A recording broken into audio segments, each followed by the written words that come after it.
Tantor Audio, a division of Recorded Books, presents The Billionaire Book Club by Max Monroe, narrated by C.J. Bloom and Eric Michael Summerer. Intro. Ruby. At 28 years old, I, Ruby Rockford, have reached a point in my life where I understand why some women, some very intelligent and wise women, prefer to remain single, and, instead of trying to find happiness and companionship with a man, just adopt a dog. Woof, mother-flipping woof. You think I'm joking. I'm not. Let me paint you a picture. Hypothetically, let's say there are two women, and for the sake of keeping things simple, we'll call them Happy Woman and Annoyed Woman. Happy Woman is single. She could give two shits about dating, and men aren't even a bullet point on her list. She has a great job she loves, fantastic friends, an Amazon Prime and a Netflix subscription, and her dog Fido is the only man in her life. Fido is a very good boy. He is house-trained, likes long walks in Central Park, and whenever Happy Woman comes home from work, Fido is there with his tail wagging, ready to greet her. Her furry buddy loves nothing more than her and his balls and gives her zero grief. Basically, things are fucking good in Happy Woman's world. Now, let's take a look at Annoyed Woman. Instead of Fido, she has a man. And, well, we'll just call him Dickhead. She has a job she loves and great friends. She even has Amazon Prime and Netflix, but her boyfriend, Mr. Dick, takes up all of her time with his bullshit. He never calls when he says he will, gives so many mixed signals, he could add some vodka and create his own flipping cocktail. And when it comes to commitment, he ain't got none, hun. He's all about the fucking chase, the big challenge. But once he gets Annoyed Woman in his bed, his interest turns lackluster at best. It's a classic tale of a fair maiden and her scumbag, and in this day and age, it happens way too fucking often. Even for me. Because I'm not the happy woman in this scenario. No, I'm not even close. Happy Woman wouldn't get involved with the biggest man whore in New York City and expect it to last. She has Fido, for goodness sake. She knows better. And unlike me, she'd never dive headfirst into a shit with a man who I fucking knew, was bad news from the start. I mean, what kind of psychopath puts themselves out there for a guy who's never put out anything more than his dick in the entire history of his dating life and anticipates getting anything other than heartbreak in return? The myriad of delusions it takes to convince yourself you're different, that you'll be the woman who turns his world upside down and sets him on a course for commitment, is nothing short of comical. Honestly, it's ridiculous, absolutely absurd to think a man like that would change, that he would stop leaving broken hearts all over the world just because he met someone with the guts and willpower to pretend he doesn't have any effect on her. It's irrational thinking at its finest, and I'm ashamed to admit I'm the crazy one. When it comes down to it, Caplin Hawkins is a woman-using, heartbreaking, philandering commitment phobe of a man, and he isn't ever going to change. It's fact enough that it should be common sense, like the first thing Sephora asks you upon entering their rewards program. What is your favorite shade of lipstick? And have you heard about that asshole, Caplin Hawkins? Like, it's an inspirational quote on Pinterest-inspired wooden boards and hanging inside everyone's home right above the damn mantle. There's no place like a home that doesn't involve Caplin Hawkins. Like a freaking emergency alert from the White House triggered a reverse call to every goddamn number in the free world with a very important message. Caplin Hawkins is bad fucking news. The saying, men are dogs, is completely inaccurate. Caplin Hawkins isn't a dog. Dogs don't break a million fucking hearts. I really should have known better, and yet, here I am. Why? Why couldn't I have been rational enough to realize all of this before? Before I let myself get trapped in his web of charm and witty remarks. Before I let him into my bed and my heart, and he changed my life forever. Before I fell in love. Because now, I'm screwed. I'll always be comparing every man I meet to the cockiest, literally and figuratively, son of a bitch ever to grace my life. I'm a big, steaming pile of Caplin Hawkins roadkill. Seriously. The road crew should be here any minute to scrape my good-for-nothing rotted carcass from the pavement. Not Fido's. Mine. Woof, mother-flipping woof. Still don't believe me? Keep listening. You'll see. I have to warn you to be careful, though, because you're going to like Cap from the start. You're going to think he's charming and funny and sexy. He's going to make you laugh and giggle and flutter your eyelashes, even if you're generally not one of those eyelash-fluttering kinds of girls. You're going to find yourself enamored of him. Hell, you probably won't be able to resist him. But don't be fooled. He's a sexy-as-fuck wolf in sheep's clothing, and when Caplin Hawkins is involved, any time Caplin Hawkins is involved, there's a really good chance you'll end up roadkill too. Chapter 1. Cap. A calendar alert pops up on the screen of my computer, reminding me about the call I have scheduled for tomorrow with a client named Gene Huffman, and I curse under my breath. Shit. The Huffman case. I knew I had something on the docket for tomorrow that I needed research for, but with the chaos of today's office environment, I couldn't remember what the hell it was until right this moment. Heather, Heidi, Hoda? I yell quickly, trying to get my new assistant's attention. Jesus Christ, Milo Ives, founder and CEO of Fuse Technology, mutters in my ear. Are you requiring alliteration in your harems now? I suppose some might consider it bad form to be on the phone with the CEO of a billion-dollar empire without giving him my undivided attention, but I, Caplin Hawkins, am a one-man show. Also, Milo is one of my best friends, and he can simply fucking deal with my lack of focus on whatever the hell legal contract he's wanting me to nail down so he can add more zeros behind the number on his bottom line. The man has enough money to last him a lifetime. Surely, not being able to acquire another tech company under his umbrella wouldn't be the end of the world. Basically, I run my office in much the same way I run my life. There are no partners to turn to, no office lackeys to count on, no wife to answer to when I don't come home at a certain hour. I make my own decisions, and in work, I know I'll do the job the way I want it done. But it's that mindset that's gotten me where I am today. At a mere 31 years old, I'm a man, a damn good-looking one, I might add, who has built one hell of a successful career as a corporate lawyer. But I only have so much time to give, so many hours in the day, and as a result, in both the office and my relationships with women, multitasking is always necessary, bad form or not. I fucking wish, I grumble, scrounging desperately around my cluttered desk to find the post-it note I know I put somewhere. After a straight 24 hours here at the office, there are files and Red Bull cans and takeout order receipts on every square inch of usable surface. I'm trying to remember my assistant's name, and I'm pretty damn sure it starts with an H. It's Liz. He deadpans, and if we weren't on the phone, I'd definitely give the asshole a big hug, right around the neck with only my hands. As it is, and we are, I chortle a fake laugh. I know Liz's name, jackwagon, but she decided she needed time off from work to have a baby, if you can believe that. Like working for me isn't a vacation every single day of her life. 9 months ago, my regular assistant, Liz, my right-hand woman, my girl Friday, up and decided to have a baby. Just like every other goddamn person in my life, she succumbed to settling down into marriage and babies and happily fucking ever after. Pfft, happily ever after. As if proverbially handcuffing yourself to one person for the rest of your life is going to result in bliss. Divorces would be a hell of a lot lower than 50% if that were the reality.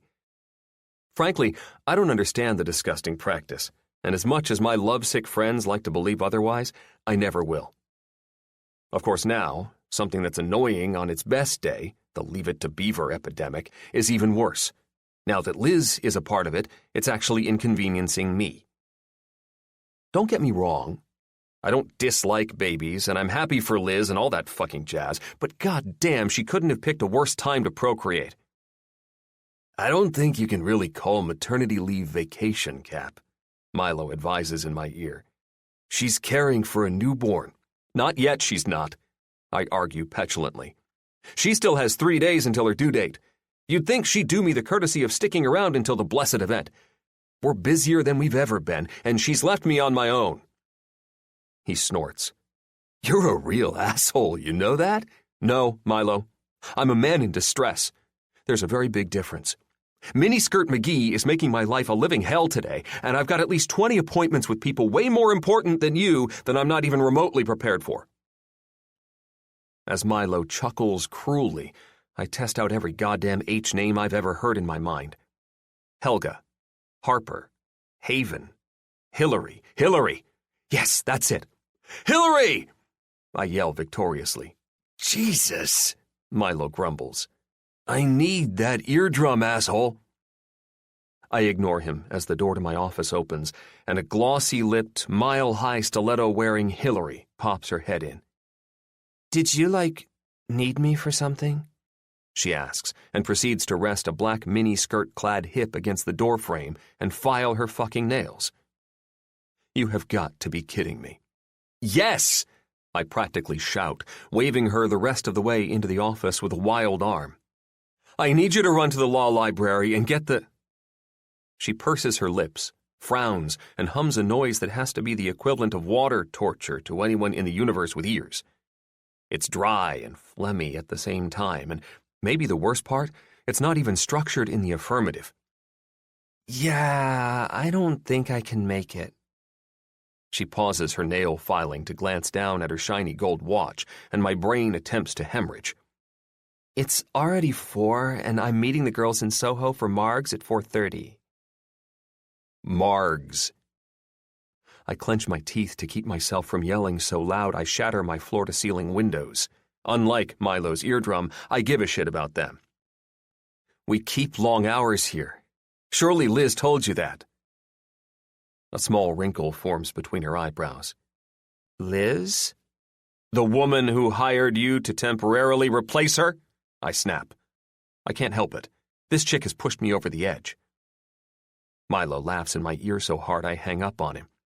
No, goodbye, no, see you later, asshole. Just a poignant slam of the phone onto its base. I'm pretty sure he'll get the message.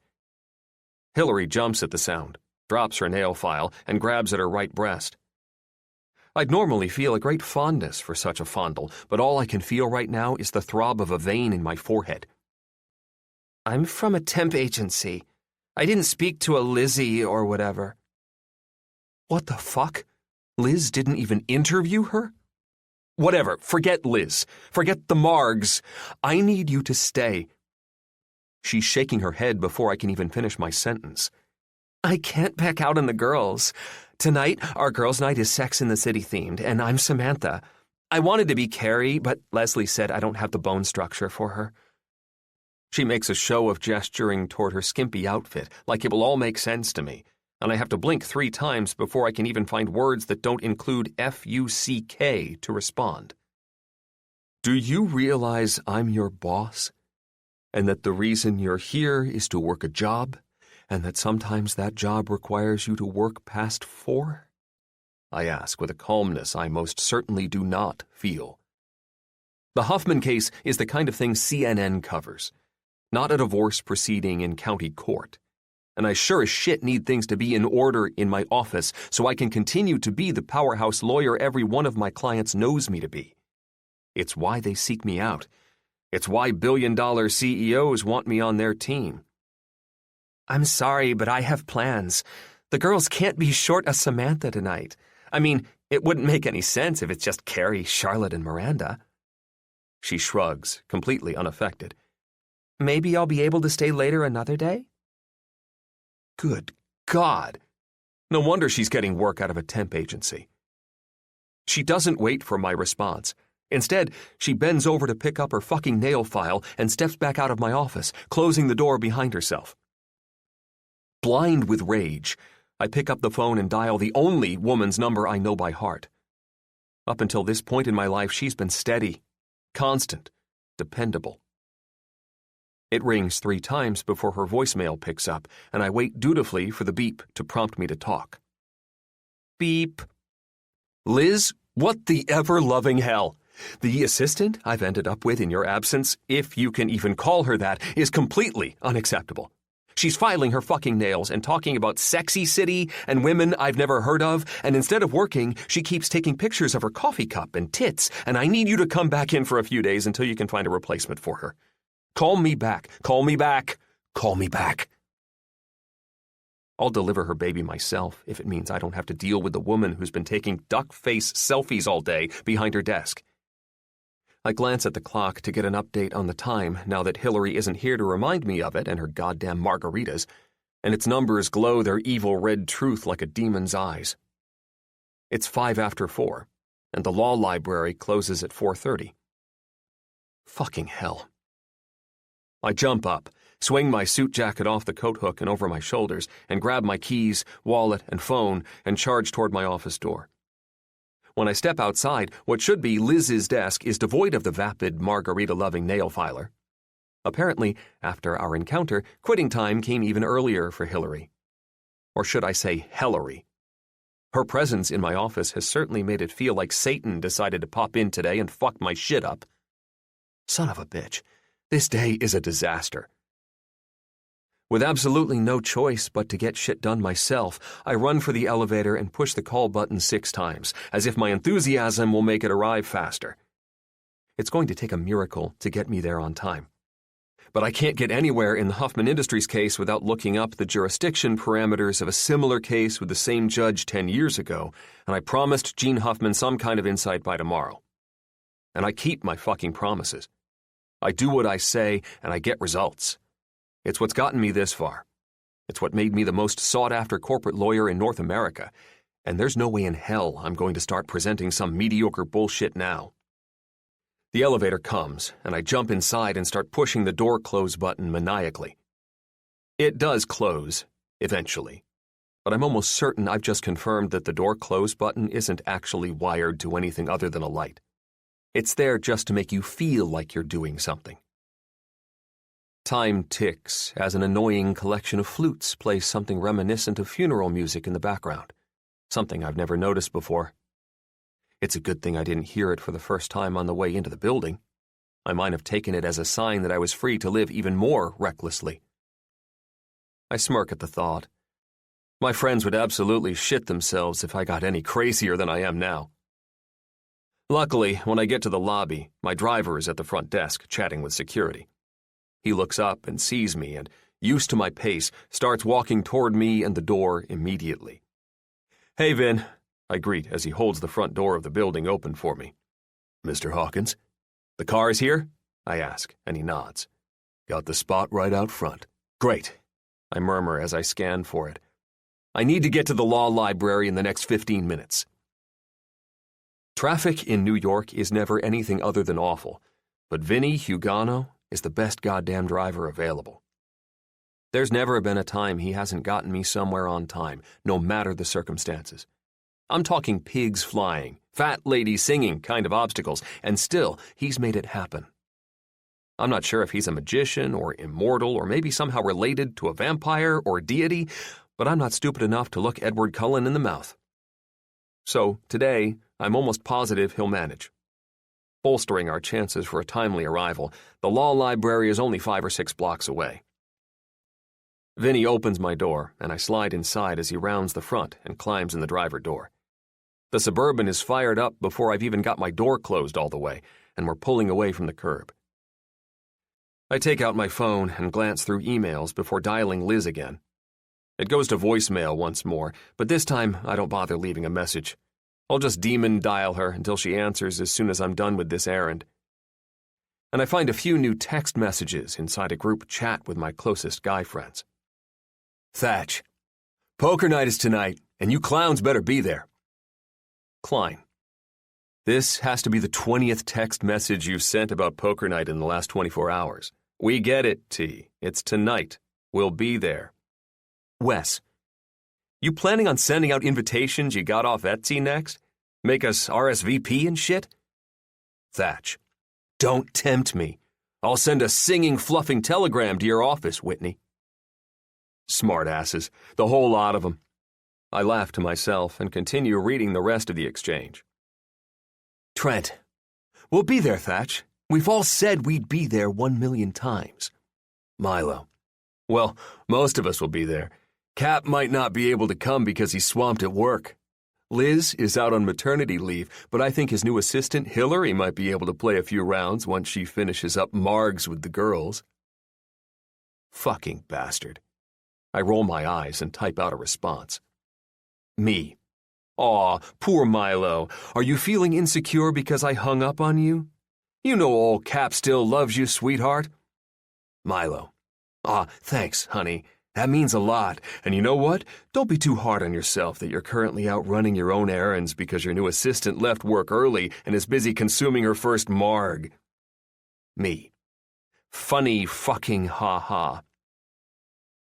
Sadly, he's not far off from my reality, but he doesn't need to know that. Of course, though, my bastard friends aren't finished trying to razz me. Thatch. Cap, before you get too busy running your own errands, can you give me Hillary's number so I can call her and see if she'll fill in for you? We can't be short a player. Me. You bastards better bring extra money tonight because I'm going to clean you the fuck out. I lock the screen of my phone and grin. I'm a fucking corporate lawyer. My poker face is aces, and there's no doubt I will steal all their damn money tonight. Yeah, but first you're going to go to the fucking law library to do the kind of research that, at this point in your career, you should be paying other people to do for you. Fuck this day. I huff with a sigh. I haven't been to the library to do my own research in at least 5 years. Shit, probably more. I'm fairly confident I'll figure it out, but this is a real pain in my ass. I'm not at this place in my career anymore. I've worked 90-hour weeks for the majority of the last several years to make sure of it. We pull up in front of the architecturally impressive building that houses the library, and Vinny hits the locks. After years of working for me, he knows I won't wait for him to come to my door and doesn't even bother attempting the formality. I shove out and jog to the front door, holding its heavy 9-foot weight open for a woman exiting and flashing her a smile. She blushes, and some of the bitterness I feel because of Hillary disappears. In general, I love women. Love talking with them, working with them, listening to them, looking at them. And goddamn do I love fucking them. Bent over, leg lifted, missionary, cowgirl, wheelbarrow, doggy style, spooning, in the shower, against the wall. I'll fuck a woman any way, anywhere. And I'll make sure it's the best goddamn sex she's had in her whole entire life. That's what makes it so offensive when someone like Hillary comes along and puts absolutely no effort into her intelligence. It gives the rest of the female population of goddesses a generalized bad name, and quite frankly, it gives me a fucking headache. I pass by the marble front desk in a hurry, but my swift stride does nothing to stop me from noticing the stunning woman sitting behind it. With blonde hair, soft skin, and a pink and black flowered sundress slipping off the edge of one petite shoulder, she has her head down and is tucked toward her phone with a pair of earbuds in her ears. Hot damn, my eyes are loving this view. She's concentrating so hard on whatever she's doing that she doesn't notice me, but I don't have time to alert her. As much as I'd love to, the clock is fucking ticking. The computers are up a floor, so I take the stairs 2 at a time until I make it to the top, turn right, and head straight into the research room. An empty spot right in front beckons. I make it to the computer and bring it to life with the mouse and then get to work on my search. A transcript of the court minutes will be on file somewhere in here, but I'm counting on my search to tell me where. When I finally find the shelf location, I click out of the search engine, make my way out of the computer room, and find the file in a hurry. When I pull it from the shelf in its blue folder, The thickness worries me. I sure as fuck hope I'm going to be able to find what I'm looking for in this thing by tomorrow morning. I do a quick scan of the pages, but I don't have time for much else. It's 5 minutes until close, and these are the kinds of files they don't let you take with you. If I'm going to have the time to find what I'm looking for, it's going to have to be tonight as I read through copies after poker night with the guys. Decided, I hurry to the staircase leading to the main lobby and make my way down it. The pretty blonde at the desk is still there, looking down and fiddling with the material of her sundress as I approach. Damn, that's sexy. I'm practically mesmerized by the way her French-tipped nails move against the fabric and, every once in a while, brush against the silky smooth skin of her toned legs. But with a quick shake of my head, I bring myself back to reality.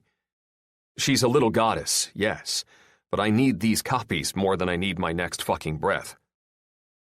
But when she doesn't look up immediately, I have far too much time to study the exquisite lines of her face closely, and before I can stop myself, a new challenge presents itself.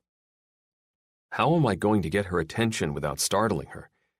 And more importantly, how long, once I have it, will it take me to get inside her? I guess it's a good thing I've always been quite skilled at multitasking. Chapter 2. Ruby. My breath catches and hangs in my chest, like it's trapped inside a balloon, as the audiobook narrator softens her voice to a seductive hum. God, I love audiobooks like this, where it's dual narration throughout the entire book. It makes the story jump off the pages and come to life.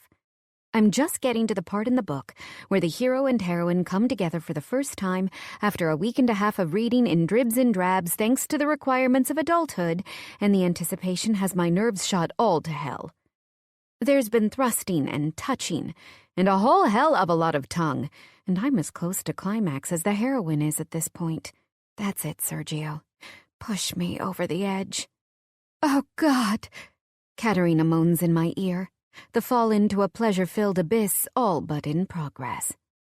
My eyes close and my chest tightens as I rub at the fabric of my sundress to steel against an unsatisfied ache between my legs. It's been a year and some change since I've felt the stroke of a man for real, and with how busy I am, I don't see that changing anytime soon. I sleep, eat, go to law school, go to work, and on days like today when I have a hint of free time, I do things like cover for my best friend Kevin at his job at the law library. I need this orgasm more than Katerina does, and she's a 35-year-old excommunicated nun having sex for the first time ever. I blink, languidly, so ready to hear Sergio's heartfelt, sated words, I'm almost shaking, and look right into the caramel brown eyes of a man I've never met. Oh, shiitake mushrooms. I'm right on the cusp of coming by association, and a stranger is waving at me to get my attention. He smirks, and my stomach drops. Holy horny basketballs. Can he tell I'm a millisecond from proverbial climax? A gorgeous, muscled, tanned, perfectly suited stranger who's waiting on me to do my job might know what my O face looks like. Shit. I rip off my headphones quickly, scrambling to pause the audiobook on my phone by clicking at the screen, but it won't stop. I can hear the low hum of Sergio telling Katerina how perfect her pussy is. And I panic. Oh, God. If I can hear it, the gorgeous man with the dimples can probably hear it, too. I snatch the phone from the marble top of the library front desk and bang it against my other hand like I, all of a sudden, need to turn into the Hulk to turn off my audiobook. Of course, the bang does nothing other than throw off my equilibrium, dislodging the phone from its spot between my fingers and sending it into a ping-pong-like match between my hands. I smile anxiously, read, like a lunatic, at the man who's made patience look like a birthright, and I gasp when my lack of coordination finally outwits my persistence. The phone lurches toward the floor, and with a shattered screen and the money it will cost to fix it flashing through my mind, I do the only thing I can think of. I grab the cord of the headphones, desperate to stop the descent. Unfortunately, I've overestimated the strength of the cord entirely. The plug lets go not only allowing my phone to smack into the stone floor with a sickening thud, but also switching the audio of my book from headphones to full speaker mode. "Oh God, Sergio, I love your cock," Katerina says. And for all the echoing going on in the centuries-old architecture of this fucking chasm-like place, she may as well have yelled it. Holy audiobook orgasms. My cheeks flush pink, and my heart stops beating in an impressive showing of synchronization. I am mortified. The man standing in front of me bites at the plump flesh of his bottom lip as his smile deepens. "Fuck yes, you do," Sergio says. "Your pussy loves it." "Cool it, Sergio, you horny bastard." I scramble for the phone on the ground, dropping to my knees without care for how hard the tile will be as they hit it and slapping at the phone like a cat with a string. In a matter of 10 seconds, I've morphed from a woman running the front desk at the law library into a flipping vaudeville comedy act. Add in some old-timey music and jazz hands, and I'll be able to take this goddamn spectacle on the road. "Oh, yes. Oh, yes," Katerina shouts. "Good Lord, Katerina, can't you come quietly for fuck's sake?" If I didn't know this was a contemporary romance audiobook, I'd be convinced Katerina was in the middle of a porno. For once in my life, I'm a little annoyed that the male and female narrators are so convincing. I can hear the handsome man's throat clear above me, but I don't look up. I know the torture won't end until I find the off button and successfully push it. Frantic enough to try anything, I slap a flat hand over the device like a spatula, just to trap it from traveling anymore, and reach over with the other to scoop it up, almost like when you trap a spider with a cup and have to use a piece of paper to make sure it can't get out. I pick it up as Sergio climaxes, shouting his triumph for all of the New York Public Access Law Library to hear. "It feels so good," he groans huskily a few seconds later. My phone in check, I find the button with my thumb and push the pause button manically. Unfortunately, I click it so many times the device can't decide what to do, switching on and off in rapid succession, alternating between silence and Sergio and Katerina's throes of passion. "You're gripping me so tight." Silence. "God, Sergio, I love you. I love your cock." Silence. Insanely hot stranger man and I stand in opposing silence, his smile growing by the second, and my stomach trying to turn itself inside out, while we wait for my phone to decide on which command to land, or for Sergio and Katerina to stop waxing poetic about their orgasms and each other's private parts. It comes to a heel eventually. I am a human with opposable thumbs, after all, but not before the embarrassment has had time to really percolate. If this shit were tea, it'd be dark as hell. No milk, no cream, no sugar, just straight up black and bitter. I guess if there's any silver lining to be had, it's that the screen on my phone somehow remains intact. "Interesting," the man says softly when Sergio's groans and Katerina's moans finally give way to silence. "Very interesting." I try to cover my discomfort with fidgeting, tucking a piece of hair behind my ear, shifting on my feet, straightening non-existent items on the desk, and turning behind me to grab a pen I clearly don't need. He doesn't comment, but boy, oh boy, the strength of his smirk when I finally meet his eyes is comment enough. It would melt paint off walls, cement off sidewalks, and 7 layers of panties off a woman. It's the kind of smirk that clenches a fist around your heart and sends a zap of lightning to your soul. It's the kind of smirk that few men can do, but all wish they could. And it's all I can do to stay upright as I look at it. Hi, I say, choosing the easiest words possible. I mean, it's not really a choice, seeing as doing so is actually crucial to my survival, but it's the route I go all the same. "Can I help you?" "Sorry to interrupt." He pauses, and that smirk is still there, knowingly pointed in my direction. "But I need to make copies of this court transcript," he says, holding it up and waving it in front of me just in case I don't understand words. Given my current trauma, it's probably not a bad idea. Right. Of course. I push out through a dry and scratchy throat. I just need your library card. I don't have my library card. I scrunch up my nose.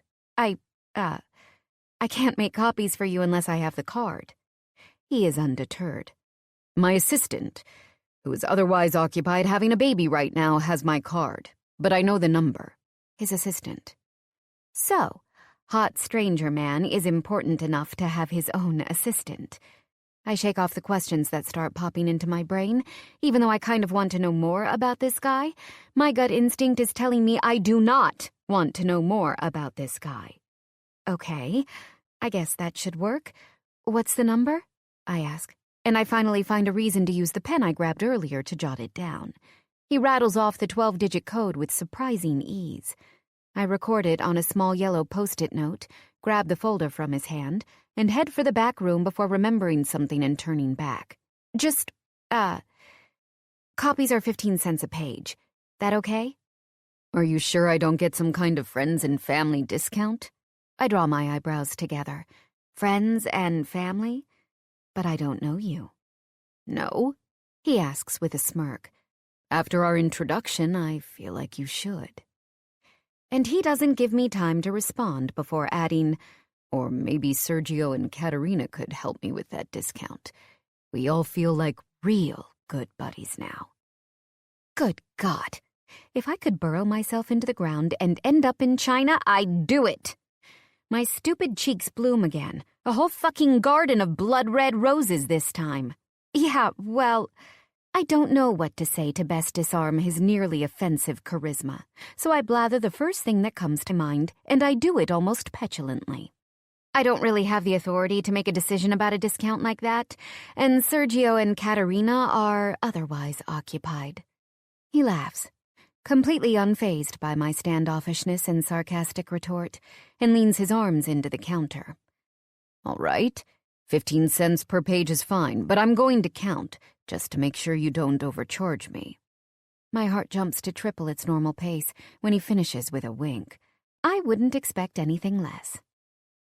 I turn back to the copy room and step inside before my cheeky reply really hits me. Holy shit. Where did that come from? I have plenty of dating experience, but this kind of guy, this kind of outright cockiness, is not my type. I like the guys who let me off easy, the ones who do what they say and call when they should and don't take too much effort. I don't want a wallflower, but this guy has high-maintenance player written all over him, and I don't have the time or stamina to get dragged into the deep end of that pool of hot mess. With those dimples and charm and seriously, ruggedly perfect jaw, cheeky responses should be far, far away, enjoying a vacation somewhere on a trek through the rainforest at this point. I take the files out of the folder he's given me and put them into the feeder of the copy machine. I type in his 12-digit code and use a Herculean effort to avoid seeing the name tied to his account. I do not want to know this guy's name. I just want to make his copies and get him the hell out of here. Thanks to Sergio and Katerina's moans of delight, our awkward introduction needs to vanish straight from the present and be locked away in the very distant past. A memory I prefer to eventually forget entirely. I type in the commands and then stand patiently as the bulky machine starts to whir. There are quite a few pages, and watching a copier is about the same as watching paint dry, or water boil. But I'll be damned if I'm going to go back out there and give myself more opportunity to be a train wreck. Of course, someone thought ahead, assuming you might end up in the copy room while patrons approached the desk, and hung a mirror on the wall with a perfect view. I watch surreptitiously as insanely hot Bad News Bears stranger man takes out his phone and scrolls through something, types out a message, and puts it back into his pocket before running a hand through his perfectly coiffed hair. I'm just about to lull myself into a vividly dangerous daydream where he is Sergio and I am Katerina when the machine stops churning and spits out the final paper of his copies. Good God! Snap out of it, Ruby! I grab the stack along with the papers from the original file and walk back to the desk where he's waiting. He smiles as I set the stack on the counter in front of him and push it over with a shove. Go ahead, I direct. Count them. I'll get the original file organized again. Apparently, I'm a glutton for punishment, because I watch raptly as he takes the tip of one long finger and licks it before using it to count the corners of the stack. I peel my eyes away from a guy who has way too much sexual charisma for his own good, or certainly, at least, mine, and slide the papers from the case folder back inside. I loop the metal brads through the holes to secure the pages again, check the tag for the case number, and enter it into the computer under my username before tossing the file onto the stack to be put back in place on the shelves. He watches me. I can feel the weight of his eyes, but waits to speak until I'm done with all of my busy work, and once again turn my eyes back to him. 70 pages, he says. I guess that means I owe you $10.50. I jerk my head back, and then narrow my eyes as his smirk grows. I grab a calculator from the shelf at the side of the computer and do the math he obviously did in his head. $10.50. Well. The charming, model-looking man also has a brain. Evidently, a big one. Yes, $10.50. What? He remarks good-naturedly. You didn't trust my math? Just double-checking, I say, and he laughs. I wouldn't short you, honey. Wouldn't want to put your job in jeopardy. It's on the tip of my tongue to tell him that this isn't really my job, that I'm just filling in for a friend. But then I remember that this man is a stranger. A really good-looking one, sure, but a stranger nonetheless. He has no business knowing the details of my personal life, and I shouldn't feel obligated to give them to him. Thanks, I say instead before glancing at my watch. Looks like it's about closing time. Unsurprisingly, he takes my hint. If the guy's brain is big enough to do multiplication like that in his head, he should be able to tell when an exchange is over. Well, thanks, he replies with a laugh and a stare. I flounder under the attention a little, but I somehow manage to keep it inside. When I raise an eyebrow at his less than subtle inspection, he smiles. I might have to run my own case errands more often. And what did you say your name was again? I didn't. And I'm definitely not going to. He chuckles at that, but he doesn't offer any other retort than a smirk and a wink as he pulls his wallet from his pocket and tosses a 10 and a 1 on the counter. I take them and step to the side, ready to get his change, but he stops me with a gentle tap to the counter with his now curled roll of case copies. Don't worry about it. Keep the change, and I look forward to seeing you again. Look forward to seeing me again? No thank you, buddy.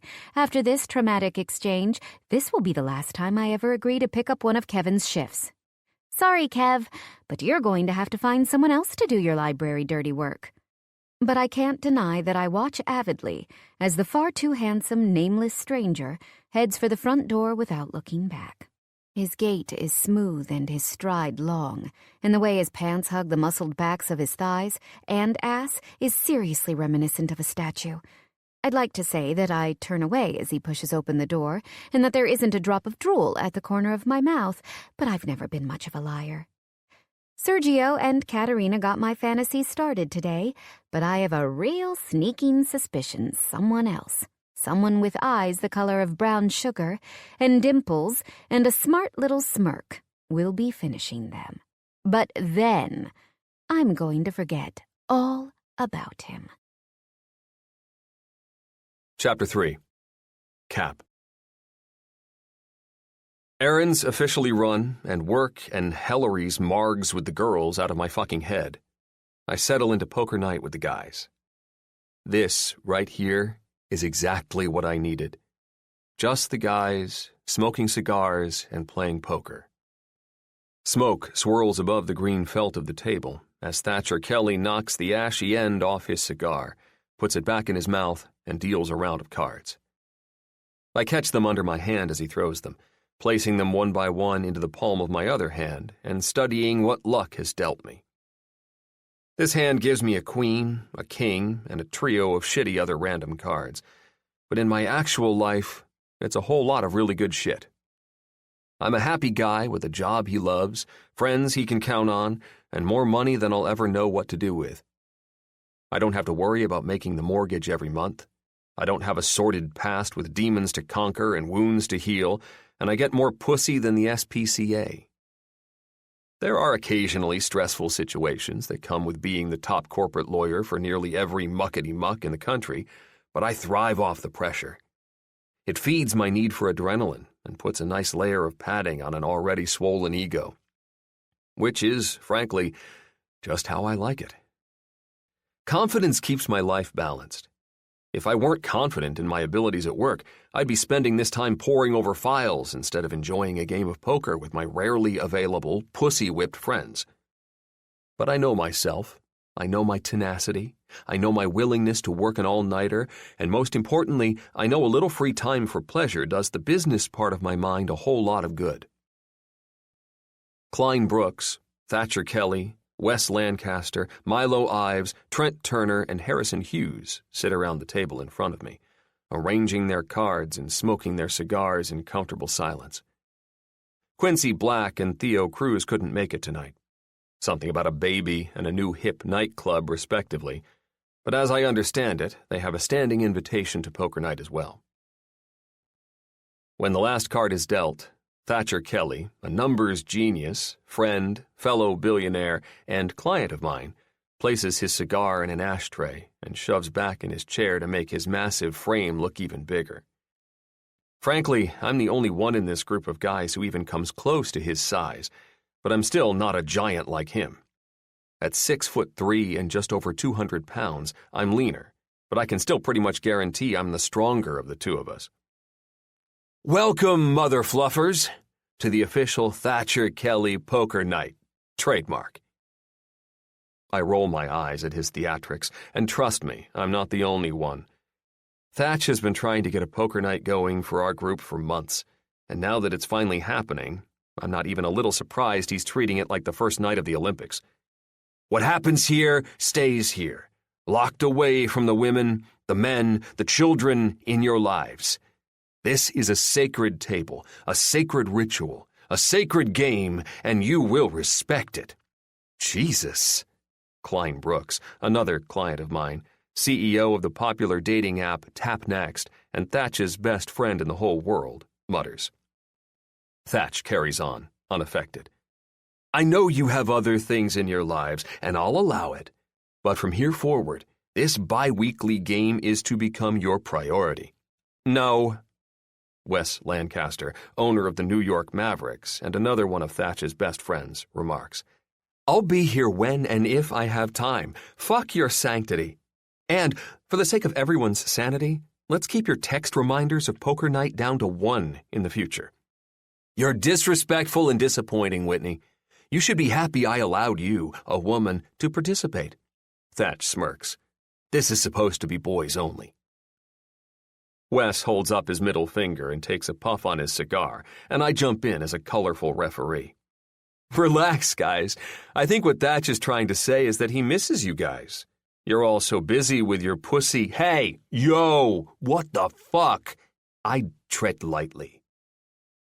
The chorus of responses is loud and overwhelming, but I shush them with a hand and continue. That we never really get to hang out anymore.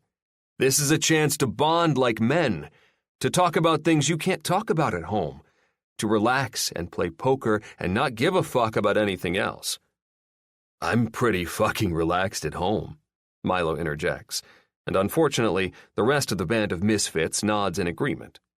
Well, fuck you guys very much, I say with a sour laugh. Do it for me, then. Technically, they're doing it for me, Thatch corrects. And I'd keep your voice down. If Cassie hears you say some of this shit, I'm not going to hold her back for you. Your wife is here? I question with a groan. I thought this was about the guys. A sacred ritual locked away from the women and children in your lives. It is. Thatch interrupts with a sigh. But Cassie wouldn't let me come into the city to have poker night at our Manhattan apartment and leave her with the kids at the New Jersey house. So she got a sitter, and the girls are having a meeting in their space, all the way on the other side of the apartment. Don't worry, this is the guys' space. They know that. Manhattan apartment, New Jersey house. Talk about first world problems. Thatcher Kelly has more houses and apartments than he has members of his family. Not that I can't say the same for myself, but that's minor details. I roll my eyes at his pathetic words. Cassie Kelly wouldn't follow a directive given by her husband if it literally saved her life. She wears the pants in their relationship, and Thatch usually doesn't deny it. Instead, he just presents her tits as evidence. They're great tits, I'll give him that, but I play with my fair share of great fucking tits, and I do it without having someone holding my balls hostage in exchange. So we should expect her to pop in within the next 10 minutes then, I remark. And even Klein, the most adult of the entire group, snickers behind a hand. She's not gonna pop in, okay? Thatch booms. Fluffing hell, it's like you don't trust. Yoo-hoo! His wife interrupts appropriately, peeking her head around the door of the smoky room. You guys hungry, or are you too busy punching one another in the dick? Thatch sighs and closes his eyes as I give him a hard glare. The rest of the group breaks out in smiles. Thatch places his cards on the table and turns to look over his shoulder so he can meet his wife's startlingly blue eyes. Honey, I thought we talked about this. Poker night needs separation from ladies' night, like church and fluffing state. Well, excuse me, Cassie replies pseudo-angrily, opening the door fully to step inside. For fluffing checking on the status of your big ogre stomach. From here on out, I'll let you starve. I bite my lip and lower my cards to the table before letting my head drop back as Thatch jumps up so they can bicker in closer proximity. Christ, woman! Did you get your annual exam today, or are you just raging for no reason? Your exams are going to be reduced down to annual if you don't cool your fluffing jets. My jets are cool! Thatch shouts, and the rest of us groan as Cassie lunges forward and punches him, right in the dick. Ah, hell. As annoyed as I am at him, my crotch throbs sympathetically. Cassie storms off, and Thatch, hunched over in a ball of agony, turns back to the table. I'll be right back.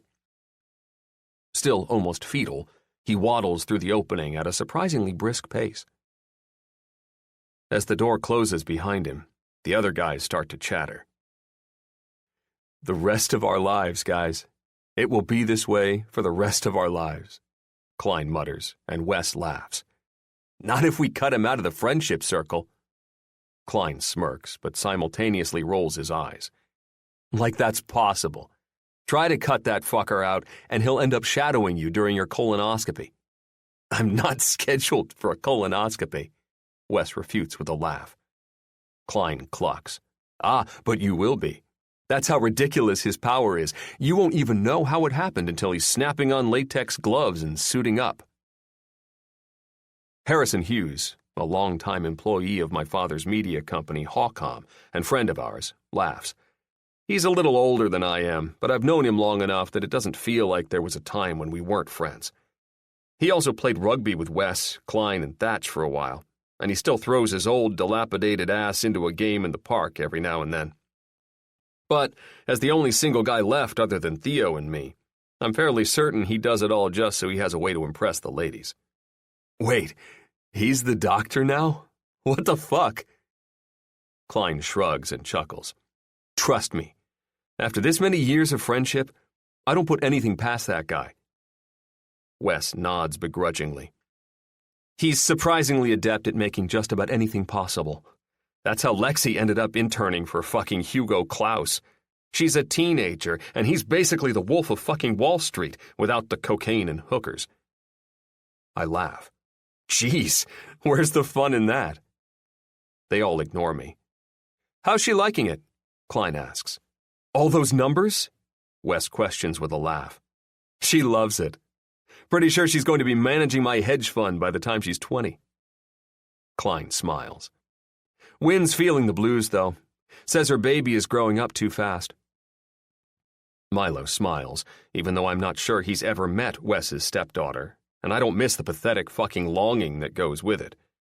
The bastard's been a fucking goner since he got involved with his best friend Evan's little sister, Now he's engaged to be married and apparently ready to add some mini Milos into the mix. Wait a minute. Oh, God, I groan at him, throwing my head back dramatically. Don't tell me Maybe is pregnant already. Is she?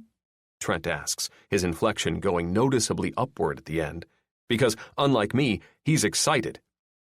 Lovesick fools, the whole lot of them. No, Milo says with a little smile.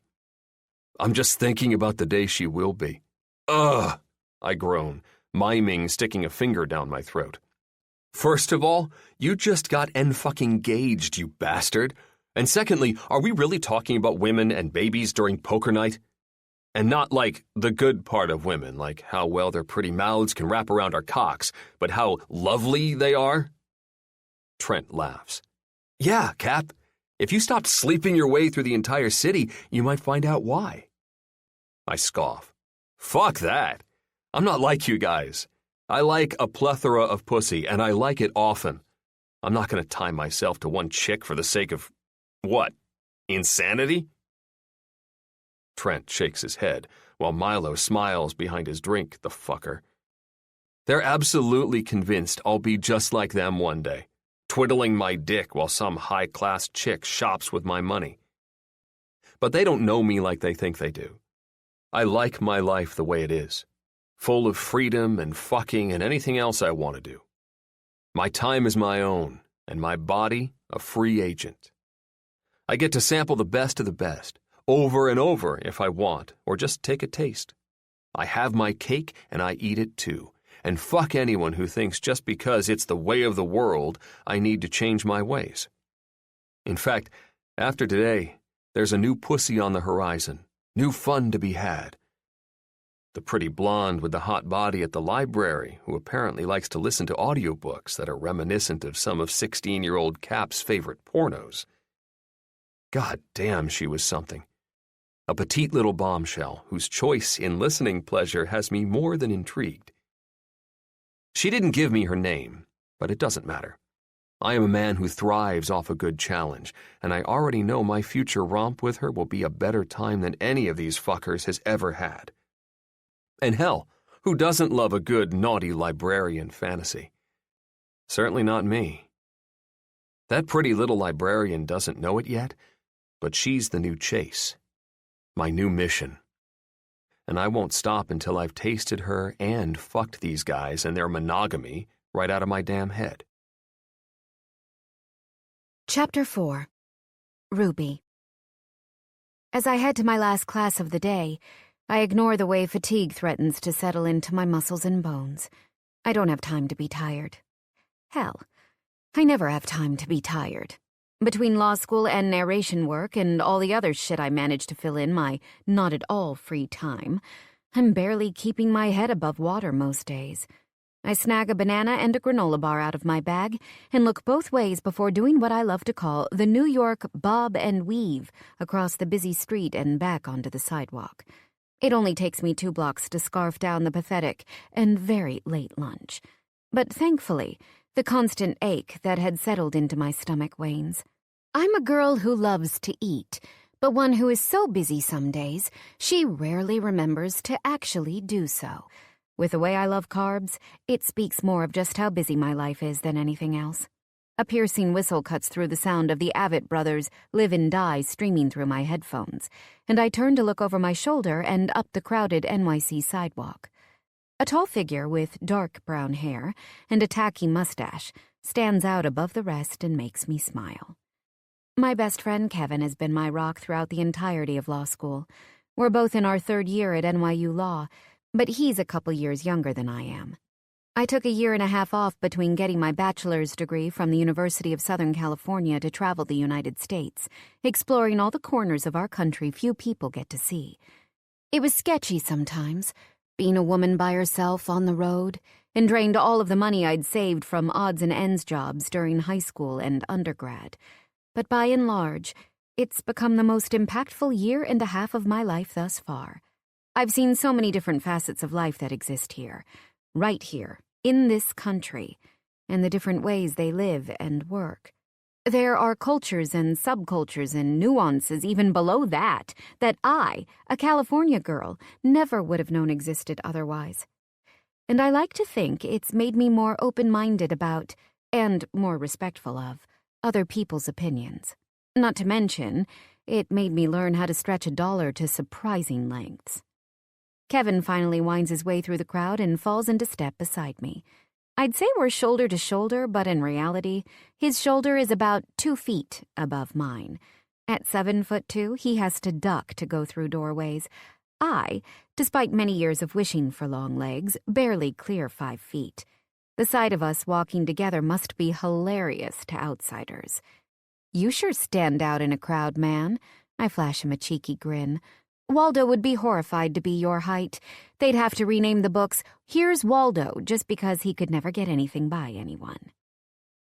Kevin rolls his eyes at my teasing, something I'm always doing to him, and picks me up and into his side with one arm.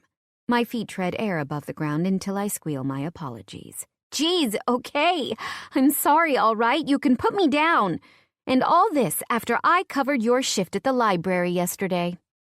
"The two actions aren't mutually exclusive, Jem," he says, using the nickname he came up with for me our first year as he reacquaints me with Earth's gravity. He lifts one finger. "Thanks for covering my shift." Then he lifts another. "Stop mocking my height." I shake my head as he smiles. "See? 2 different things." "Whatever, Mom. How'd lunch with Julie's parents go anyway?" He groans and tightens the straps on his backpack. After a couple years of friendship, I know Kevin well enough to know that means he's trying to figure out how to say something was fucking awful without just outright saying it was fucking awful. He's polite like that. "Fine, I guess. Her dad kept asking me to tell him stories from my NBA days." I wince. Kevin played in the NBA for a month and a half before he broke his back in a car accident, and the doctors told him he could never play again. As a result, anytime anyone brings up his glory years, he doesn't really feel much glory at all. I can't imagine his fiancé's father being the one asking the questions would make it any easier. How exactly do you tell your future father-in-law to fuck off? "How about her mom?" I ask, trying to steer the conversational boat to smoother tides. It's always easier to win over the mom when you're a guy. "She's some kind of shark on Wall Street and apparently had her Bluetooth surgically placed inside her ear. Every 5 seconds, Julie would go to say something to her and she'd hold up a finger in her face and say, 'You're a go for Nina.'" "Oh my God, stop!" I shriek. Several sidewalk power walkers turn to look at me, but I ignore them. "You're a go for Nina? You've got to be making that up." Kevin shakes his head as he holds the door to the Frankfurt building open for me. 2 women and a beret-wearing hipster sneak out before we can walk in, and I roll my eyes. Undergrads at NYU swarm this building like locusts, and not a single one of them I've met has any sense of propriety. I'm not. I wish I were, but I'm not. Julie was pretty much devastated. "Geez, Kev," I comfort. "I'm sorry. My parents are characters. I mean, whose aren't? But I sincerely hope my engagement lunch goes better than that one day." He snorts. "Well, statistically, you've got a good chance." I frown as I think of Julie, one of the sweetest people on the planet, and an idea pops into my head. "We should have, a little party." When my jazz hands make Kevin frown, I tone it down and pop all the thought bubbles of champagne flutes and ribbon dancers and sword swallowers cavorting in my head to make room for something more practical. With just a few people we know. Something special for her, though. Something to erase the memories her parents created. "That's a great idea," he agrees, clearly more on board now that I'm not mentally spending their entire wedding budget. "Maybe I can get something put together for next week." "I'll help you," I offer. "Just let me know what you need me to do." Kevin rolls his eyes as he holds open the door of our property law class, and I lead the way down to our preferred seats about halfway toward the front and all the way to the side. Kevin never wants to sit in the middle for fear that he'll block someone's view. I personally wish he'd use his powers against Gretchen Folstein, our fellow student and the snobbiest chick in the universe. But he never goes for it. "And when exactly do you think you're going to do this?" In all your free time? I laugh as I take off my backpack and slide into the seat. I'm not that busy. Come on, Jem. You're busier than most people I know. You might sleep 3 or 4 hours a night, at a push. Sometimes I sleep 5, I say, sticking out my tongue. Well, whatever. I'm not going to be the one to cut it down to 4 then. If you're so concerned about my schedule, why'd you let me cover for you at the library yesterday? I challenge, and he laughs. Because I knew you needed the money, and because I had to go to the lunch, and because working there is usually slow enough that you can multitask, which I'm sure you did, and because I guess I'm a little bit of a selfish asshole too. I shake my head with a smile. You're not a selfish asshole. I really have more free time than you make it sound like I do. He nods, though it's clear he doesn't really agree. Well, hopefully you weren't too busy anyway. I think about the library yesterday, and the good-looking, smirk-wearing smart guy who came in just before closing and managed to overhear the dirtiest portion of my audiobook. Jesus Christ, that was embarrassing. Or, well, I should still be trying to work my way through the embarrassment, but the sly and charming way he handled it all has my thoughts focused in a different direction that I most certainly need to ignore. His personality was so huge. It was scary, providing him the ability to flirt without even trying. He was self-assured and to the point, and I'm almost certain he's a whole hell of a lot of trouble. Thank God I had the forethought not to do something stupid like give him my name, or check the name that was associated with that library card number. The last thing I need is to put a name to that sexy face and make him the kind of memory that sticks around. I'm certain he's the exact type of man I need to stay far fucking away from. It's on the tip of my tongue to tell Kevin about the sexy stranger in the library because surely he'd get a good laugh at my scrambling while Sergio and Katerina were shouting their orgasms into the otherwise quiet of the reception area.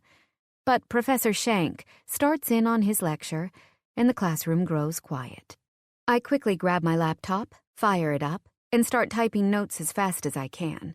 Professor Shank always speaks from the moment class starts until the moment it ends, and I don't think she takes a breath at all in the time in between. I have to type 150 words per minute just to keep up with her. I glance away from her high-waisted pants and the back of her bob to look over at Kevin. He's using the hunt and peck method on his keyboard, his tongue peeking out between his lips as he hits one letter at a time. It's fucking painful to watch, and I roll my eyes before knocking his elbow with my arm. You'll never get anything down like that, for God's sake. I'll just give you my notes. He smiles then, removing his hands from the keyboard and settling into his chair to better listen without argument. This is the way it always goes, and a small part of me wonders if he's pretending to be terrible at typing on purpose. That's exactly the kind of thing a man would do. I'm certain of it. I'd tilt my head in contemplation if I had the time. Instead, I speed-type my way through the next 90 minutes of class and promise Kevin my notes when I get home. He thanks me, stoops low to give me a kiss on the cheek, and then bounds up the stairs of the lecture hall 4 at a time to make it to his shift at the law library. I grab my stuff at a much slower pace and head for the door as I have much different obligations. I've got a novel to read and a Starbucks booth to warm. Sounds luxurious, I know, but there's a little more to it than I'm letting on. When I first moved here to start law school, I did it on a wing and a prayer. I had a bit of money saved up, but not much, and my parents removed any chance of paying for more education when I took time off to travel the country. But NYU law was an option I couldn't turn down, despite knowing it was going to take some sort of a miracle to keep myself from becoming homeless. Rent in this city is ridiculously inflated, especially if you've ever lived anywhere else, and as a result, I live in a 10th floor walk-up. But it's a place I can rest my head at night, an amenity I pay for with something I, quite frankly, stumbled into. I've always loved books, especially books about love. They make my days bright and my nights warm, and reading them has taught me almost as much about the world as traveling. Every night, I'm able to immerse myself in a new city, a new time, a new world. When I got really busy working 3 jobs to stay afloat, I started listening to audiobooks. They were a way to get my fix without having to stop moving. After listening to close to 100 of them, studying the way they sounded and comparing it to the way I read in my head, I realized I might be able to do it too. It took me a month and a half to save up enough money to rent booth time to make a demo, but it turned out to be one of the best investments of my life. I was hired a week later as a narrator for my first novel, and because I want to keep my law school life and narration life separate, I've been working under the pseudonym Elizabeth Astor, my late grandmother's name, ever since. It's how I'm paying for law school and my apartment, and, give or take, enough food to keep myself from becoming malnourished. It's also my sanity in the middle of an extremely chaotic life, because the more involved in everything I became, the more I realized I didn't want to give up any of it. I want to narrate books and be a lawyer. I want to put in enough hours to know what I need to pass the bar exam, and I still want to have time to read for pleasure. And one day, one distant, fantastical, almost mythical day, I want to have a family. A guy who can't get enough of me, a sex life to go along with it, and the support I've spent years giving to myself, only from someone else. They're big dreams, all of which require a lot of work and sacrifice. But somehow, I know I'll make them come true. I always do. Starbucks on 5th and 32nd is jam-packed full of business people and tourists alike as I squeeze my way in the door.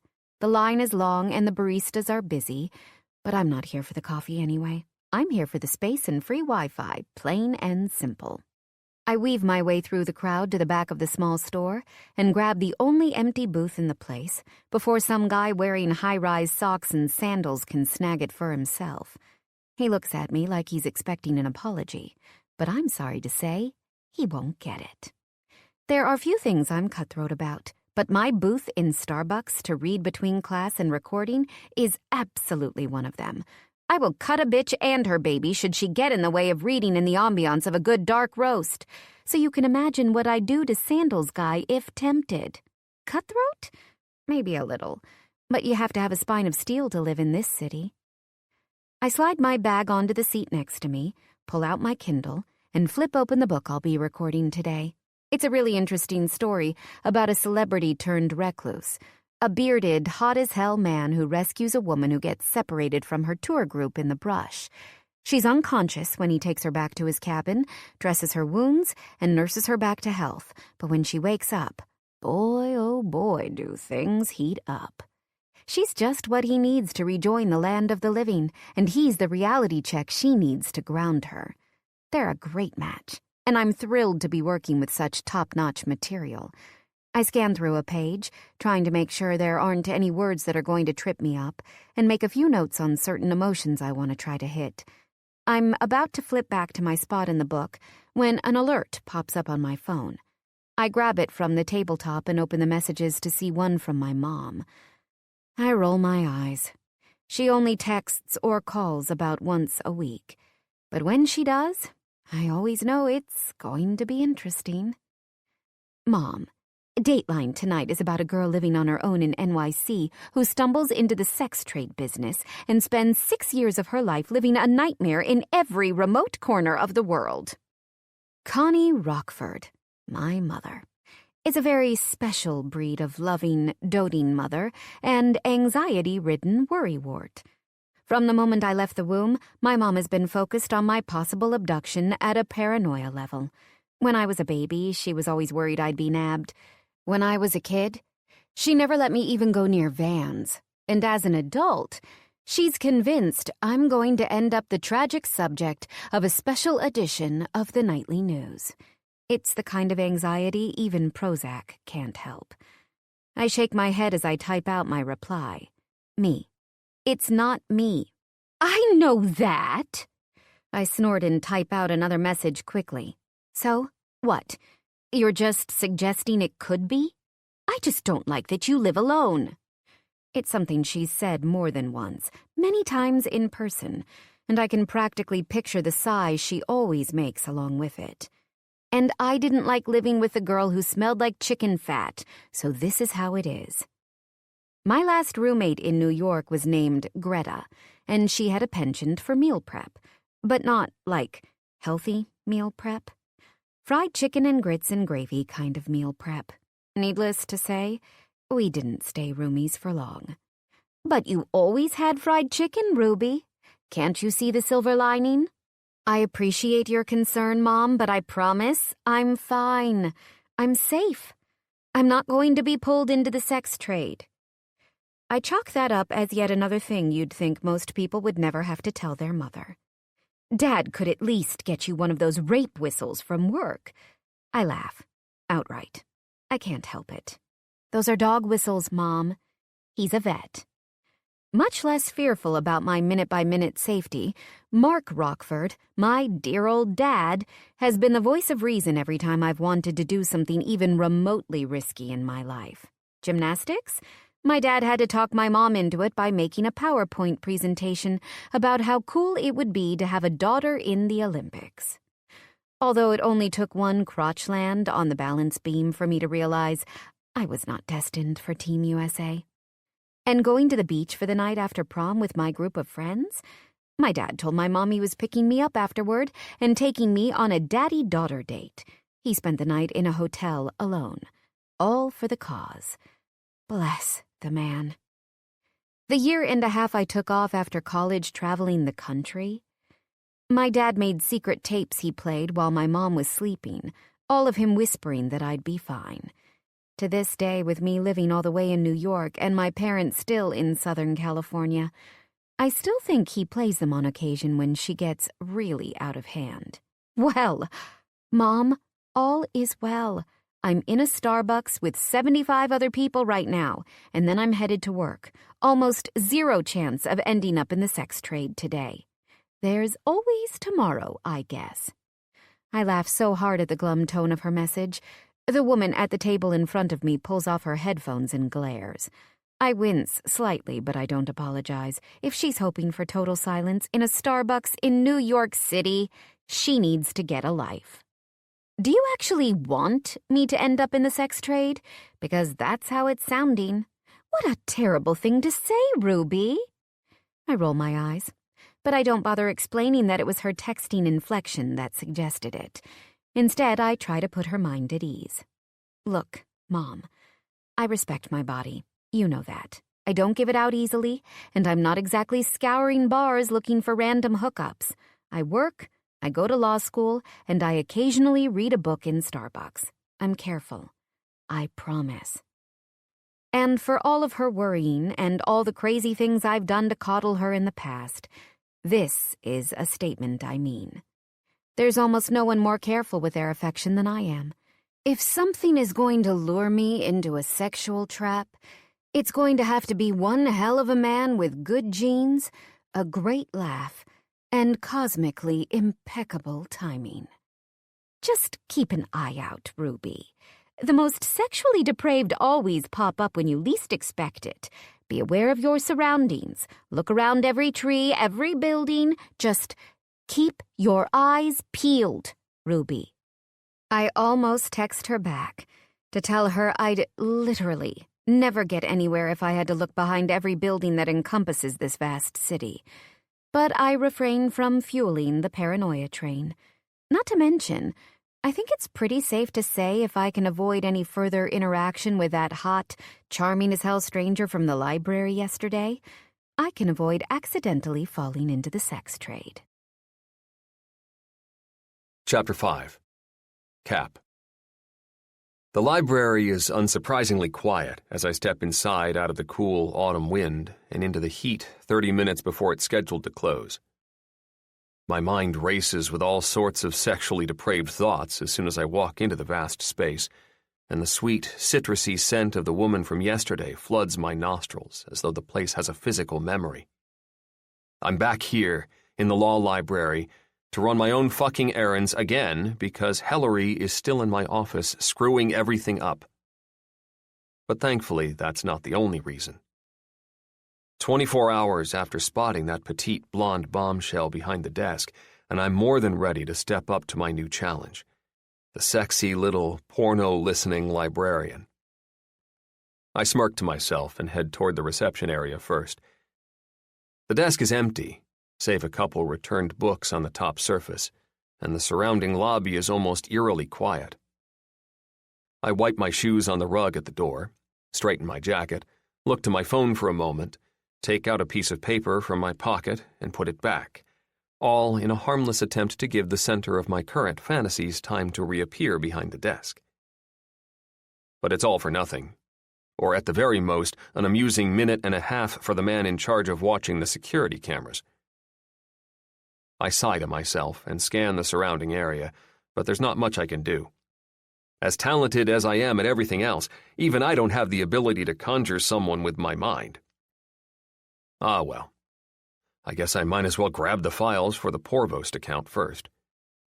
Once again, I head for the research room and pull up a spot at a computer to locate the file I'm looking for. Now that I've done it once, I know the process pretty well. I find the information I'm looking for reasonably quickly and make my way to the shelves to start scanning for the physical file. I'm picking through the files one by one when a floating head pops up above the shelf in front of me and makes me jump. Holy motherfucking mustache. "Can I help you find something?" the guy asks, and I look left and right, wondering just how in the bejesus he's looking down at me from above the shelf like that. Does he have a ladder over there? I think I got it, I say, looking back to the files and scanning through them once more. I find the one I'm looking for and turn to the shelf behind me to see if they have another one from around the same time, when the floating head pops up right in front of me and I fucking jump again. "Still okay?" I hold the file to my chest and nod with a forced smile. My heart is stampeding through my chest like a herd of water buffalo, but I'm otherwise uninjured. "Yeah, still good.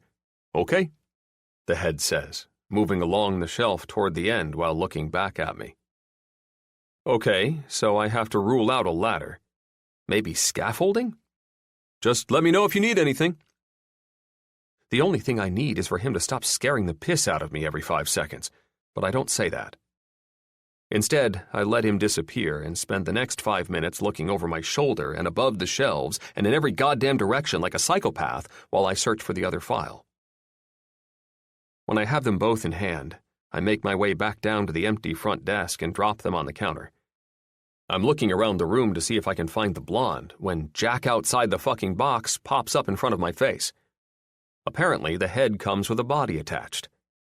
I jump like a teenage boy with his dick in his hand when his mom knocks on the door. "Jesus!" I yell. "Oh, whoops. Didn't mean to startle you," the guy says, and I crane my head back to take in his form as he continues to stand. "Are you sure?" I ask, "because you've been startling me all over the place." He laughs a little and then shrugs, standing, finally, to what is apparently his full height. Cripes, this dude is tall, as in towers above all living things. I follow the line of his body up until I finally land on his face. "How the hell tall are you?" He chuckles a little before shrugging his shoulders. I swear to God, they almost touch the ceiling. 7'2". Christ, what the hell are you doing in a law library, Stretch? Working? I shake my head with a laugh. Obviously, I found a fellow smartass. I bow regally. I dig it. My reaction apparently lowers his guard a little because he smiles. "I go to NYU Law. In my 3rd year, actually. But yes, I did do a stint in basketball before I broke my back." "Oh, fuck, man," I groan. He must hate having to answer questions about this shit every time he meets someone. His height pretty much makes it an impossible subject to ignore. "That blows. I'm sorry. But hey," I console with a shrug. "If you're any good at manipulation, you can make more money as a lawyer than you ever would have at basketball." He takes the files from my hands with a nod. I get with the program. This guy doesn't have any interest in shooting the shit with me, and to be honest, I don't really have time for it either. Ideally, I would have spent the whole night wooing my potential blonde lover, but I've got no use for dinner with another dude. Now that poker night is a thing, I've got dicks coming out of my ears. "I need copies of both of these." "Right," he remarks, They're 15 cents per page, I finish. Yeah, I got it. The blonde who was working yesterday let me know. He raises a brow, and I latch on to its significance. He must know who I'm talking about. You wouldn't happen to know her name, would you? He squints his eyes slightly, and I'm just observant enough to notice. Maybe he wants to date her, fuck her, something. I mean, I sure as hell want to fuck her, so I can't blame the guy. But it could be something else. Whatever it is, he doesn't want a good-looking fucker like me to have her information. It might have been my friend, but I'm not sure. There are a lot of us law students working here, he says diplomatically, and I know immediately that he's lying. He's holding my eyes, but in challenge, not in fact. I decide to drop it and give him a shrug just for show. I don't need this guy on my back, and I'll figure out some other way to get her name. I know now that he's in his 3rd year at NYU Law, and that he knows her. I also know it's a good possibility she's a law student, too. That's as good a place to start as any. The rest is just going to take me a little bit of time, but it's nothing that I, the master of finding loopholes in all situations, won't be able to solve. After we go through the whole, I don't have a library card, but here is my library card number spiel, he disappears to make the copies, comes back, I pay, and then I step outside. I'm making my way down the large front steps when my phone rings. I pull it out, look at the caller ID, and jump on the opportunity without pause. I've been trying to give her shit for a day and a half. It's about time she gave me my 5 minutes. Wow, look who it is. My former assistant, Liz. I tried calling you, more than once, but you didn't answer. I jog down the stairs to the spot where Vinny is waiting and climb inside. He starts driving as soon as I shut the door, heading the direction of my office. I was in labor, you asshole. Yeah, but that's a long process. I've heard women talk about it taking 12, 15, even 24 hours. Are you telling me you couldn't find time in an entire day to get back to me? Yes, that's exactly what I'm telling you. Well, I grumble. Congratulations on the baby, I guess. Thanks. I can tell you're really excited. So excited, in fact, that you've decided to extend my maternity leave. What? No fucking way. She keeps talking as if I haven't spoken. Which is honestly so nice of you. Best boss ever. God damn, she's a ballbuster. But it's that quality that has made her the optimal assistant for a guy like me. She takes zero bullshit, and I wouldn't want it any other way. Not with me or with my clients. It might seem like I give her a hard time, but for every 10 times I've given Liz shit, she's told me to fuck off 100. Literally. No doubt our boss-assistant relationship makes zero sense to anyone but us. Liz, you cannot have more time off. I'm already drowning with the imposter you left behind. I can't take any more days like this. I might actually start to age. I shiver. I'd hate to think about what that'll do for me socially. See, this is what I like most about you. Worrying about me, the woman who keeps your life in order and just spent an entire day actually pushing a human out of her body more than yourself. Thank you. Thank you for being so thoughtful and considerate. I'm really going to enjoy those extra 3 weeks of maternity leave. 3 more weeks? On top of the already 12 weeks? Oh, fuck me. Look, if you really want to, we can talk about you and your maternity leave later, I say. I'll even pretend to listen. I'm really good at it. But if you could just help me with my current assistant situation now, we'll have plenty of time for all that later. You know what? She says, a grittiness in her voice I'm not entirely unfamiliar with. I called the temp agency. They're sending you someone else tomorrow. You did? I say. Well, Jesus, Liz, you should have just said that in the first place. Then we wouldn't have had to waste the last 5 minutes talking about you. The Suburban pulls up at the curb in front of my office, and I climb out without waiting for Vin. He won't be offended. He's used to how I operate. You're right. Of course I am, Liz. This is me we're talking about here. Is that it, then? She asks. Can I now go back to caring for the brand new human I just pushed out of my vagina? Yep. Congrats again, and be sure to send your vagina my condolences. Fuck off. Love you too, Liz. I'm officially hanging up now, asshat. Have a good day tomorrow. I hit end on the call with a smile. Now that my assistant situation is fixed, there's no doubt I will. Through the lobby, up the elevator, and past an empty assistant desk, I step inside my office, take off my jacket, and settle into my desk chair. I pull up the Porvost account and start scrolling through the particulars. I've been at it for nearly an hour, only taking one short break to reach out to an old contact when a text message pops up on my phone. It's from a woman named Yvette, whom I spent a week with about a year ago. Yvette. Dinner Sunday? I need your cock. I nearly laugh, but my dick stirs in my pants before I get the chance. This is what I love about being a single guy with no obligations. Pussy calls, and I get to answer. It doesn't matter that Yvette wasn't on my radar 5 minutes ago. Now she is, and I'm free to do what I like. Me. Sure, honey, but how about we skip dinner and go straight to fucking? Yvette. Just tell me when and where. I smile to myself and begin to type out another message when Hillary knocks on my door and peeks her head in. I'd assumed she'd gone home for the day, but apparently I was wrong. You have a call. I raise an eyebrow, but she doesn't take the hint. I suppose some people don't respond to anything other than verbal direction. There is a silver lining, though. At least I'll be rid of her tomorrow. Right, who is it? Her eyes widen, and then she shrugs. I didn't ask.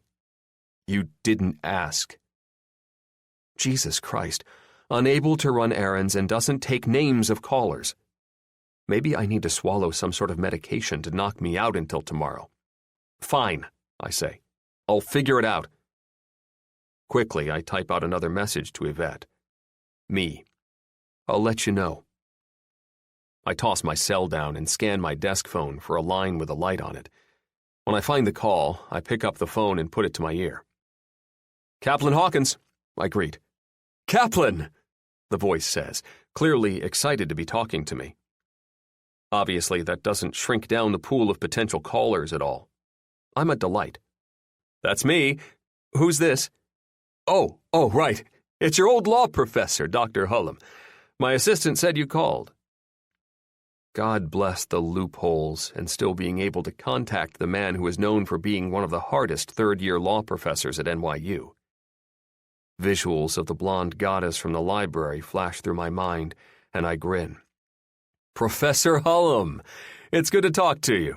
You too, Caplin. You too. In the interest of being candid, I was shocked to hear from you. Thrilled, but shocked.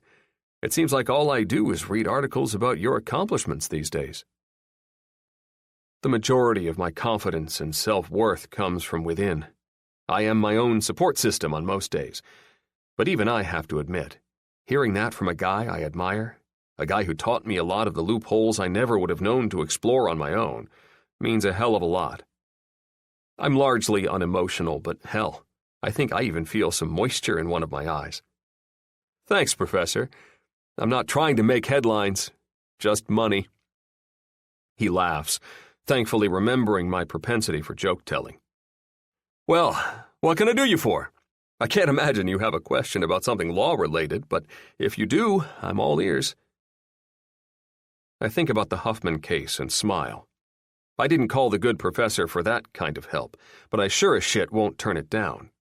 I'll make asking him a couple questions an addendum to my original plans. I do have a couple questions, actually, I say, but I was hoping to ask them in person. I thought maybe since I'm going to be close to campus a few times this week, you might have a spot for a guest lecturer?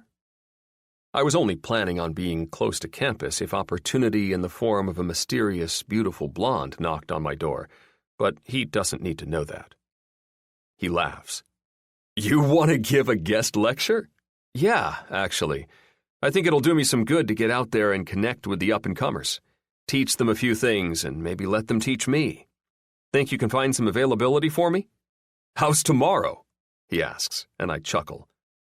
It's only Tuesday, and I'm already balls deep in 5 different case files and trying to get an assistant that can actually fucking assist. I might need a couple days to prepare, but I can certainly do Friday. How's that sound? Like the perfect excuse to take an early weekend. Come on now, Professor, I chuckle. You still have to show up.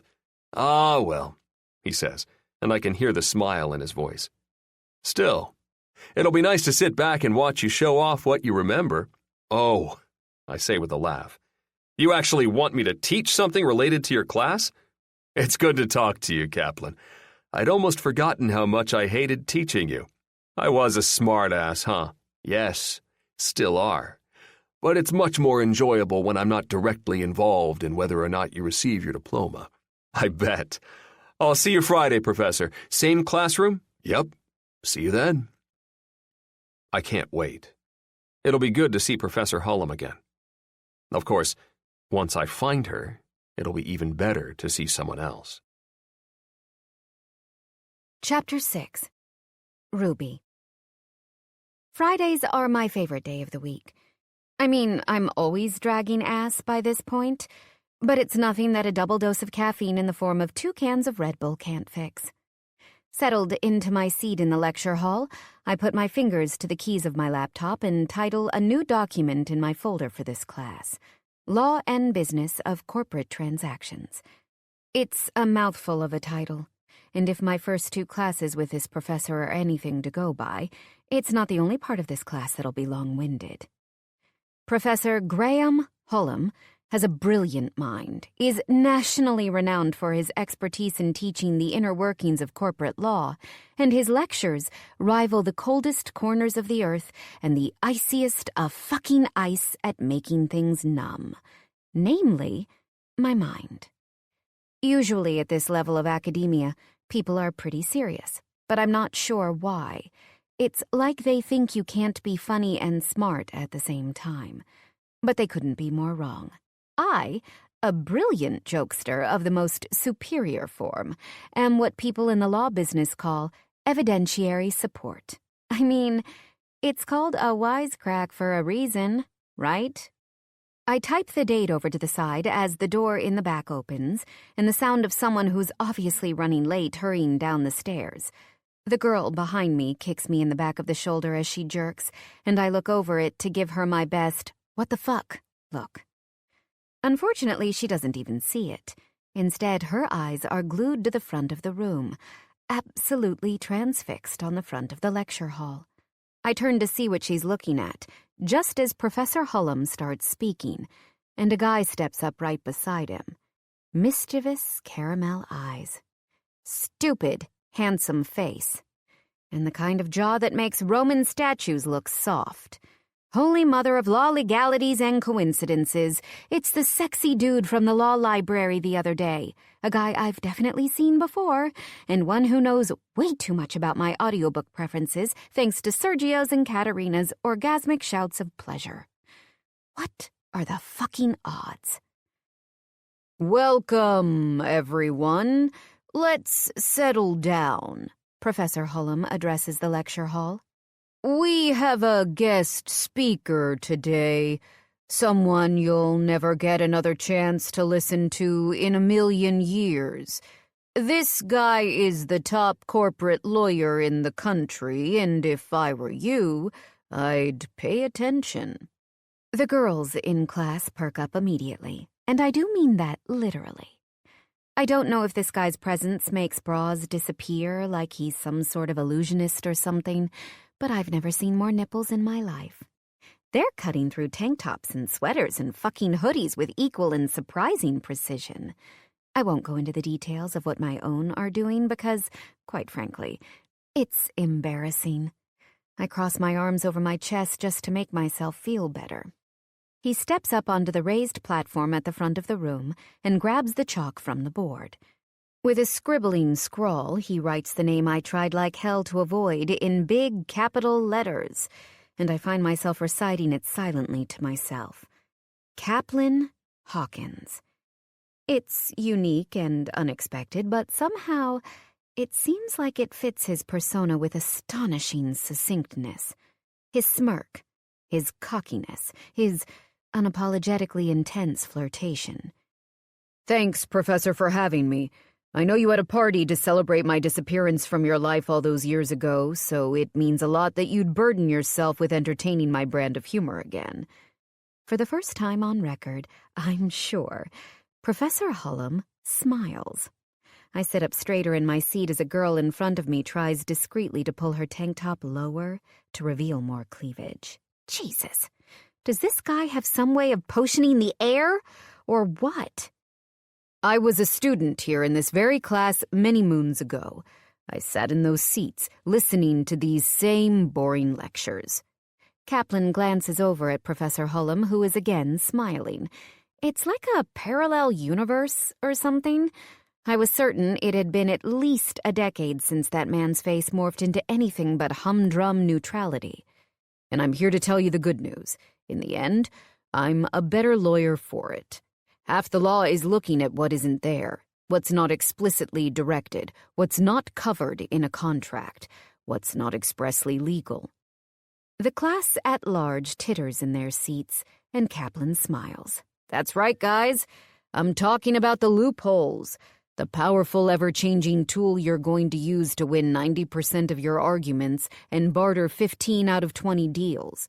He walks across the platform and jumps up to sit on top of Professor Hullum's desk, and I hear a collective female sigh. I roll my eyes. No doubt my spidey senses were right. This guy is big, fat fucking trouble. You have to look beyond the information you're given to the information you can find, he continues, and I'm just about to look away because, Jesus, this guy is something else. And I don't want any part of whatever sexy black voodoo he's tossing out like candy toward the rest of my female classmates, when his gaze finds mine directly and holds it.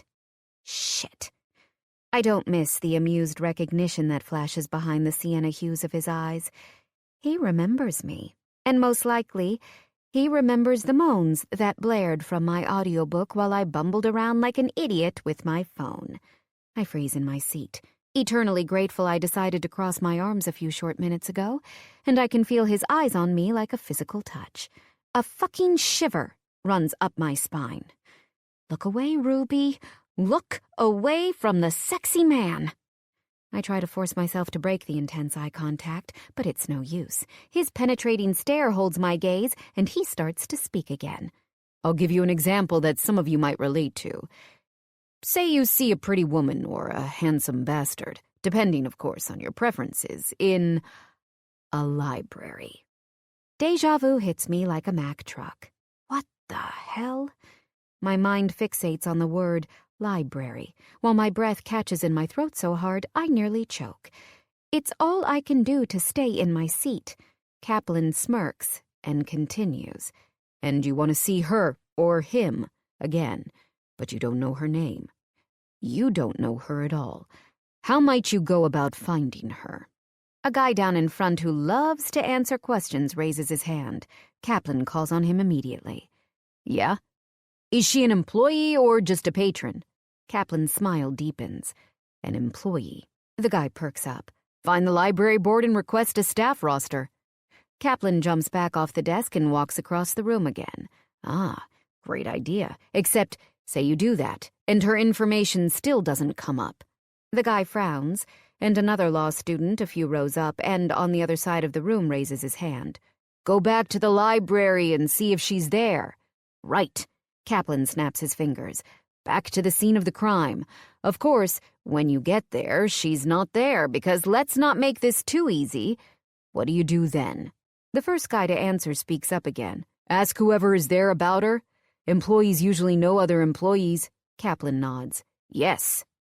My heart picks up its pace, and I squeeze my hands into fists just as Caplin's eyes find mine again and stick like honey. So, you do that. You ask around about her. But when you talk to the employee on duty, he refuses to disclose her information. Oh, God, Kevin. Caplin's smirk gets even smirkier. So, what now? What's the next step? The girl next to me, someone I vaguely know as Sandra, raises her hand and it catches me off guard.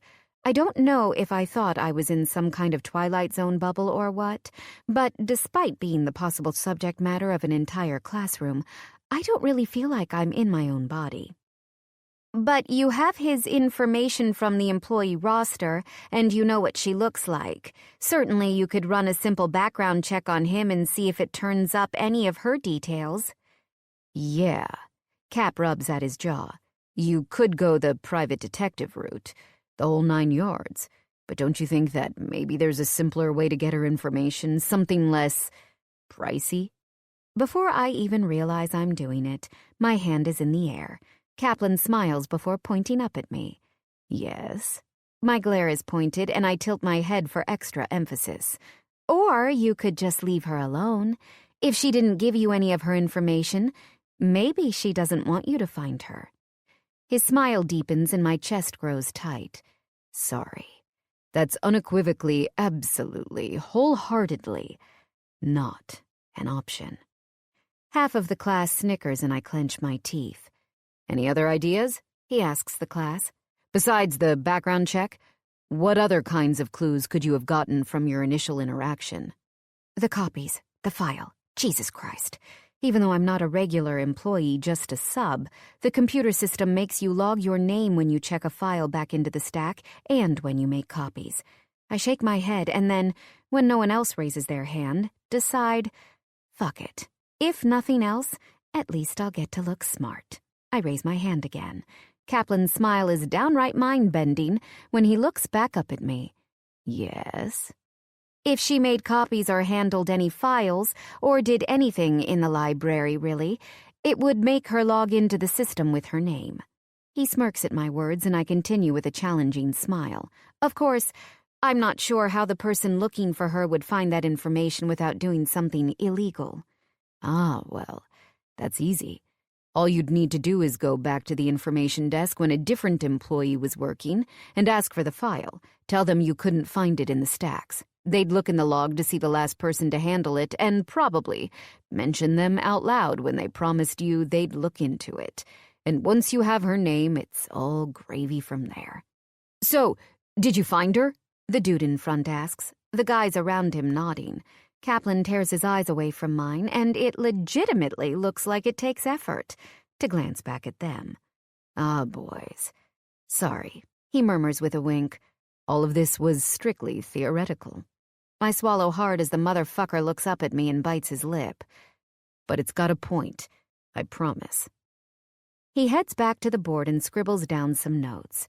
This, boys and girls, is the kind of thinking you're going to need to use on a daily basis. Every case, every single one will have challenges. It wouldn't be in court without them. It's your job to think around the challenges, to keep asking questions until you find an answer. Get good at it, and you'll be surprised just how rewarding it can be. My mind races with the possibilities of finding some loopholes, the ones he speaks of with such authority and wit.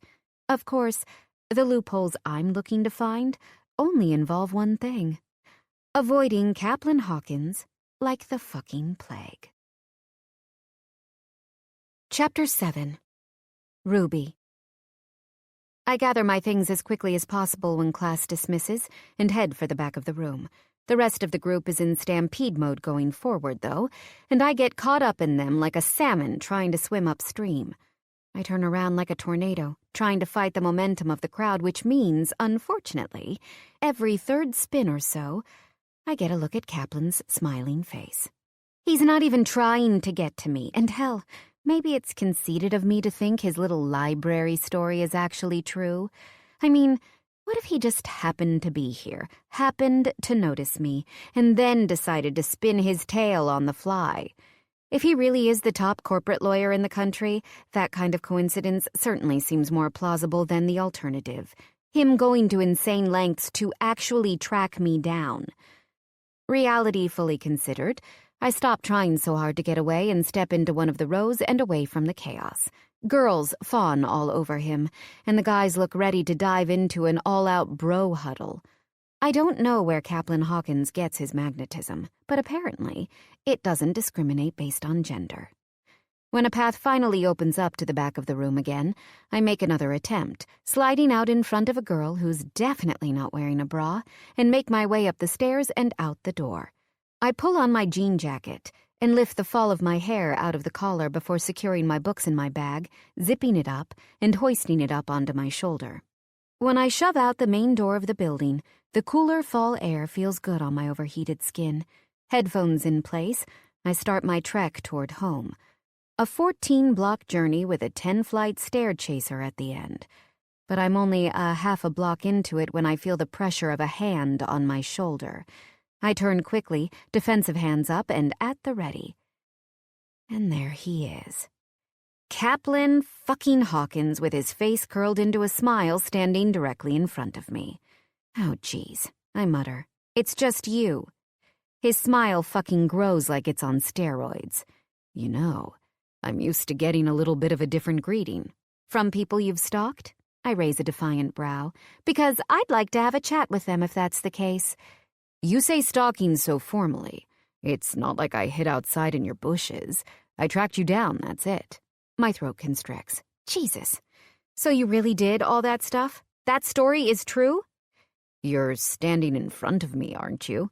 He shrugs, like he's not completely in-fucking-sane, like this is completely normal practice.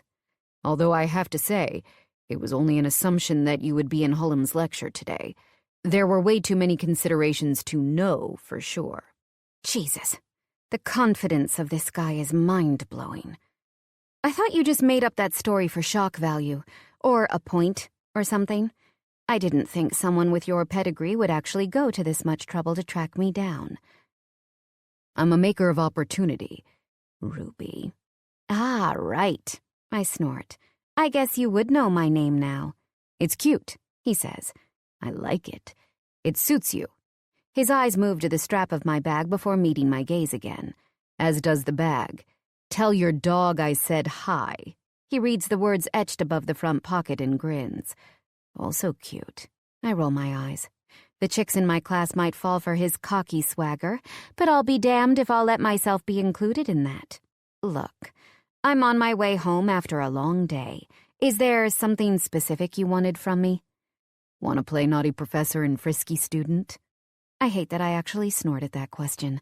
I should be completely disgusted, but the charm on this guy, it's like witchcraft or something. Pretty sure that's highly inappropriate. He quirks an amused brow. Handsy mailman and flirty housewife? I shake my head and he feigns a frown. The bastard looks so sad, you'd think he just got the news that his puppy died, but even that sadness doesn't stop him from tossing out one more. Dirty cop and desperate criminal? You know, I see where you're going with these, and I don't think any of them are going to work.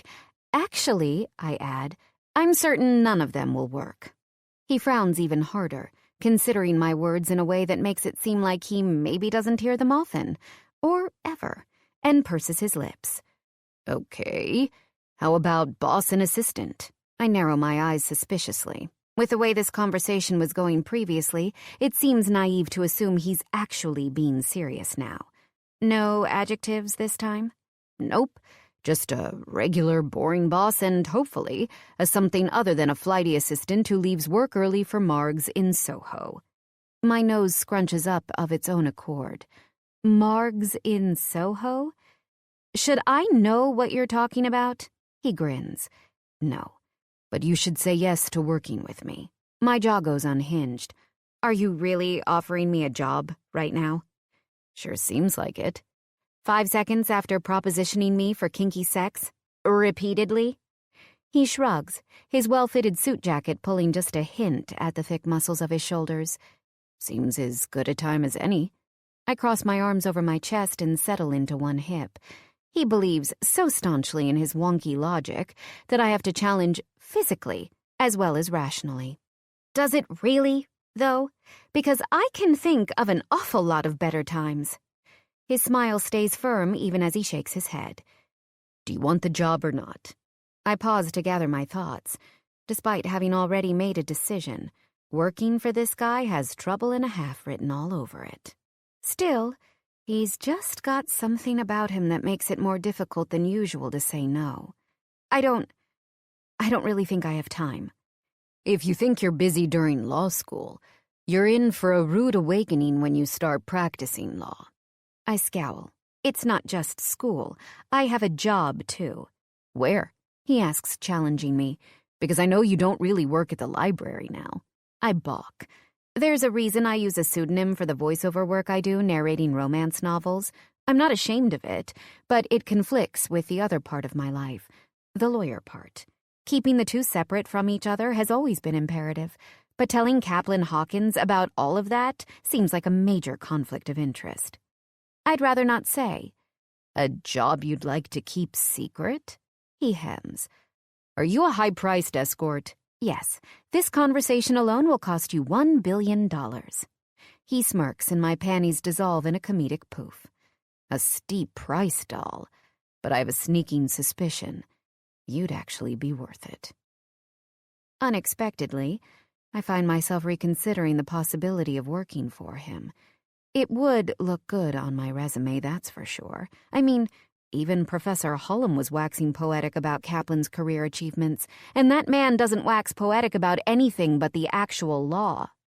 I hold my breath for a second and a half, but just when I'm ready to let it out, ready to take a dive and give this reckless idea a chance, a woman steps up beside me and starts talking to Caplin like I'm not even there. Oh my God, Cap! I haven't seen you in forever!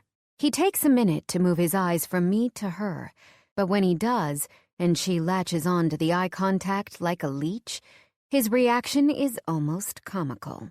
I don't imagine he ever finds himself out of sorts, but right now, he looks about as prepared to deal with the two of us as a chicken with its head cut off. You said you'd call, but I never heard from you, she purrs, like a flipping kitten. Maybe it's fate that I'm seeing you now. We should get together again. Maybe go to that beach house we did last time. Remember how we didn't come up for air? I roll my eyes and turn away, ready to head for my apartment again when he reaches out and grabs my arm. Ruby, wait. I sigh, but the other chick doesn't even fucking register that he's talking to me. Ruby? My name's not Ruby. His patience waning, he turns back to her and holds up a finger, but he doesn't let go of my arm. I know, Tess. Just give me a minute, okay? She smiles and bats her lashes, completely unfazed by me now that he's proven he remembers her name. I sigh again. This time heavily, but he steps toward me and lowers his voice. Just think about it, okay? You're obviously smart, and I'm in real need of some brains around the office. I'd write it up like an internship, and I can promise an internship with me will get you a job at just about any firm you want when you graduate. I'm about to say I'll consider it when Tess talks over me. Cap, are you ready? Want to go get a drink? I smile sardonically. Maybe Tess's interruption is a sign. I alter my answer to go with the feeling I have. I've always followed my gut, and it's gotten me this far. No reason to stop now. Bye, Cap. I gently pull my arm from his hand and walk down the block toward my apartment. He's silent for a while, but right before I round the corner, he yells one more time, "Just think about it." I wave a hand over my shoulder and smile. The day I work for Caplin Hawkins will be no sooner than the day pigs fly. Chapter 8. Cap. It's Sunday night, and Bar Louie is packed and the women plentiful as I scoot my way through the crowd toward the bar. There's a brunette with some of the nicest tits I've ever seen making eyes at me from one of the booths to the right, but I'm about 15 minutes late, so I know Trent and Quince will be waiting. I give her a wink and a jerk of my chin, though, just a little something to keep her on the hook, and continue walking on my way to my friends. I've been late more than once because of a woman, and let's just say the guys weren't fucking thrilled. I'd do it again. It's not like I'm that considerate, but I can hardly get these bozos to go anywhere without their ladies, and the last thing I want to do is ruin the night from the start. If I wanted to do that, I would have kept my date with Yvette instead of meeting with these fuckers in the first place. Honestly, even I'm a bit surprised I didn't keep my date with Yvette tonight or take Tess up on her drink offer earlier today. But I'm just writing off my lack of interest as long work hours and the constant headache having Hillary in my office has caused me. And Ruby. I shake off the ridiculous thought. I mean, of course, I'm interested in Ruby. Hell, I'm very interested in Ruby. Even the way her sweet little name rolls off my tongue has my cock threatening to stand at attention. But I've never been one to put all my eggs in one beautiful basket. I'm more of a connoisseur of all women than a committer to one woman. Quince is looking my direction and spots me first, bumping Trent with an elbow so he turns around as I sidle up to the bar. I wave a hand at the bartender, Sally, a woman who knows both my drink order and my cock, and watch as she drops the customer she's taking care of like a hot potato to start working on making my rum and coke. "Nice of you to show up," Trent says, and it's not a surprise. He's definitely the pickier of the two of them. Quince is more happy-go-lucky, unless I'm sleeping with his ex-girlfriend, but that's a different story entirely. "Sorry, ladies, I was working on 5 important cases and one somewhat important one." Trent rolls his eyes. "I swear I don't understand how you're so successful. How can you talk about your clients like that?" I laugh and pat him on the head patronizingly. "I didn't say which client is the unimportant one, Trent. That's how." "You tell me I'm unimportant all the time," Quince interjects. Trent agrees. "Me too. Yeah, well, 20 years of friendship means I've got you assholes locked down. I can do whatever I want with you." Trent shakes his head and takes a pull of his fancy drink. "You're really something, Cap. You know that?" I nod as Sally approaches with my drink, and a smile grows on her face. "Oh, I know." "Hey, Cap," Sally says, setting down my drink on the backlit bar and leaning forward enough that her tits push deliciously together. "How are you?" "I'm good, honey. Really good now that I'm laying eyes on you." She bites her lip. "You look good." "You look good, too," she replies. "I get off at 3 tonight. Maybe we can—" Trent sighs, and internally I groan. As much as I love the idea of sticking my face between Sally's tits and legs, tonight is supposed to be a boys' night. As gently as possible, I cut her off at the pass. "Sorry, honey. Spending the night with my boys tonight. But we should get together soon. I'll call you, okay?" "Don't wait too long," she says with a little flip of her hair, turning around and strutting meaningfully to the other side of the bar. I groan and slap Trent on the back of the head. "Hey!" he snaps. "Just punishing you for our friendship," I remark. "If you hadn't spoken to me all those years ago, I'd have her on her back with her tits in my mouth, my dick—" "God almighty, stop! We get it. We really, really get it," Trent says while covering his eyes. Quince chimes in with a similar sentiment.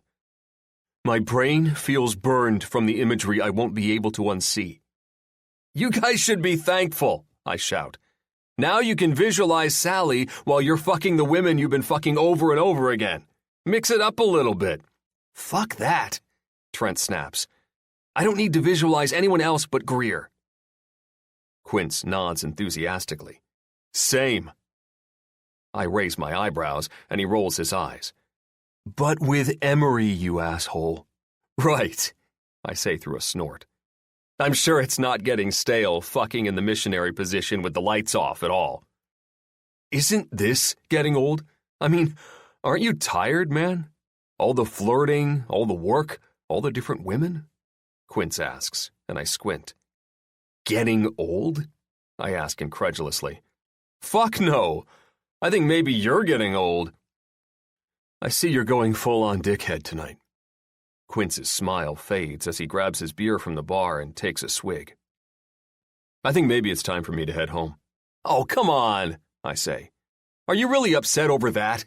Jesus, Quince, you need to toughen up." Trent pins me with a hard glare and a promise to hit me square in the nuts if I don't shut the fuck up. I shrug and pick up my rum and coke for another pull. I probably shouldn't be so hard on the guy. He's good-natured to a fault and gives the benefit of the doubt to everyone. I must sound like a real asshole to get him this upset, but I just can't seem to find it in me to care. They're always on my ass to change my ways, to give in to the pressure of a one-woman ride for the rest of my life. I'd go crazy if I didn't push back every once in a while. You just don't understand, man.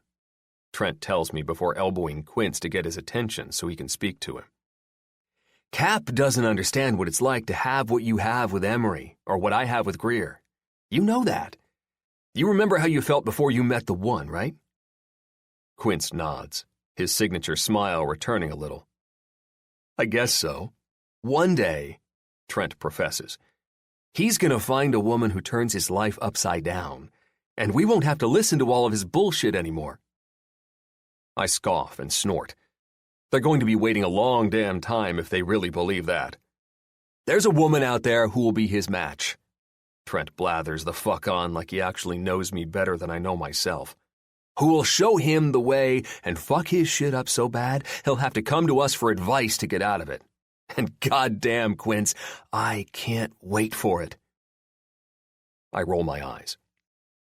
Quince smiles full out now, the goofy grin I know so well shining so brightly it eats through his face all the way to his ears. Man, I can't wait to meet her and watch Cap fall right on his ass. Trent laughs. Right? Whatever, guys. All this lovesick bullshit is really starting to eat away at your brain cells. Trust us, dude, Trent says. It's coming. And I wouldn't be surprised if it happens even sooner than you think. I shake my head and shove off of my stool, grabbing my wallet from my pocket and tossing cash on the bar, and I give both of the naive assholes slaps on the back. Have fun with your fantasies, guys, I remark. I'm going to go have some fun with a woman. Trent's smirk is almost as convincing as mine as he turns from the bar just enough to slap me on the back. Sounds good in theory, buddy, but I know the reality. I lift an eyebrow. Oh yeah? And what's that? Quince and I know we're going home to a warm woman. You have to find one first. I don't bother sticking around to prove him wrong, and instead scan the women on the way out of the bar. It'd be relatively easy to convince one to come home with me. I know from past experience, but none of them are whetting my appetite tonight. Kind of like Yvette, or Tess, or Sally. Fuck. Seems like I might need to start looking new places. Or maybe I need to start really laying the groundwork for that pretty little blonde gemstone with the sexy eyes and smart mouth. Trent's stupid comments continue to niggle somewhere in the back of my mind, but I shut them up with a whistle for a cab right as it sails straight past me. Fucking New York cabbies. Without any other potential taxis in sight, I wrap my jacket a little tighter and start to walk in the direction of home. Maybe, I think with a smirk, I'll find something, or someone, to play with on the way there. Chapter 9. Cap.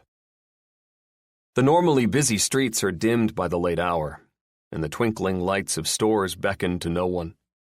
I can hear myself think for a change, and I bask in it. My normally salacious gaze turns contemplative, and I mostly just savor the quiet walk rather than keeping my eyes peeled on other people. And when I say other people, I obviously mean beautiful women. With Liz off on maternity leave and Hillary doing everything in her power to make my life a living hell, work has been kicking my ass. The normal legwork that my right-hand woman had been so accustomed to juggling with her fucking pinky finger has now been tossed into my lap, and I've been chasing my fucking tail ever since.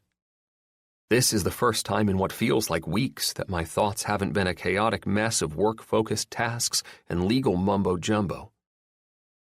I've lived in the city for most of my life, but I've never thought of myself as an actual city person.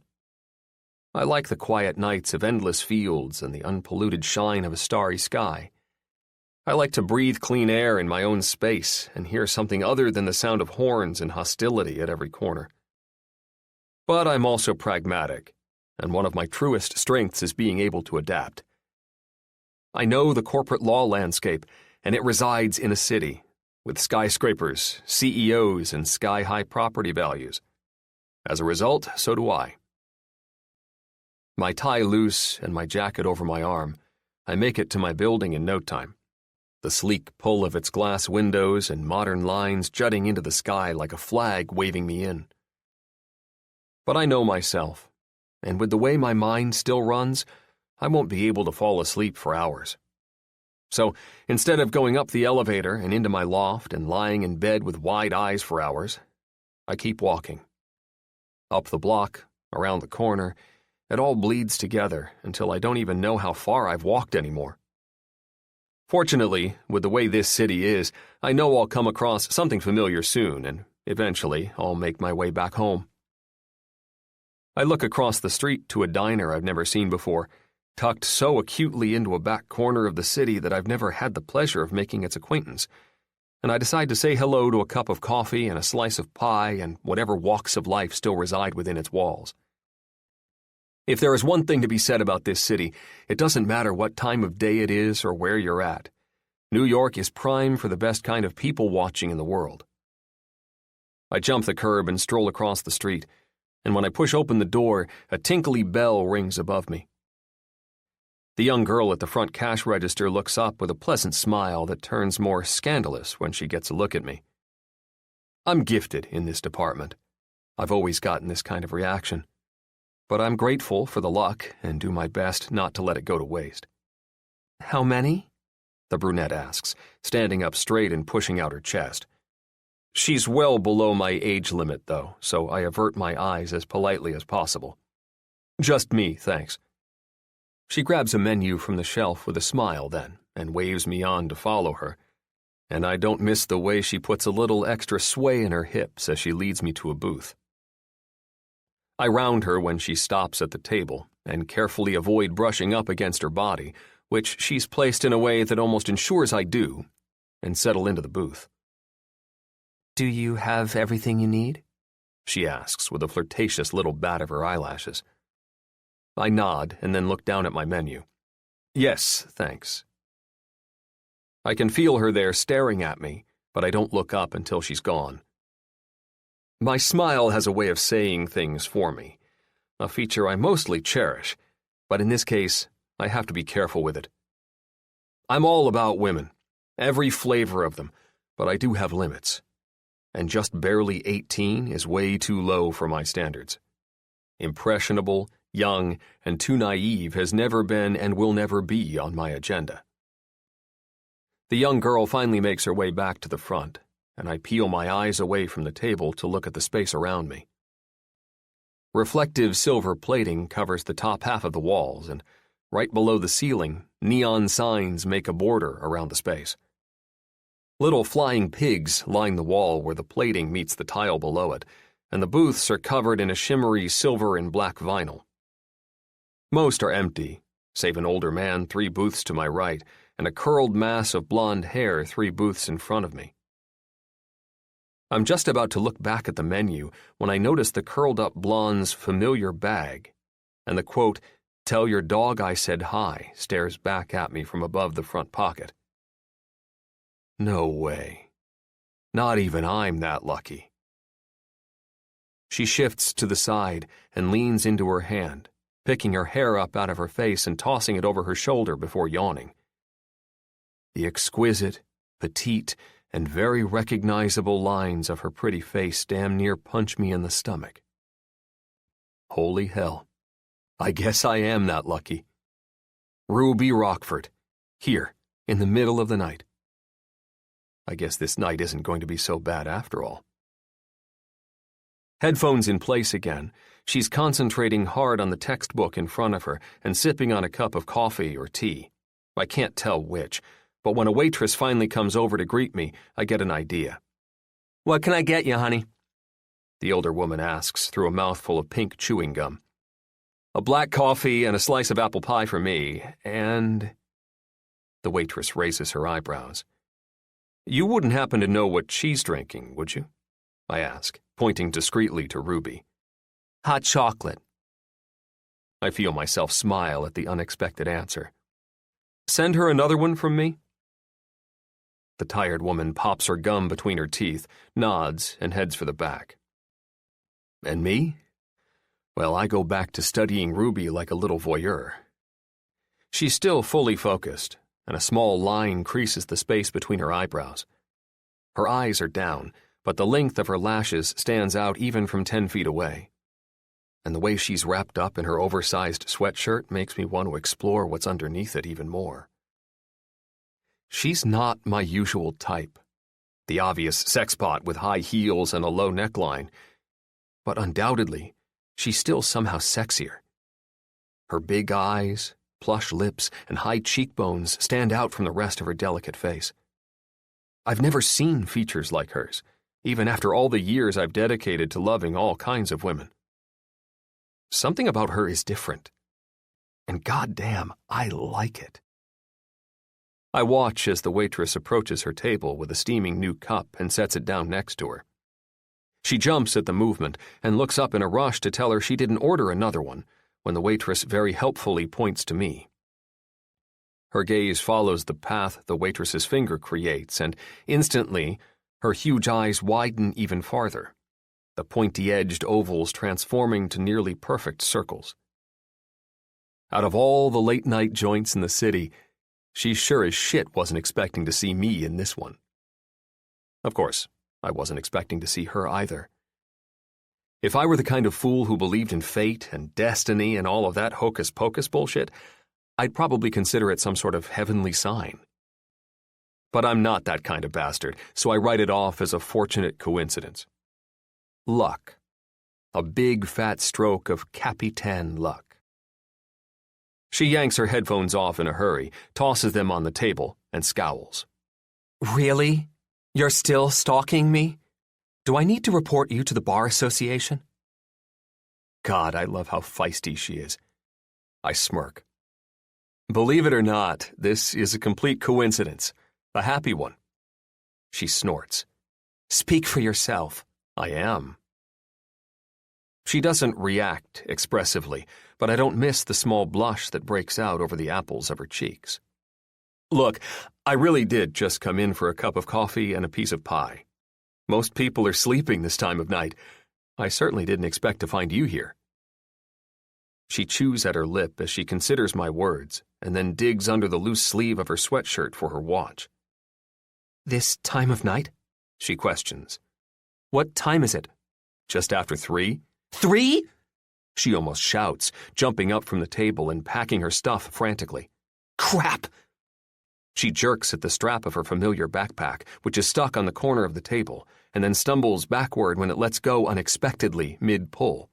Hey, I say, standing from the booth and covering the distance between us quickly enough to steady her on her feet. Where's the fire? Time's not going backwards, so no matter where you're supposed to be, you might as well calm down. I'm not supposed to be anywhere but sleeping, she remarks. I have to be up at 5, and I didn't realize how late it was. You've got 2 hours. That's plenty. She snorts. 2 hours is not plenty of sleep. I shrug. It's probably what I get on most nights. Yes, but you're a vampire, she says casually, and I can't help but laugh. You know, I might be. I look down at the book in her arm and read off the title on the spine. Corporate Climate, Understanding the Principles of Case Context. A little light reading, I see. She actually cracks a smile. I have a mock trial coming up. I'm trying to be as well-versed as possible. I could help, you know. I pause and eye her knowingly. In fact, if you came and worked for me, the experience itself would help. I'll show you all sorts of things. Oh, I just bet you will. Damn, her smart mouth might be my favorite thing about her. As much as I'm digging the way your mind obviously works, my offer is completely innocent. She scoffs. Uh-huh, sure it is. I shake my head as I reach out to take her book and tuck it under my arm. Come on, sit down with me. Drink your cup of hot chocolate that you already have, thank me very much, and let me help you. She groans, looks at her watch again, and finally, blessedly, gives in. Fine, she repeats, grabbing the book back from my hands, shoving me out of the way and sliding herself and her belongings into my booth. But if you make one comparison of law to sex, I'm out of here. I cross my fingers and then cross them over my heart. On my honor, my lady, I'll be a perfect gentleman. Her eyes are piercing and powerful as she meets mine head-on. The contact feels like some sort of cosmic car crash. Perfect gentleman? You don't even know the meaning. I have to bite back my grin. She is so right. Chapter 10. Ruby. Dangerous. That's what this is. Sitting down in the middle of the night with Caplin Hawkins, and his lascivious intentions didn't seem like even the most remote of possibilities. But here I am, drinking a hot chocolate he bought for me, listening to him discuss the complexities of corporate law context. Most judges are pretty time-sensitive, he says, and I can't stop myself from stealing a glance at the way his lips move with his words. They are full, firm but soft, and holy moly, those lips of his are a little too tempting for my liking. Snap out of it, Ruby. I blink 5 times and force myself to focus on what he is actually saying, not how good his mouth looks while saying it. Obviously, if there's a standing case somewhere you can research out of the time vortex, they have to abide by it. But most of them only remember a certain number of cases offhand, the ones they've experienced, through both their own court and others, the ones with enough relevance to make a lasting impact. His voice lulls and dips and smooths over the rough words like calamine lotion. With how tired I am, how down my guard seems to be, it almost feels like it's putting me at ease. I yawn. Look, I appreciate all of your knowledge, but I truly think I've reached the point in the night where I am no longer retaining information. I'm tired, and I have to be up so soon. Where do you have to be in the morning? He asks, and I balk. He notices, and being as perceptive as he is, knows exactly why right away. Ah, yes. The job you won't discuss. I really thought hooking was more of a nighttime activity, but who am I to judge? I roll my eyes and, my defenses down, let a little detail slip through the cracks. Hooking may not happen at 5 a.m., but that is when the recording booth opens. He smiles, victorious and surprised all at once. The recording booth, huh? Are you going to be the next big music superstar? I laugh. My singing voice is terrible. No. My best notes are something in the neighborhood of a shrieking cat and nails on a chalkboard. Okay, then. What? What do you do? You have to tell me. The suspense is killing me at this point. I groan. I don't tell people. I don't really think I should tell you either. Are you kidding? I'm a steel trap, he practically shouts. If you only knew the things I know and don't disclose, you wouldn't even hesitate to tell old Capitan. I roll my eyes again, but I'm not a client. He rolls his back, takes out $1, hands it to me, and then physically makes my hand give it back to him. There. You've now paid me to keep your secrets. Go ahead. God damn, he's too smooth for my own good. Nerves bubble in my belly, but I think it's also a little bit of excitement. For as much as I keep my secondary career a secret, I truly love it, and it feels good to be able to share it with someone. He widens his eyes dramatically and taps his watch as I pause. Getting closer and closer to 5 a.m., Ruby. Fine, I sigh, and a shiver of eagerness runs down my spine at the same time. I'm an audiobook narrator for romance novels, under a pseudonym, mind you, that I do not disclose to anyone. Really? I nod. That's fucking awesome. His enthusiasm is contagious, zinging through me and making me feel more awake than I have in the last week and a half, despite my lack of sleep. I really love it. Some of these novels are so fun. It's an unbelievable experience to bring the story off the page. Is that what you were listening to in the library? Something you narrated? I shake my head. Someone else. I like to listen to as many as I can. It helps me get better. Research always makes a stronger lawyer. I wince at the reminder of my double life. Obviously, I don't need people knowing I do it, though. He pulls his eyebrows together, and I honestly think he's perplexed. Because why? He asks. There's nothing illegal about being a narrator. People will use it against me, Caplin, and I'm already at a disadvantage in the courtroom as a woman. He rolls his eyes. Let me teach you something, Ruby. People can only use things against you if you let them. Being a narrator, being a woman, you're better off embracing it. Use the skills you have that no one else does. That's the real secret to it all. I shake my head hard. I don't know. He purses his lips, and I throw up my hands. Look, you might be right, but I'm not ready, okay? He shrugs, taking out the dollar we exchanged and waving it around. Attorney-client privilege, remember? You have nothing to worry about. I shouldn't have told you. Maybe, maybe not. But it's done, right? Might as well make the best of it going forward. He pauses for dramatic effect, waggling his eyebrows. I raise mine. And I suppose you have an idea for how to make the best of it? Of course, he says with a wink. Tell me your stage name. Nice try, buddy. I cut him off and he just grins. What I actually meant to say was, you should say yes to the assistant job and come work for me. I'll be flexible about your recording schedule if I need to be, and if you need someone to test out the material on, I'll be ready and willing. I roll my eyes. Come on, he says uproariously. Can it really be that bad? That working for me is not worth its weight on your resume? He shakes his head. I don't think so. If you're smart at all, you'll take the job, put my gold star on your resume, and then move on with your life. That easy, huh? I just fit you in? Like a bikini wax. Yes, he says loudly. Absolutely. Your calendar should just be a revolving list of me and bikini waxes. And law school and narrating and...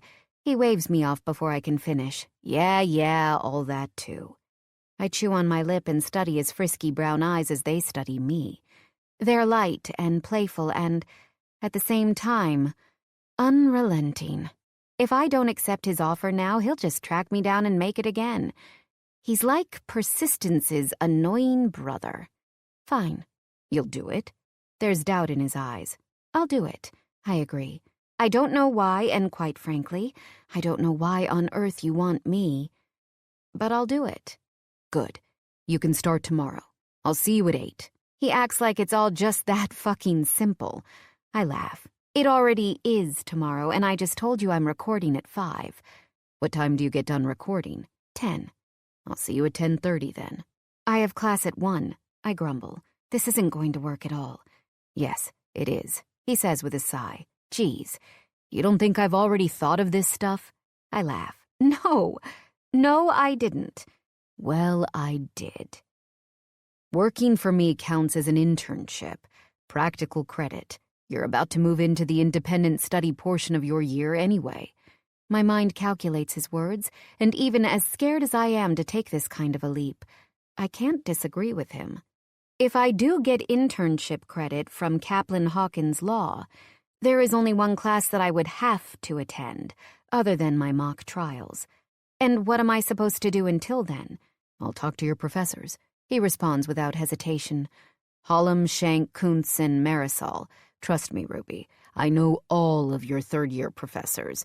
Very well, actually. No. I don't want you doing that. What if I miss material? What if I don't? Relax, he groans, rubbing a hand down his face. Jesus, I'll teach you all of it. Trust me.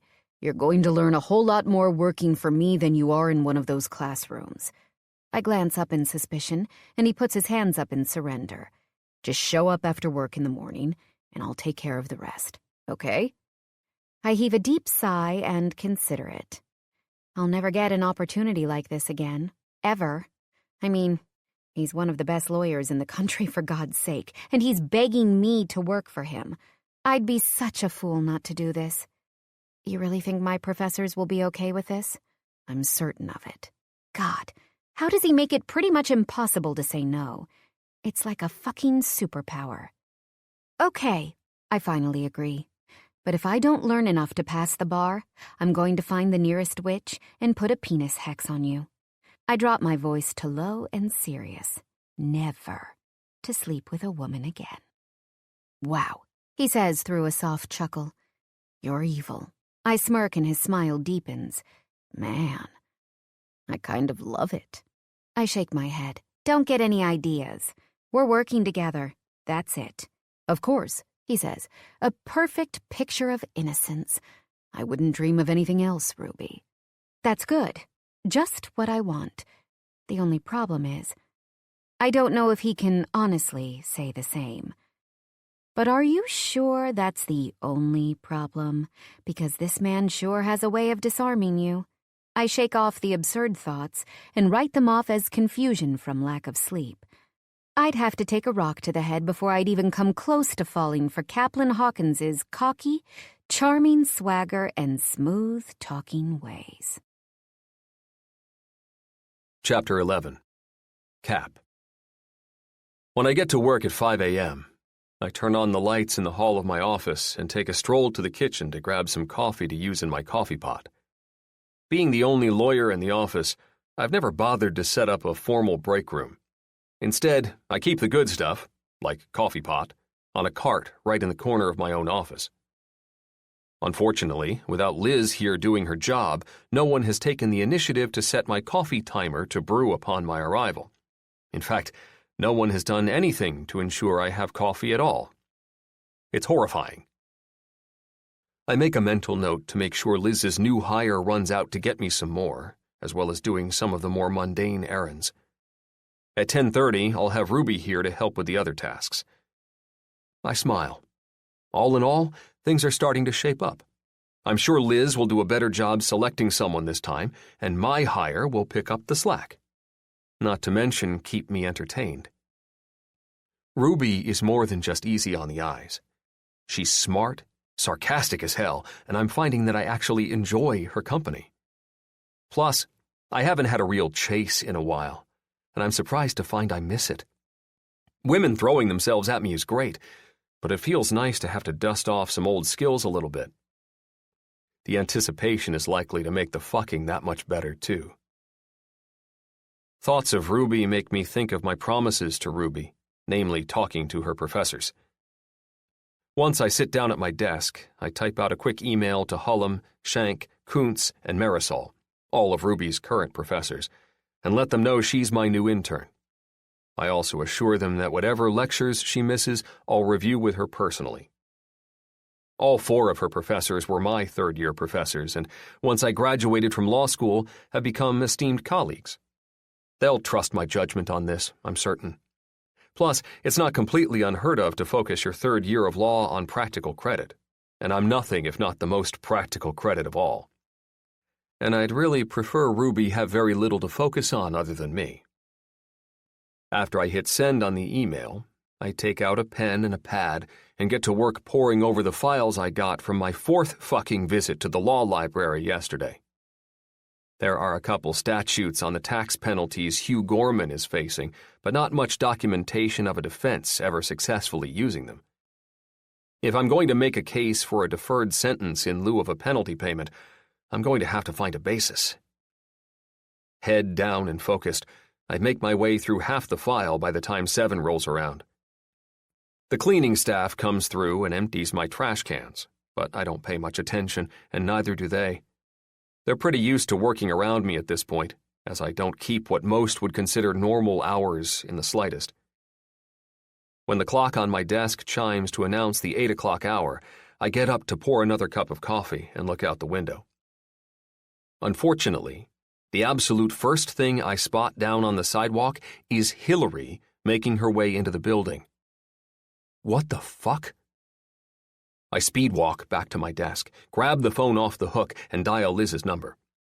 After 3 quick rings, it rolls straight to voicemail. I slam the receiver down on the base and pick up my cell phone instead. If she's too relaxed to answer my call, I'll use some texts to tense her up. Me. What the hell, Liz? I thought you said you got someone new. When she doesn't respond immediately, I send several more messages, demon style. Hello? Liz, someone has to answer for this. I know you're busy staring at your new cherub, but I'm not going to stop until you take responsibility. This is the work of Satan, Liz. Sicking this woman on me again, after the way I've treated you too. Hey, you know what? Maybe I'll just send her on an errand to your house. Tell her to show up and ring the doorbell repeatedly. Make a fucking remix with it. Seems like a simple enough task, even for her. Probably really good in a house with a newborn, too. Hell, maybe Hillary can kill 2 birds with 1 stone and post selfies of her and your little bambino on her Instagram. A cute baby beside a pair of fake tits and overly glossed lips probably brings in killer likes and comments. Eventually, my annoy her until she responds plan works. Liz. Fine. God, I hate you. I grin and type out a response. That's a really strange way to say you love me, Liz. Really strange. I'll log it for further study at a later date. But for right now, why don't you just answer my question? What the fuck? This time, she does me the courtesy of answering immediately. You were being an asshole. I lied. I didn't call the temp agency. Why the hell not? Because I'm on maternity leave. Call them yourself if you're that miserable. Wait, what? I can just call them? Jesus. Fine, whatever. I found someone else on my own anyway. Let me guess. Pretty, young, perky breasts. What's your point, Liz? She just so happens to be really smart. Right. Her snap judgment of Ruby kind of fucking irks me. I mean, I might have some ulterior motives of my own when it comes to her, but goddamn, she's not just a pair of perky tits. She is incredibly driven and smart, and the complete opposite of what Liz is assuming, for fuck's sake. But with Hillary heading my way, I don't have time to set my lazy, on maternity leave for what feels like for fucking ever assistant straight. Whatever. Go hang out with your baby. I bet he doesn't even say anything interesting. Don't mind if I do. Don't bother me again until January. I'm tempted to type another pointless message back. But when I hear noise outside my office, I'm reminded of what I need to do right the fuck now. Oh, Hillary, no. I don't hesitate to storm out of my office in a rush, the words already on my lips. You're fired, I say, just as Ruby looks up from the assistant desk and scowls. Well, that didn't last long. Despite the tense situation I've just created with my big fat mouth, I can't stop my eyes from flitting between her very perky tits that are hidden beneath a soft pink sweater and her gorgeous face, and the fact that Ruby is running on 0 sleep and could literally be the next model for CoverGirl. Fuck, she's beautiful. I guess I'll not unpack my stuff and head home. Her words snap me back to reality. Shit. Wait. What? No, Jesus, I thought you were someone else. You weren't supposed to be here until 10:30. I got done recording early. I thought you'd want me to come in, she remarks. I'll just go. No, I cry, reaching out and grabbing her by the elbow. I thought you were someone else. Well, that's great. Already mistaking me for other women. No, I say again, trying desperately to climb out of this hole. The next time I see Liz, I'm confiscating her damn shovel. Hillary, a temp who's been working here the last few days, was on her way in. I just assumed that whoever was out here was her. She raises an eyebrow. Young, stilettos, shiny red lips, miniskirt? I nod.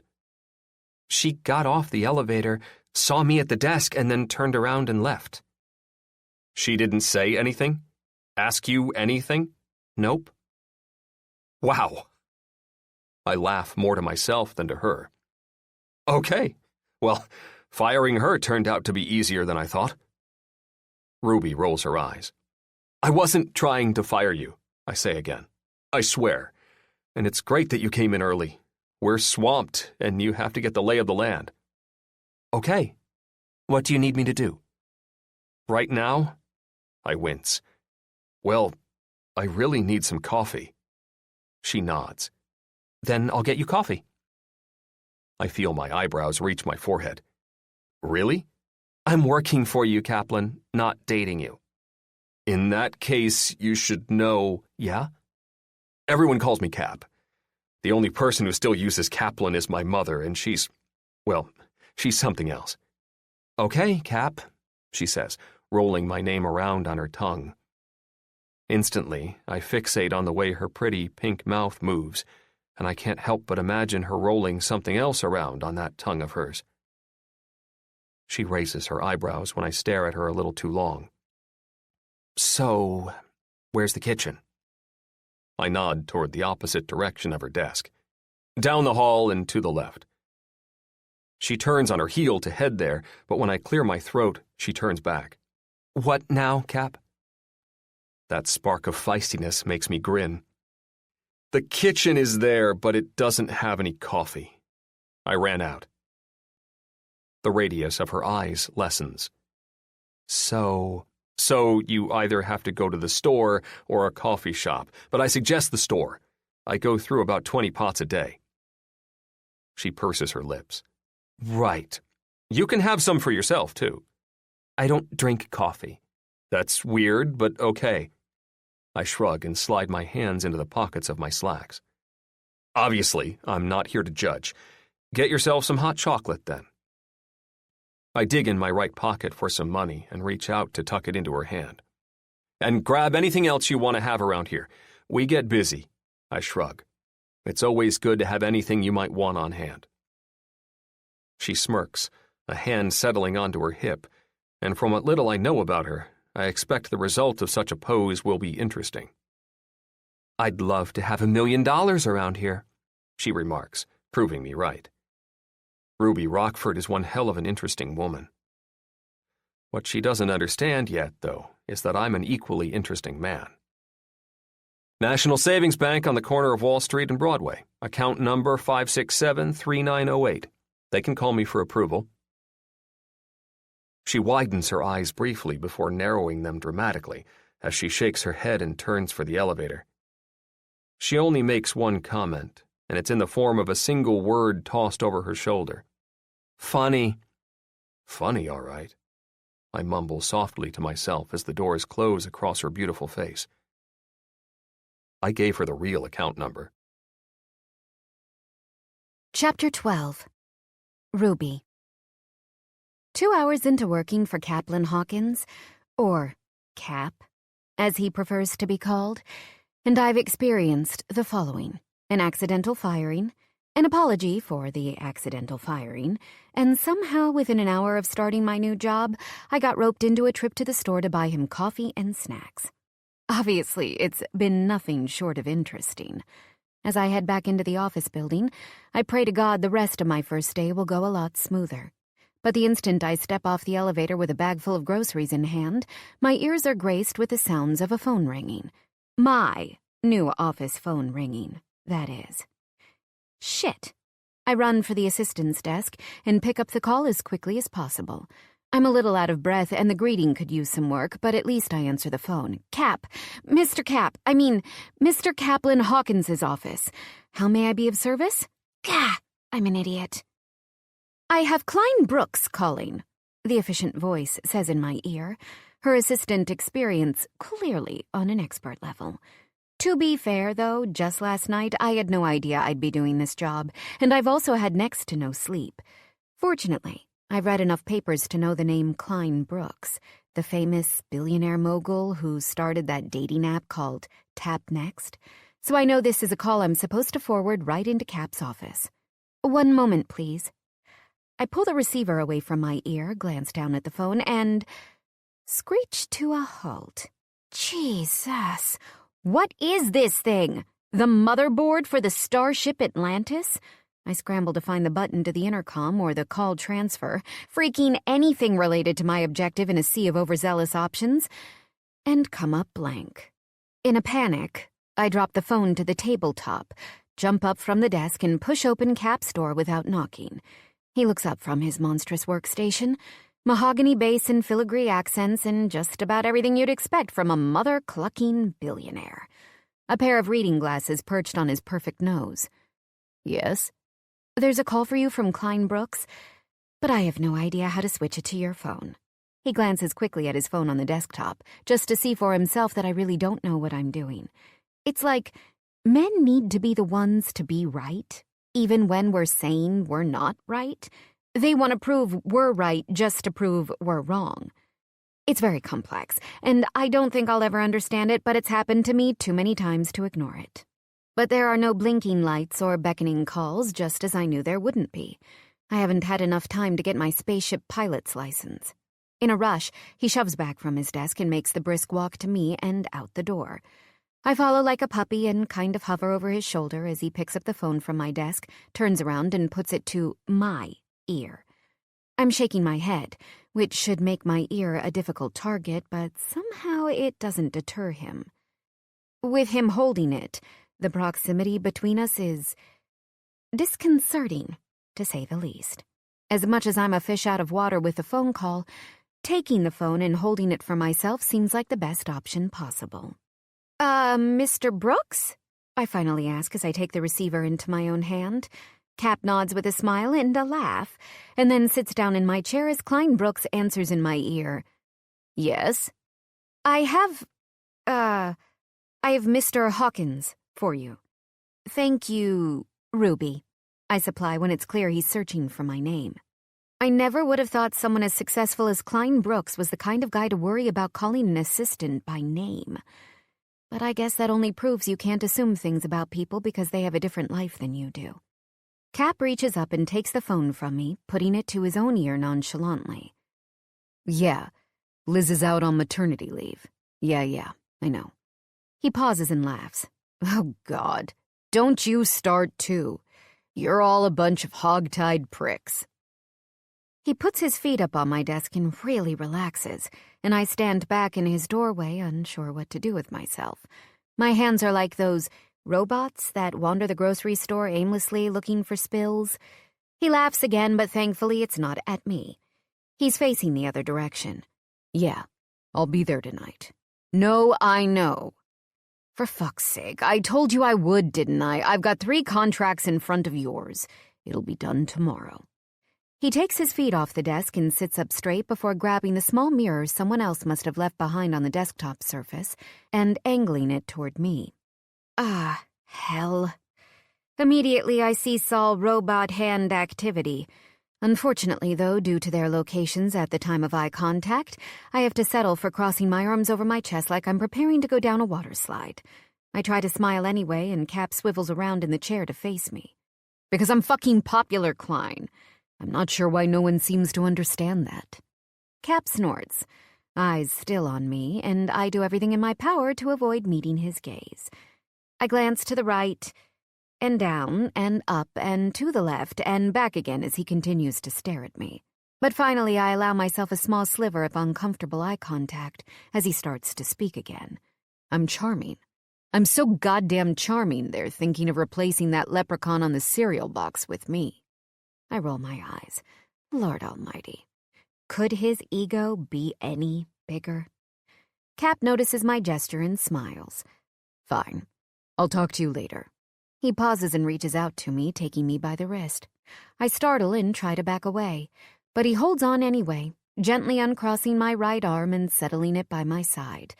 I watch, transfixed then, as he leaves that one and does the same thing with my left. That's it, though.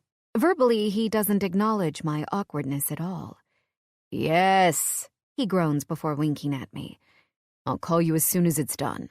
Love you too. Kisses. I jerk my head back as he barks a laugh. I know you didn't say it, but your never-ending affection for me is always implied, sweetheart. He hangs up the phone with a chuckle, no other words spoken, and takes a sudden step toward me. I flatten myself against his door jamb at the unexpected motion. His lip indents a little as he bites it on a smirk, and he stops so close to me that I can feel the heat of his minty breath on my face. Just push the hold button to hold the call, he teases. And then hit the intercom on the bottom right to tell me what line. Being this up close and personal with him has me noticing things I definitely shouldn't be noticing, like his eyes sparkle as if they're lined with glitter. And the way he smells, fresh and masculine, tempts me to lean forward and bury my nose in the collar of his shirt. Dear God, Ruby, don't do that. I'm overwhelmed and, is the only thing I can manage as I struggle to form full thoughts. Transferring calls to me, he explains, and his smirk curves into a smile and makes my chest inflate like a damn balloon. It's pretty simple, but I can show you if you need. I shake my head immediately. No. I don't need any more close contact right now, thank you very much. No, that's all right. I'll get it. I was just under the gun with him on the line. Of course. I'm good now. His responding smile is damn near blinding, and thankfully he backs away just enough that my lungs start to function again. All right then. I'll be in my office. I force a half smile to my lips and nod. He steps inside his office and I move back over to my desk to gather my wits, just as the phone starts ringing. Again. I shouldn't be surprised. He is one of the top lawyers in the country, but still, I thought I'd have at least 5 measly minutes to figure out the phone before I ended up in the same situation. Deep breaths, Ruby. It's just a phone. You can do this. Caplin Hawkins Law, I say, answering on the second ring just as the door to Cap's office shuts behind him. The voice that greets me is breathy in a way that feels slightly uncomfortable. Is Cap available? I look to the closed door and then to the to-do list on my desk that maps out his day and hedge a bet that he won't be upset if I filter some of his calls.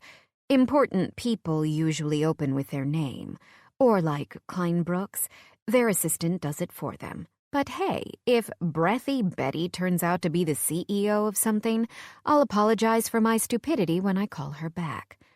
I'm sorry, but he's not. He's in a meeting at the moment. Can I take a message and have him get back to you? She sighs. I guess. I try my best to be polite despite her off-putting attitude. All right then. Go ahead with your message, I say, putting my hands to the keyboard of my computer. I'm ready. Tell him Nadia called and is expecting a call back.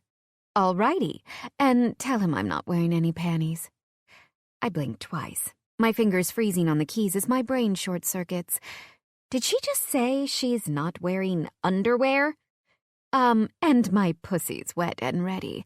Tell him that, too. I'm sorry?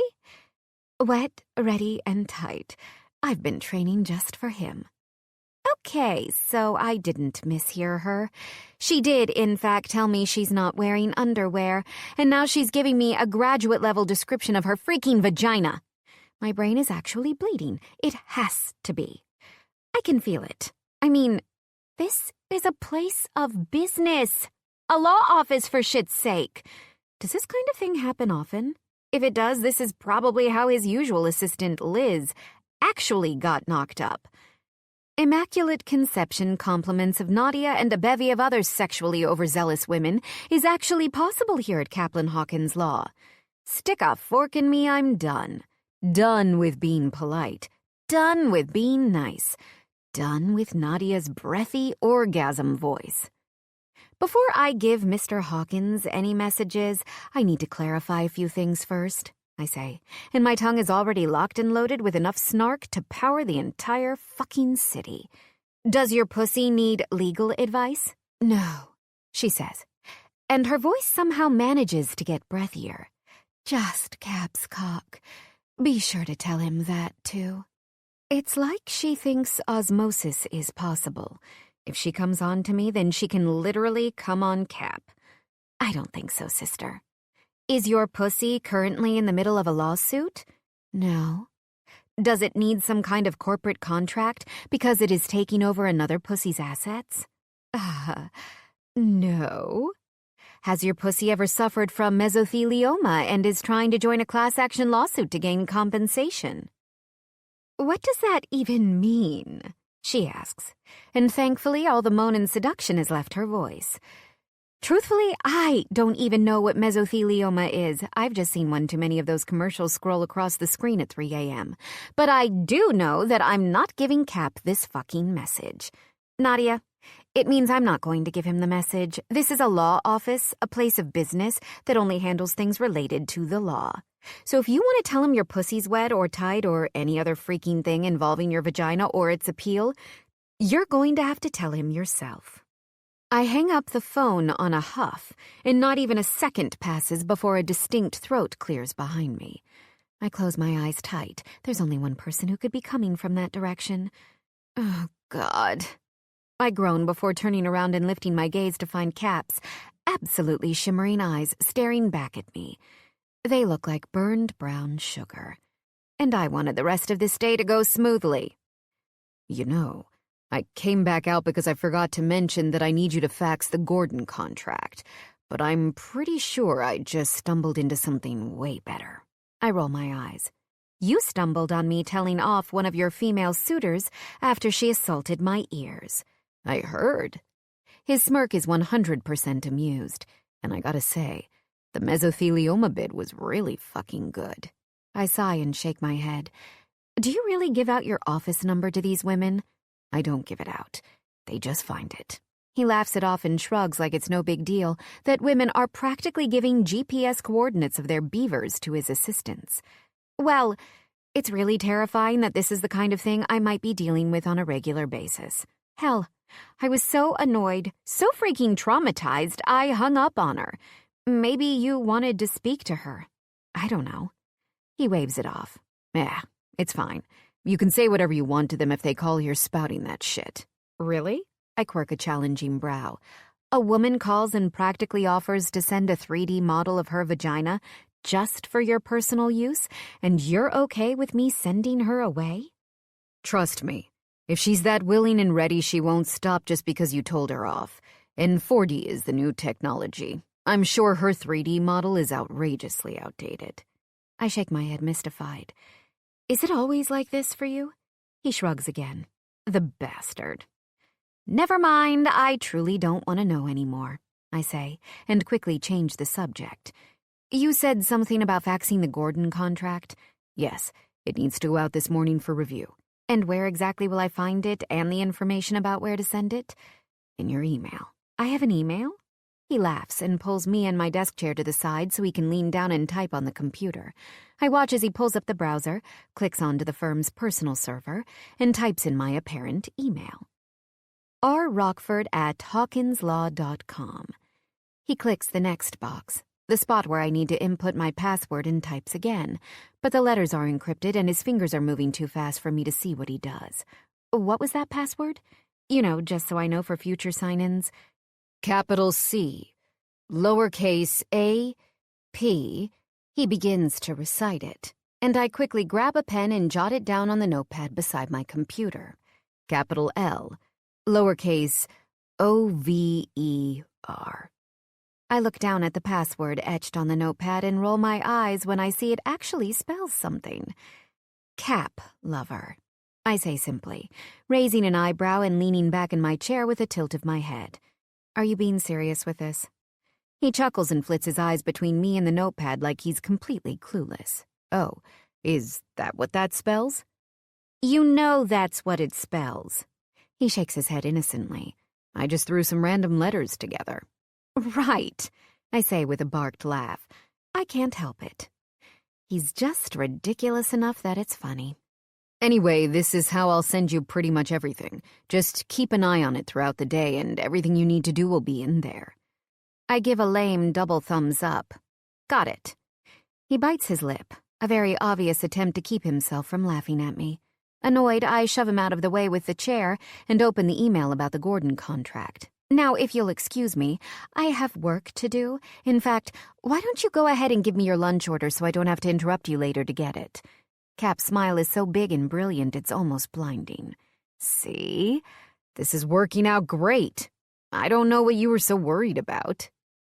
I grab the notepad and pen and hand it to him and prompt, lunch order, instead of responding. He smiles even harder. The charm he was telling Klein Brooks about damn near seeping out of his pores, it's so potent. I steel my nerves and turn back to my desk, determined to quiet the very startling thought that I could actually be enjoying Caplin Hawkins's company. God, what have I gotten myself into? Chapter 13. Cap. Ruby has been gone for an hour and a half when I finally decide to call it a night.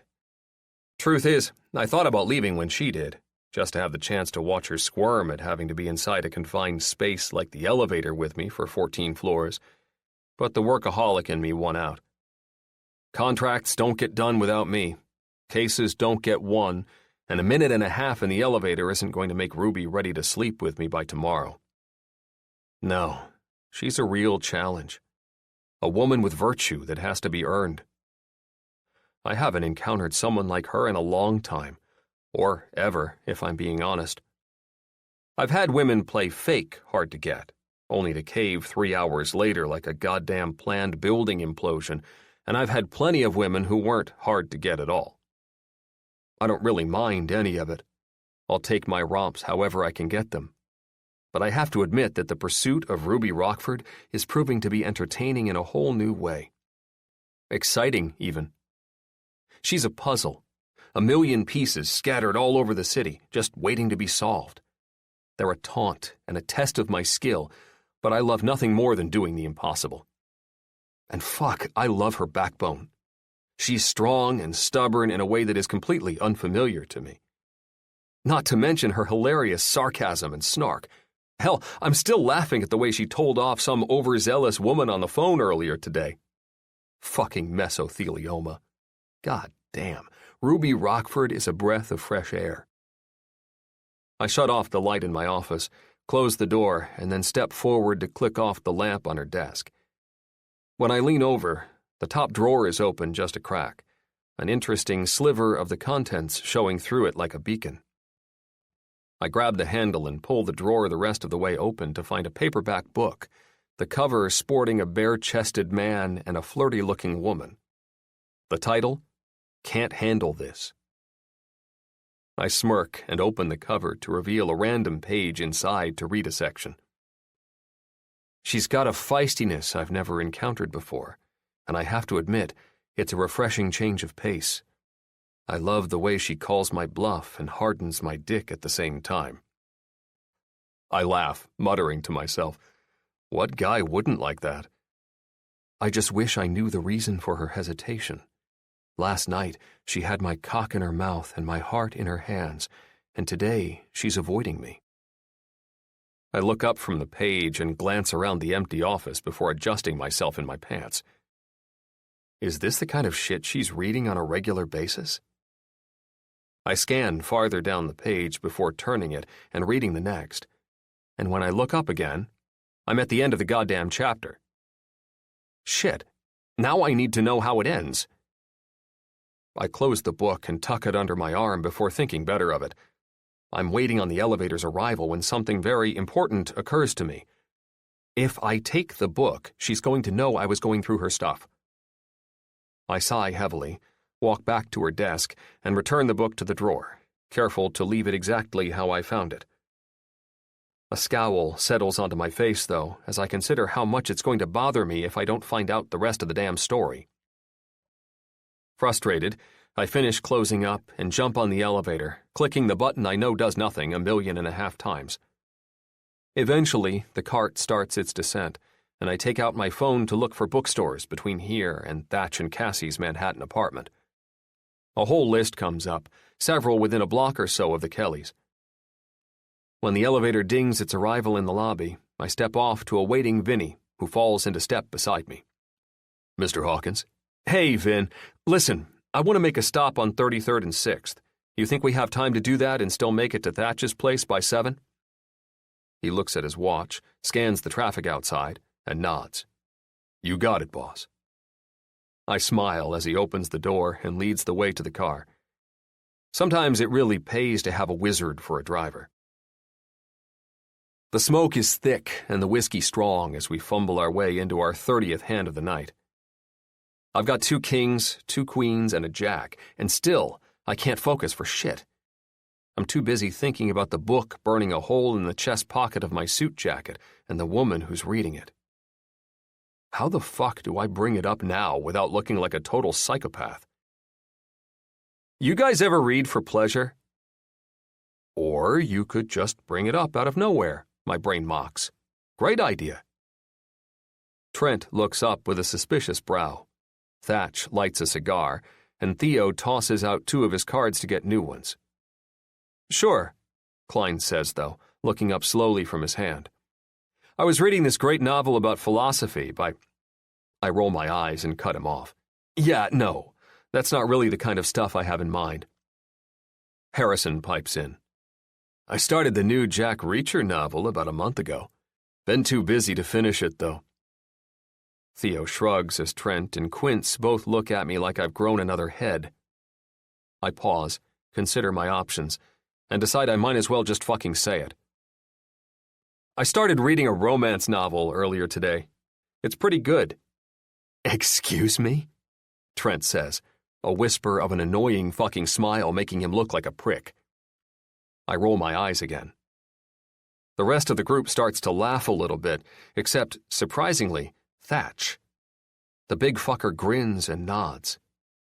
I dabble in romance occasionally, my man. Actually, Cassie started writing a bit, and I was beta reading most of it.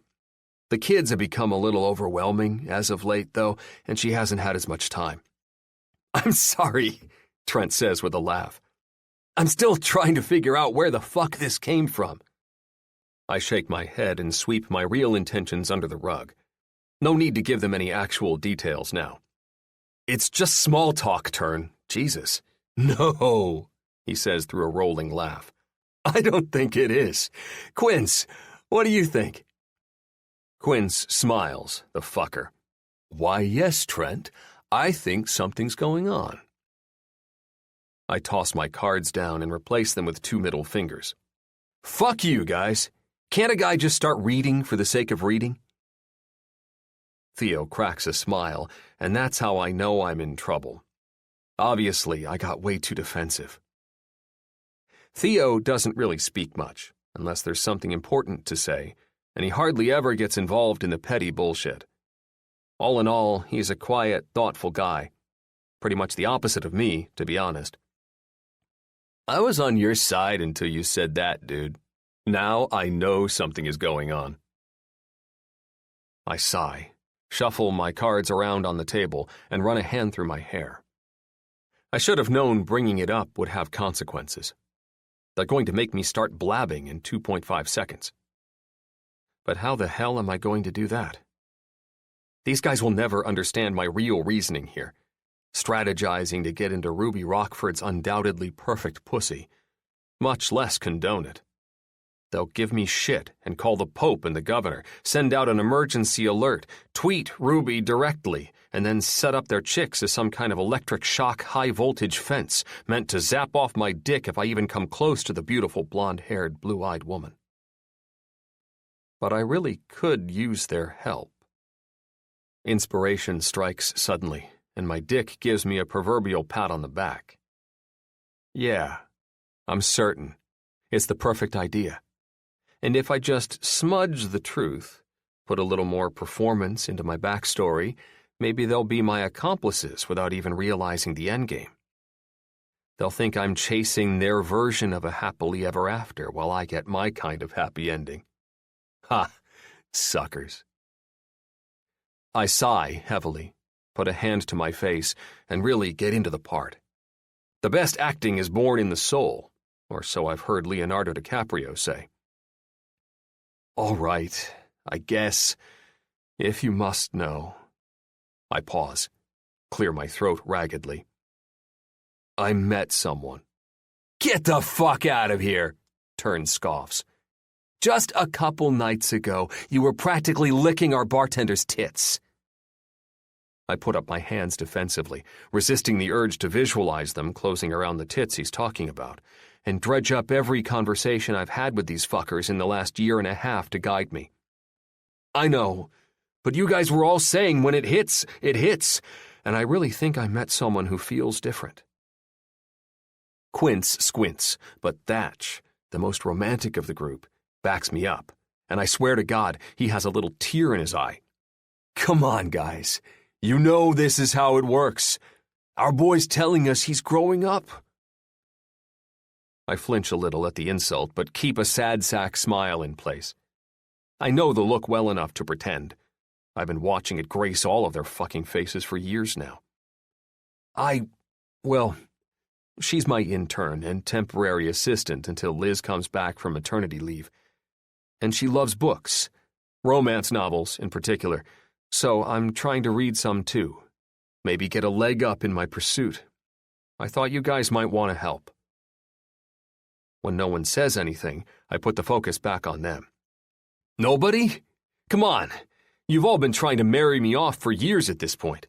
I'm telling you I found her, and this is how you react? Klein's eyes study me carefully. I avoid them and their freaky power and look back to the now weepy, smiling giant. Yes! I fluffing love this shit. We can all read them together and use poker nights to discuss. Who the fluff needs to play cards anyway? He makes a point to toss his cards back onto the table. And we'll call it Thatch's Book Club. Thatch's Book Club? I scoff. Why the hell do you get top billing? He rolls his eyes, leans back into the leather of his chair, and rests both of his hands behind his big fucking head. Because I'm the one who started this fluffing poker night, asshole. Right, I challenge. You started poker night, not book club. I'm the one chasing bookworm tail, and book club is my idea. It should be Cap's book club. Christ. Milo sighs, rubbing his face like he can somehow scrub away the pain we're causing him. Guys, there's an easy solution here, Klein says, ever the diplomat. Obviously, it shouldn't have either of your names in the title. And obviously, Wes Lancaster adds, we should never mention this shit in public anyway. It's the Billionaire Book Club, Theo says casually, rearranging his cards into one hand and taking a puff of his cigar before finishing sagely. It's what we all have in common. Except for Harrison, I say mockingly, and he reels open his middle finger like he's fishing. I'm a multi-fucking millionaire, motherfucker. I shrug. So, not a billionaire. Trent laughs and jerks his head to me. What do we have in common with this guy other than our money? Anyone? Anyone? I lift a finger, a very specific finger, in his direction and roll the title around on my tongue. The Billionaire Book Club, huh? Thatch smiles.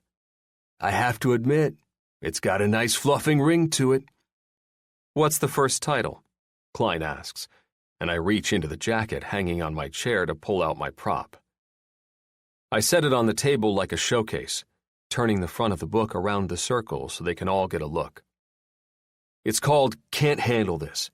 It's the book she's reading right now, and you should all probably pick up a copy tonight. I haven't even agreed to this, and it is already starting to feel like a pain in the fucking ass, Wes grumbles. You're a pain in the ass, Whitney, Thatch says sweetly, and Wes flips him off in a loving response. I, on the other hand, am getting annoyed because these fucks apparently can't stay on one very important topic for more than 30 fucking seconds. Jeez, guys, come on. Let's focus on me here. I bet if I looked in your high school yearbook, that would be your senior quote, Milo remarks, and Quince and Trent snicker before Trent pipes up. Though fitting, it is not. His senior quote is, "Don't you dare," I say with a point, but he ignores me completely. Feel the rhythm, feel the rhyme, get on up, it's graduation time. Fucking hell. No, Klein shouts on a bark, laughing, losing all semblance of his normal decorum. I scowl. I love Cool Runnings, Thatch exclaims. Such a good underdog story. I roll my eyes. Guys, seriously, let's focus here. Trent laughs. How's it feel? How's what feel? I ask. For once, we're the snakes and you're the wrangler. Usually it's the other way around. Shitty, I admit. Goddamn motherfucking awful. Just think, Milo says with a smirk. This is probably how you always make your sister feel. Lena? Harrison questions, like a dog with a bone. He's been chasing my sister since the moment she turned 18. Don't, I yell, with my index finger pointed in his direction. Don't you dare start about my sister. What? She's fucking hot. I definitely do. I will end you, motherfucker. Oh, come on, Cap, Milo says with a laugh. He's just trying to get under your skin, says the little sister fornicator himself. Milo snorts and throws up both of his hands. Just Evan's little sister. Christ, it's not like a blanket thing. I don't have a problem, for God's sake. If you'd done that shit with my sister, you would have, I say. It's one of the sacred rules. You don't do the little sister. Milo rolls his eyes. Says the guy who taunted me mercilessly about maybe. Pretty sure you went as far as saying you'd fuck her, which, I swear to God, if I ever hear you say again, I'll end you. Calm down, honey. I waggle my finger toward him. I didn't actually mean any of that bullshit. I just ran my mouth because I knew it made you feel guilty and uncomfortable. The sister rule is the one even I, a self-proclaimed dog, do not break. It's true, Quince agrees. I mean, ex-girlfriends are no fucking problem for him, but sisters are off limits. I didn't know she was your ex-girlfriend, I exclaim. God, how many times do I have to explain that? You didn't know or didn't remember, he retorts, and I stare at him like he has two heads. Isn't that the same fucking thing? Boys, for fuck's sake, keep your voices down in my book club. Thatch chimes in above all of us. It's not yours, I snap back, but it's no use at all. The whole room is in chaos, and I guess, in some way, I'm the cause. Like I was saying, Thatch speaks over me. We all need to grab a copy of Can't Handle This and be ready to discuss next week. Consider the Billionaire Book Club now in session, boys. The Billionaire Book Club. An entity established in its entirety for the sole, secret purpose of getting my dick wet. Fuck me. I've really done it now. Chapter 14. Ruby. At 7:45, I step off the fancy elevator directly into the lobby of Caplin Hawkins Law. The marble floor seems a little less intimidating now that I'm seeing it for the second time, and the light above my desk glows in a way that actually beckons. Cap's door is closed and his light is off, so I head down the hall to the kitchen with my lunch, place it in the otherwise empty refrigerator, grab the bag of French roast coffee from the shelf over the sink, and meander my way back down the hall. With his apparent caffeine addiction, it seems like good practice to get a pot going in anticipation of the boss's arrival. My pencil skirt feels tight, and my heels foreign, but I knew I'd have to upgrade my wardrobe to the land of adulthood at some point. As much as I prefer jeans, tees, and Converse, I don't think a judge would appreciate that attire very much, especially if it were being worn by an attorney in his courtroom. I drop my purse on the desk, throw my coat over my chair, and turn to shove Cap's office door open in one smooth motion. But it all comes to a halt when I see his sleeping face, his long body stretched out on the couch, full lips, ruffled hair, and a little bit of scruff on his cheeks. He and his handsome features, even at rest, are just as powerful as ever. I've never seen a better-looking man, from the top of his head to the tip of his toes. His body is firm and lean without being lanky, and his face is surely the eighth wonder of the world. In a way, it's really no wonder he's so goddamn cocky. He stirs slightly and I panic, backing through the door with the container of coffee tucked to my chest, like a reining horse does during a competition. Shit. My ass is tucked, my feet are scrambling, and I have officially learned my lesson about assuming the boss is not in just because of a freaking light. I'm almost out the door when he wakes fully and sits up, his caramel eyes landing squarely on mine and holding. Ruby? I stop my backward progress and try to smile, but I'm pretty sure I look more constipated than anything else. Good morning, I murmur, trying to keep the embarrassed scratch out of my voice. He looks to his windows, then his bare wrist, and finally back at me. What time is it? I say, rocking my head back and forth. I'd say probably about 10 until 8. Shit, he mutters, jumping up from the couch and retucking his loose dress shirt into his pants. I try not to watch, but my eyes are apparently metal, and his hands down his pants are a fucking magnet. I must have fallen asleep going through my notes on the Grant merger. I shrug. It looks that way.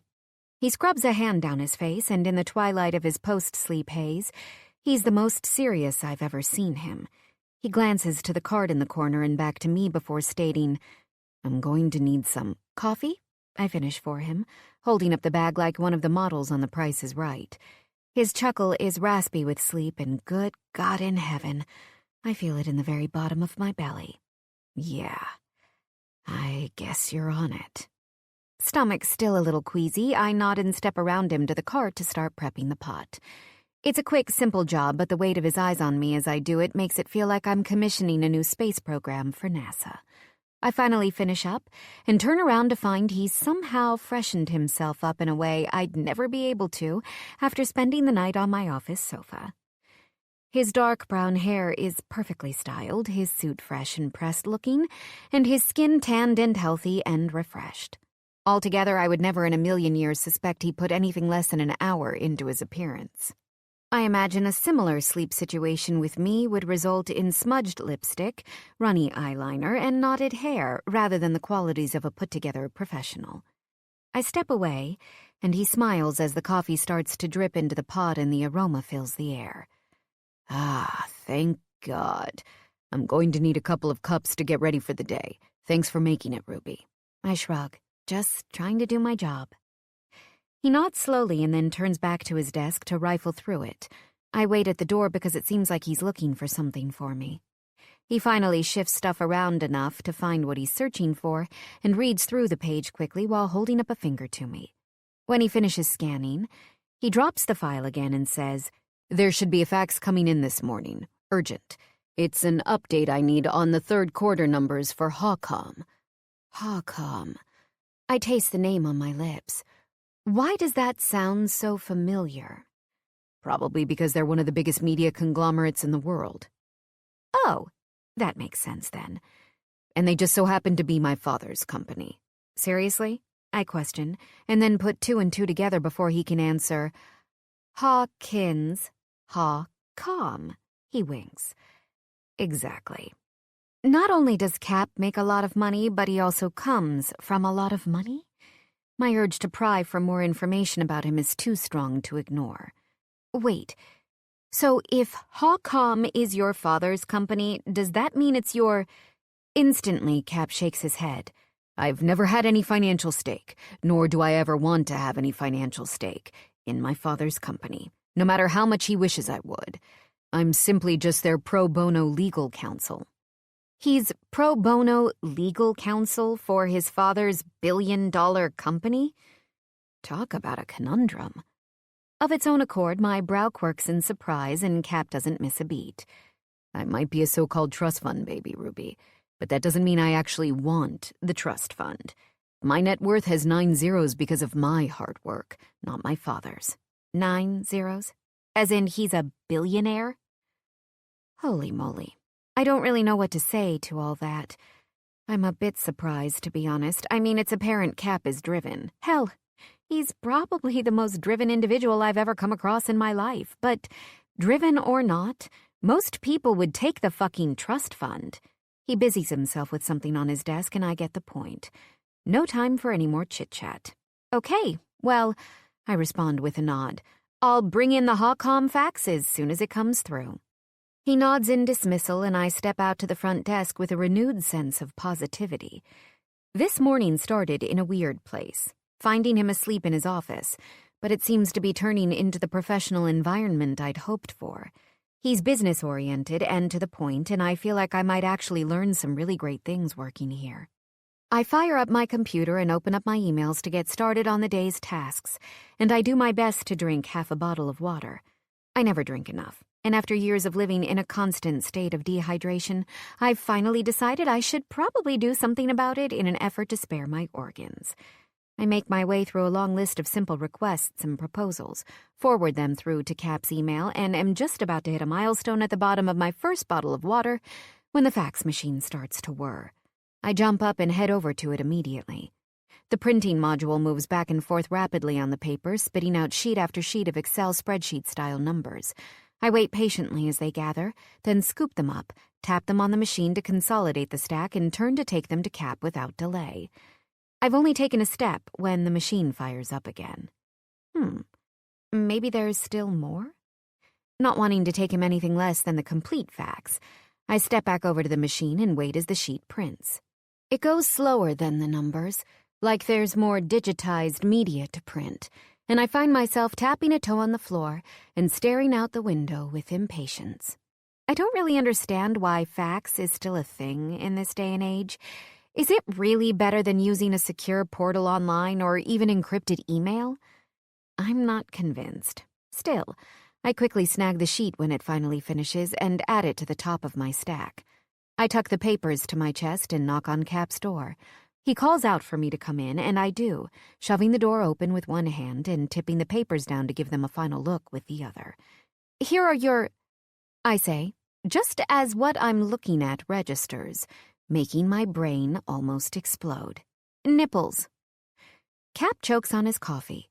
I'm sorry? Clearly, I meant to say numbers, but I was distracted by the big, perky breasts that someone faxed here on the stupid top page. Throat closed up tight and unable to speak, I do the only thing I can, ripping the sheet away from the stack of actual figures and holding it out for the intended recipient to see. His eyes go wide as he glances at me. You having some fun on the copy machine, doll?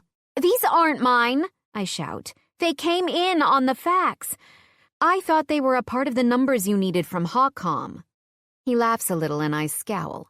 When he sees my reaction, he holds up his hands and forces his mouth into a fake straight line. Right. That's terrible. Yeah, I say dryly. You look devastated. He chuckles shamelessly, opening his mouth and closing it again when he apparently can't come up with anything productive to say. I just don't understand. What kind of human being sends a picture of their breasts via fax? He shakes his head thoughtfully and then snaps his fingers. Felicity Ludwig. I frown. The shape, the size, the nipples. Definitely Felicity Ludwig. I grimace. Oh, God. That's not what I meant. Yeah, he says with a laugh. I know.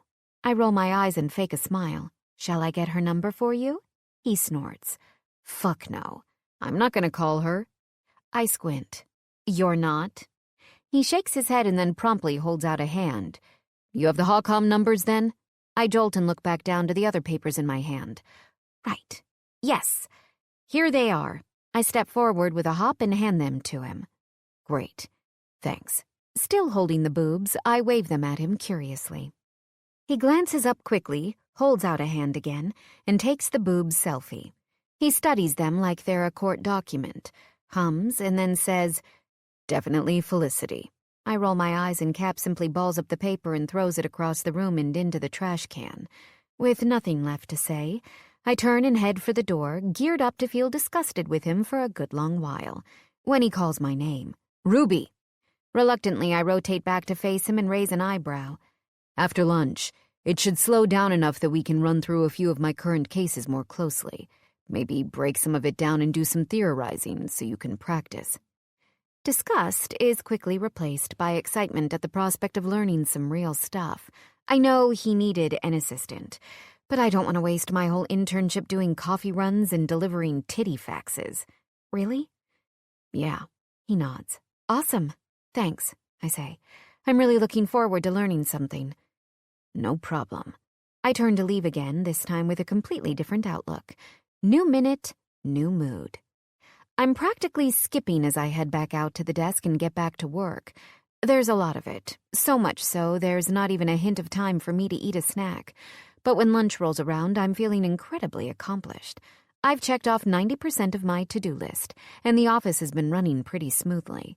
I'm about to settle into a rhythm when the phone rings again. Caplin Hawkins Law, I greet, a chipper bounce in my voice. May I speak with Caplin, please? A waif of a voice asks, her A's just soft enough to be seductive. Immediately, I'm on alert. May I ask who's calling? Lizette Ballas, she says. He's expecting me. Skeptical, I push further. And what's this call in regard to? That's private. I assure you, ma'am, you have no need to worry about confidentiality here. It's social. I just bet it is. Listen, Mr. Hawkins isn't taking any unscheduled calls today. Tell him I'll let him fuck me in the ass. I bet he'll take the call then. Oh my God, what is wrong with these women? No. For the love of God, no, I say, and just before ending the call add, "And please send your ass my condolences, ma'am." I hang up the phone in a huff, my good mood officially soured. Just when I thought the day was going well, I let my guard down. I get traumatized. I swear, working for Cap has more ups and downs than a fucking roller coaster ride. Breathing deeply, I take a swig of water and get back to work. It's the only thing I can do to erase that woman's proposition from my mind. The phone rings again, and hesitantly I answer it. Caplin Hawkins Law. "I'd like to speak with Caplin, please," the purring female voice says, and I shut my eyes tight. Oh, here we go again. "Is he expecting your call?" "No, but..." I roll my eyes and square my shoulders. "I'm DONE. Done with the hussies. No more." "You know what? He doesn't want to hear about your pussy or your tits or your hot and ready mouth. This is a place of business, for God's sake. Pursue his dick on your own time." "Excuse me?" "You heard me, sister. I know he's hot and charming and probably really good in bed, but you need to chill out with your desperation. It's degrading and, quite frankly, just plain disturbing for me.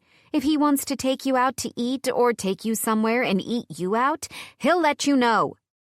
My God, what in the world kind of trailer trash staff has my son hired? The woman questions, her voice rising with irritation.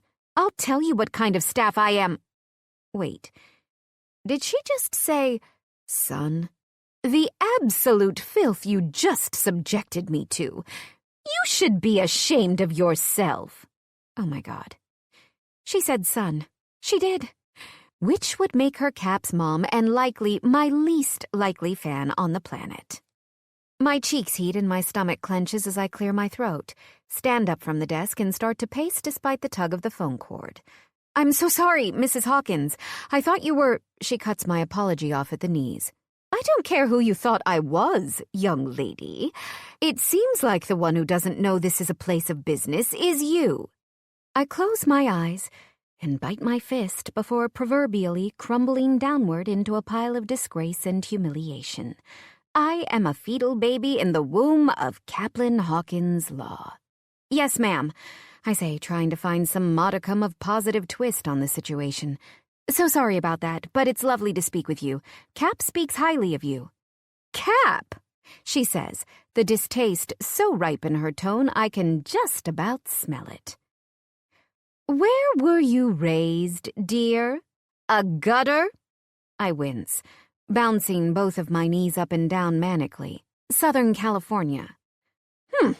She harumphs. "That explains some of it." Hey, geez, what's this lady got against SoCal? The climate is perfect and a lot of the people are rich. It's not exactly like I said I'm from hell's basement. "Just one moment," I say for lack of a better direction. "I'll put you through to your son." "It's about time." I pull the phone away from my ear and stick out my tongue, mocking, "It's about time," in a really snooty voice. Cap clears his throat behind me and I jump. God damn, when am I going to learn that he's, always behind me? "That for me?" he asks with a gesture of his chin when I look up at him. "Yes," I say cautiously, rolling my lips in on each other and sucking on them. "It's your mother." He steps forward to pick up the phone, but I stop him with a hand to his arm. I may have said a few harmlessly inappropriate things to her when I answered the call, thinking she was one of your floozies. I shrug, giggle nervously. "Ha! Whoopsie." He smirks and picks up the phone swiftly. "Hello, Mother." "Mother? Gah, that's formal." "Oh, yeah, don't worry about her," he says and winks while holding my eyes. "She mixed some pills with liquor last night, and she's still coming down from the effects." "What?" I slap his leg repeatedly, but he just ducks and jukes to avoid me before shooing me out of my chair so he can sit down. I'm boiling alive with misinformation when he tucks the phone between his cheek and his shoulder, grabs both of my hands and clamps them between his. "I know," he says, his voice going up an octave at the end to get my attention. "I knew you'd relate to the experience." My eyebrows shoot up as I freeze and he bites his lip to keep from laughing. Still, though, he holds on to my hands. Well, sure. A Bloody Mary and red ginseng. I'll tell her. I blink at the information as he finally lets my hands go and gets up from my chair. His mother has apparently gone from hating me to giving me her preferred hangover cure in the matter of a minute. Listen, Victoria. Now she's Victoria? I'm pretty swamped today, so I'll have to get back to you. I clamp my hands together and settle in to eavesdrop on the rest of their conversation. Yes, I'll be at Dad's birthday party. He rolls his eyes and I smirk a little. I know. His 65th. Very important.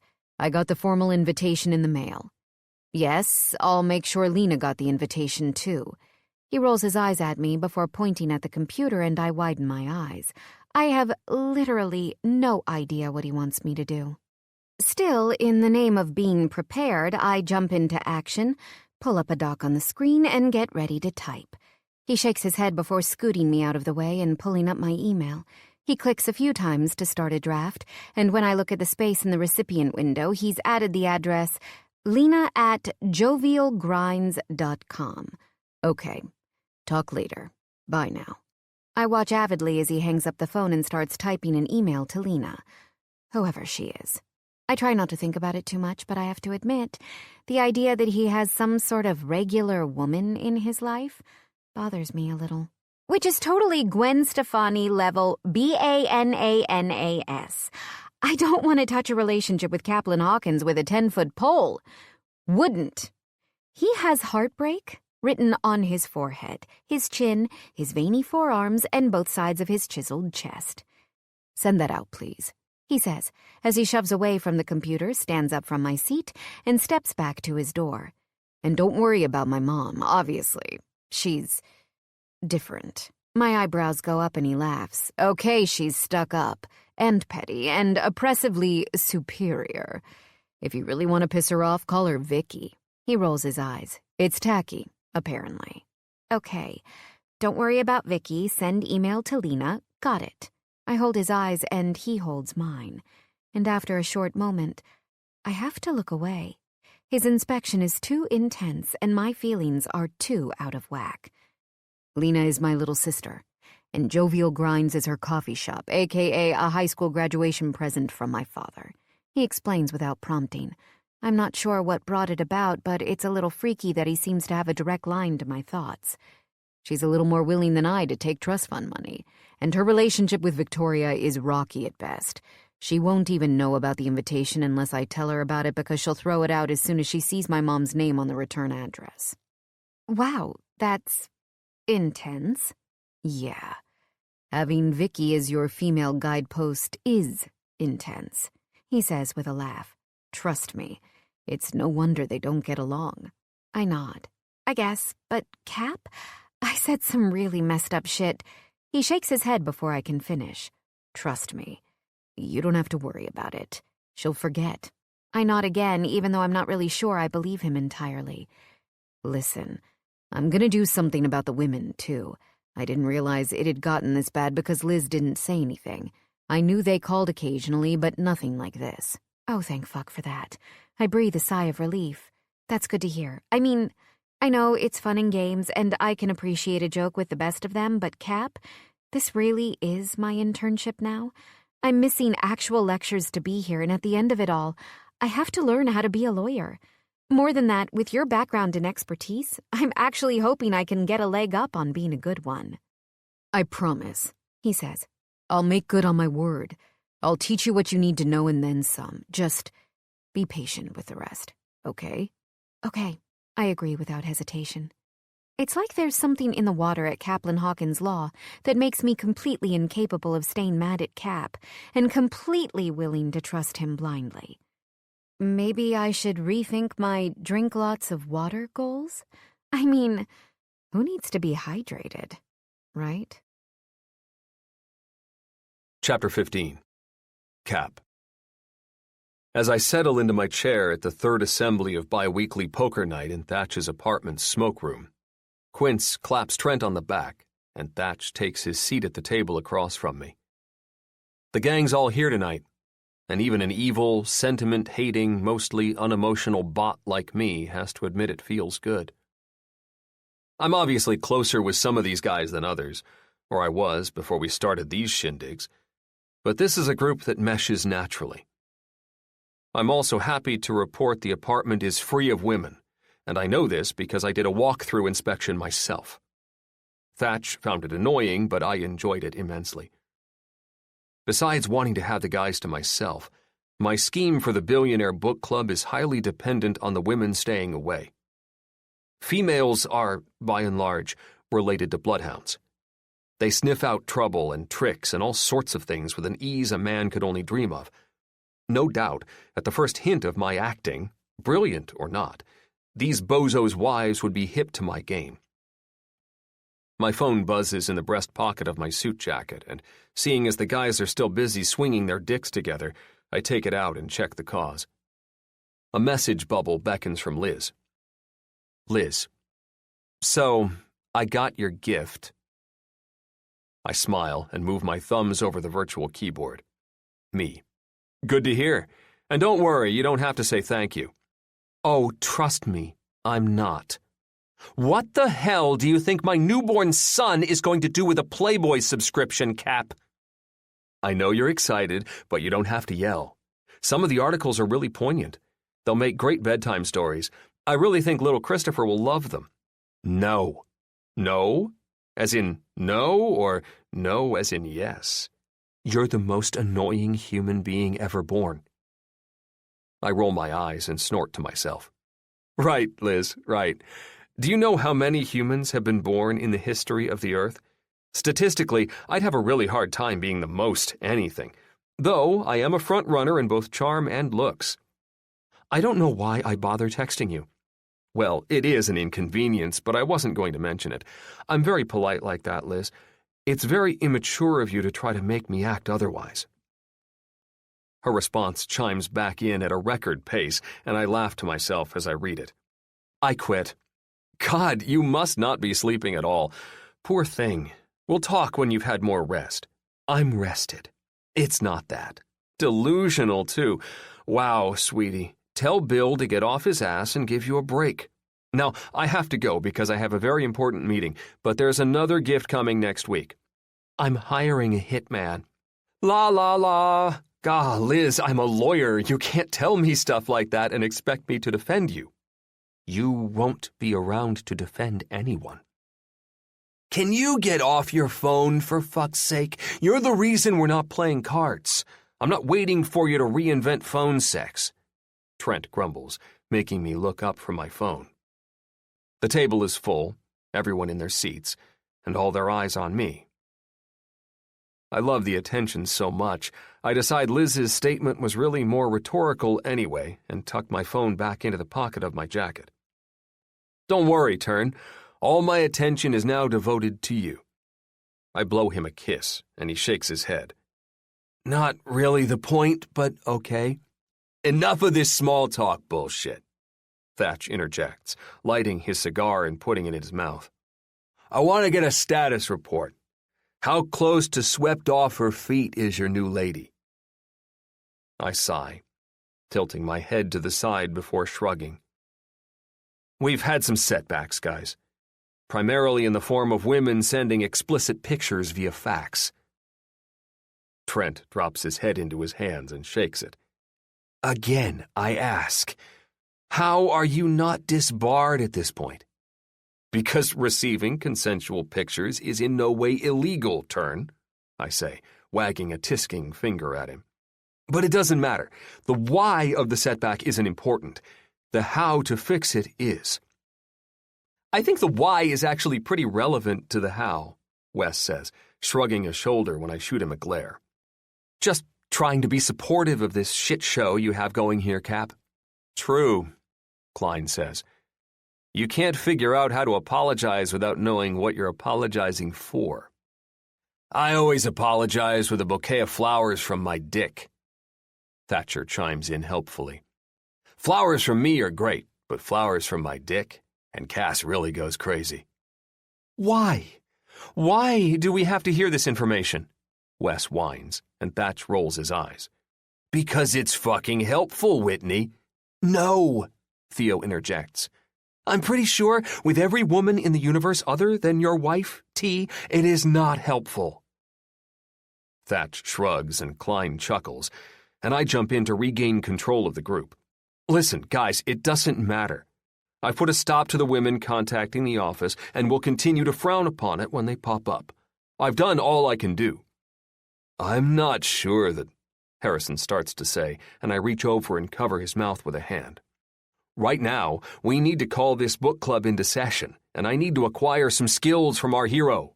So let's all open up to page 222, scroll to the second paragraph, and follow along with his apology, shall we? Thatch does as he's asked, while everyone else grumbles.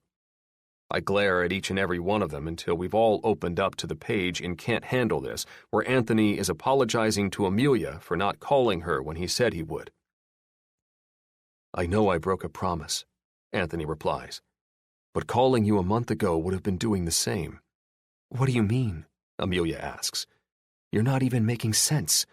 Because I wasn't ready, Amelia. Back then, I was a man with nothing to lose. But today, after spending this time with you, I know the truth. You're everything. Everything I never want to lose. And I made a promise to myself to always treat you that way. Thatch sniffles, and Wes rolls his eyes. This is really the shit women want to read? Don't you fluffing mock it! Thatch yells, waving an angry finger. Klein puts a hand on his shoulder to comfort him. I'm in my feels, and I won't be belittled by your macho bullshit. It's my turn to roll my eyes. Fucking hell. Obviously, the day I decided to include these guys, I must have been on drugs, even though I've never done drugs in my life. Let's focus here. What do you think makes this approach work? I ask, looking around at each guy sitting at the table. It's a classic structure, Milo says. Owning up to your shit, explaining it, and then complimenting her in a way she can't refuse. What are you? Harrison asks with a laugh. Some kind of apology expert? Milo snorts. Yeah, and you should be too. Apologizing should be a man's #1 skill. I would have thought it would be not fucking up in the first place, Theo says, and I'm just about to agree with him when the rest of the group dissolves in laughter. Oh, God, Wes says, clutching his side. Now that's funny. Theo scowls, but Trent wades into the breach to explain. We're guys. They're women. Our brains do not work in the same way. It is a guarantee that you're going to fuck up. Like, pretty much as sure as the sun rising every day. That's ridiculous, I challenge. If the person is so right for you, like you guys say, why in the hell would you always be doing shit they don't like? Because that's part of the fun, Klein says. You're with the same woman, but if you're with the right one, like I am, you'll never really fully figure them out. Thatch nods. Cassie keeps me on my fluffing toes every GD day. That's why it's imperative that you know how to apologize. Milo chimes in again and starts to tick his points off on his fingers like we're imbeciles. Own your shit. Explain your bit. Compliment. Fluff, yeah! Thatch yells. I love a motto that rhymes. It gives it a little something extra. I roll my eyes for what has to be the 50th time in the last 20 minutes. It's hard not to with this group.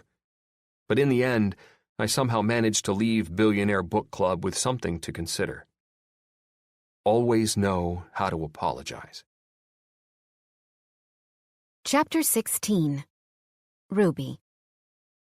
The streets are packed with the end-of-the-week rush, and the bars and restaurants all spill their contents of people out onto the sidewalk. People are eager to blow off steam, to settle into the weekend, and to answer to themselves instead of their bosses. My week has been interesting, to say the least, as I've had to learn to juggle school, recording, and my hot but cocky boss and his special brand of humor. I haven't slept all that much, and there aren't enough hours in the day to serve as Cap's assistant with complete efficiency. But all in all, I've survived. Plus, After getting a real feel for my schedule, Caps entrusted me with the authority to find a secondary assistant, someone to fill in the hours I can't and concentrate on the more menial tasks of the office, while I learn actual skills that will help me become a good lawyer. I'm not saying I'm awesome, but, it is like getting a promotion in the first week. A cool breeze whips my hair up and over my shoulders as I round the final corner on my way to Suds, one of our favorite pub-style restaurants in the city. I clench my arms tighter around my body and tuck my chin to my chest to make myself as aerodynamic as possible. During the daytime hours, New York is wonderful in the fall, but at night, after the sun has gone down, all of those concrete structures seem to serve only as a conduit for the cold, and, unfortunately for me, my phone starts to ring just as I'm settling into the perfect position. Ah, fracking hell! I groan, maneuvering one arm down and around to dig in the pocket of my coat. When I see that it's my mother, I seriously consider the ramifications of both answering the call and or not. And honestly, I'll save myself a lot of heartache if I just take the call now. I risk a numb, half-dead hand by the time I get inside the bar, but that's just the sacrifice I have to make for my mental health. "Hey, Mom," I greet, putting the phone to my ear and slowing my walk to a speed I can maintain without her thinking I'm strapped to the wing of a sexual predator's aircraft. "Ruby, thank God. I left you a message last night and you never called back. If you didn't answer the phone now, I was going to hang up and dial the FBI. "I didn't have a voicemail," I say, ignoring the crazy part of her commentary and focusing on the facts. "Are you sure you left a message?" "Yes, I'm sure. Your father had the dang PBR on, and I could barely hear a thing. But I waited for the beep and left you explicit instructions to call me back." "Well, I didn't get it. Maybe your phone is defective." I sigh heavily. "I'm talking to you on it now, Mom." "Well, maybe—" "Does it really matter?" I interrupt. "Can we just talk now? I'm on my way to Kevin and Julie's engagement party, so I don't have a lot of time." "Ooh, give them kisses from me." I laugh a little. "You want me to give kisses to Kevin and Julie, my friends you've never actually met?" "Yes! They're young and in love, and I'm sending my congratulations, Ruby. Don't make fun of your mother." "I'm not making fun," I argue. "Just commenting." "Snidely," she corrects. "You're just commenting snidely." "Sorry." I apologize as I come to a stop in front of Suds. The inside looks warm and inviting, and I frown longingly at its respite. I'd better work on wrapping up this conversation, or I'm going to be out here all night. "You don't sound sorry, but you will be one day when you get kidnapped, and I'm not around to start a search party." "I'm hoping to avoid getting kidnapped altogether." "Then you're going to have to start being more careful." I roll my eyes and shiver before switching hands, so I can tuck the numb one into my pocket. "I'll try." "Good. If you make it a month, your father and I will be there to visit." "I feel like you're very pessimistic about my chances for survival. Did you buy refundable tickets?" "No. Your father said it was an unnecessary expense." I bite back my laugh. Mark Rockford, always the penny pincher. "Well, I guess I'll put you in my calendar for a month from now, and we'll just chance it. Do you have specific dates?" "I don't remember them. Let me find the tickets." I see Kevin through the window, ordering a beer, and a tiny tear forms in the inside corner of my eye. So close, but so damn far away at the same time. "Just get back to me with the dates later, Mom. I really have to run." "Why? Is someone chasing you?" she shrieks, and I sigh. "Just an expression, Mom. Nobody is chasing me." "Oh," she breathes. "Good, good. Mom, I have to go." "Okay, right. I'll talk to you soon?" "You bet," I promise. "Love you, Ruby." I smile then, because despite every ounce of her crazy, overprotective helicopter tendencies, my mom is one of my favorite people. She devoted her whole life to me, and I always felt every ounce of care and thoughtfulness she put into it. And, if I'm being honest, it's not always easy that we're currently living on opposite coasts. A lot of the time it's easy, but sometimes, some very rare times, I do miss my SoCal roots. "Love you too, Mom. Talk to you soon." I pull the phone away from my ear, hit the end button, drop it into my purse, and shove gracelessly through the crowded sidewalk to get to the door that beckons. A blast of heat hits my cheeks as I open it, and I sigh in relief. Finally, a place with alcohol, and no risk of turning into a block of ice. Kevin spots me quickly, excuses himself from his conversation with some guy I don't recognize, and walks toward me as I pull off my coat and drape it over my arm. His eyes are assessing, and a little smirk settles into the corner of his mouth after gathering all the data. "You look like you've had a long day." "Week," I correct. "I've had a long week." He laughs and wraps a hand around the side of my back to walk me toward the bar. I don't fight him at all. Kevin leans over the bar top, grabs a bottle of beer from the cooler, and hands it to me as the busy bartender works on the other end. I know it's not exactly the way you're supposed to get a drink, but I promise I'll pay for it. I'll even tip the non-existent labor, just so the bartender doesn't end up short. But not waiting for her to make her way down to me seems like the best idea in the world right now. "It really is beneficial that you're so tall, Kev," I say with a laugh, popping the cap off the bottle on the edge of the bar and taking a pull. We're waiting for Julie to arrive with her friend, coming to what she thinks is a simple dinner with the girls from work. But really, she's going to get the engagement surprise she should have gotten from her family. Yeah, he grumbles, grabbing his own bottle, taking a swig and staring at the door so hard I'm half expecting it to open from his powers. "She's gonna love it, Kev. You put in the effort, you know? You treat Julie like she's special in your actions and your words, and that's all we women are really looking for." "Is that all?" he says with a laugh. "For some reason, the equation seems a whole lot more complicated than that." I laugh and shove him in the shoulder.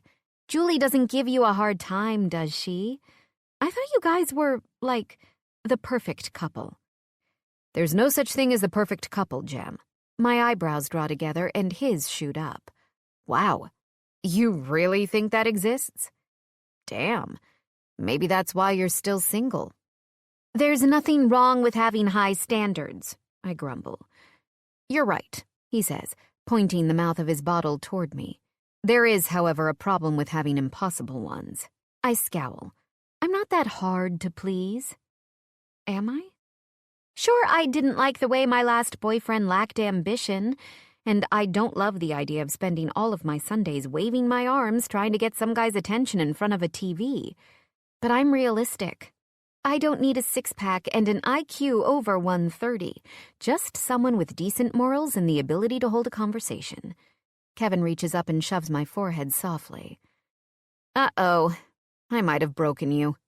I stick out my tongue and shake my head as a couple of Kevin's other friends from his basketball days come up to him and start talking.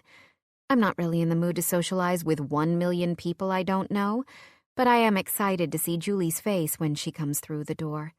I scoot away and settle on a stool over at the side of the bar and turn myself to the door.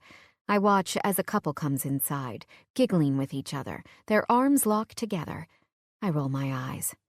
They'll probably break up in a month and a half, and all their friends will wonder why, because they seemed so happy in public. Wow, that was cynical. Fucking hell, what's wrong with me? My phone buzzes in my small cross-strap style purse, and I scan the front door again just to make sure Julie's not arriving before taking it out. There's a text message from a newly inputted number. One I just typed in earlier today, in fact. Cap, I just wanted to reach out to you to tell you I'm sorry. I know the women calling and faxing at the office got out of hand, and it's my fault I didn't put a stop to it sooner. I didn't fully understand the extent of it, but you don't deserve to deal with it every day. You're a smart, respectable woman, and I'm going to make sure I start treating you that way. I draw my eyebrows together at the unexpected apology. I like that he's owning up to his part in it, but the fact that he thinks making changes at this point fixes everything is extremely short-sighted. Me, thanks, I think. But it seems a little extreme for you to make all of these changes for me after a week, when your regular assistant has been dealing with it for months. I glance at the door again after hitting send and then chew on my bottom lip while I wait for him to respond. The bubbles are moving and the anticipation is almost ridiculous. I didn't know she was dealing with it. I snort. Please. Oh, come on. You had to know. I didn't. Okay, fine. Tell yourself that. but you've known that women approach you inappropriately for a long time. Just look at that Tess woman on the street the other day. She didn't even act like I existed. She didn't act like you existed, you're right. But I acted like you existed, did I not? I scrunch up my face. I guess technically he's right. But another text rolls in before I can finish my thought. I'd say it's really only reasonable to expect that I can control my actions, not the actions of others. Correct? Okay, I understand what's going on here, but if he thinks I'm going... You wouldn't be able to convict me of a murder my friend committed, would you? My eyes narrow and my shoulders square. Is this freaking guy really trying to cross-examine me via text? No, you wouldn't. I type quickly, my tongue hanging out of my mouth. I'm so determined to get some words in. Sure, I guess you're right. But if you're a witness to the crime, I would be able to hold you accountable for that, aiding and abetting. I did not A, know about her plan to ignore you. B, intentionally encourage and or facilitate that plan. C, aid, instigate, or promote her actions. They'd never convict me of aiding and abetting, and you know it. God damn it. Why does this guy have to be so smart? I've never met someone who can keep up with me like this, especially not this consistently. I tuck my head and lick my lips in preparation to type out another message when I hear the resounding shouts of, "Surprise!" all around the bar. I frown. Apparently I was so involved in arguing with Cap, I missed Julie's big entrance. Ugh. Stupid fucking long-winded lawyer. I put away my phone immediately and paste on a smile. I may have missed her entrance, but I haven't missed the party. I refuse to be distracted by Cap and his womanizing and his out-of-the-blue apologies for another single second. I jump up from my stool as Julie wipes away a few tears, wraps her arms around Kevin's neck, and holds on as he lifts her up and puts his lips to hers.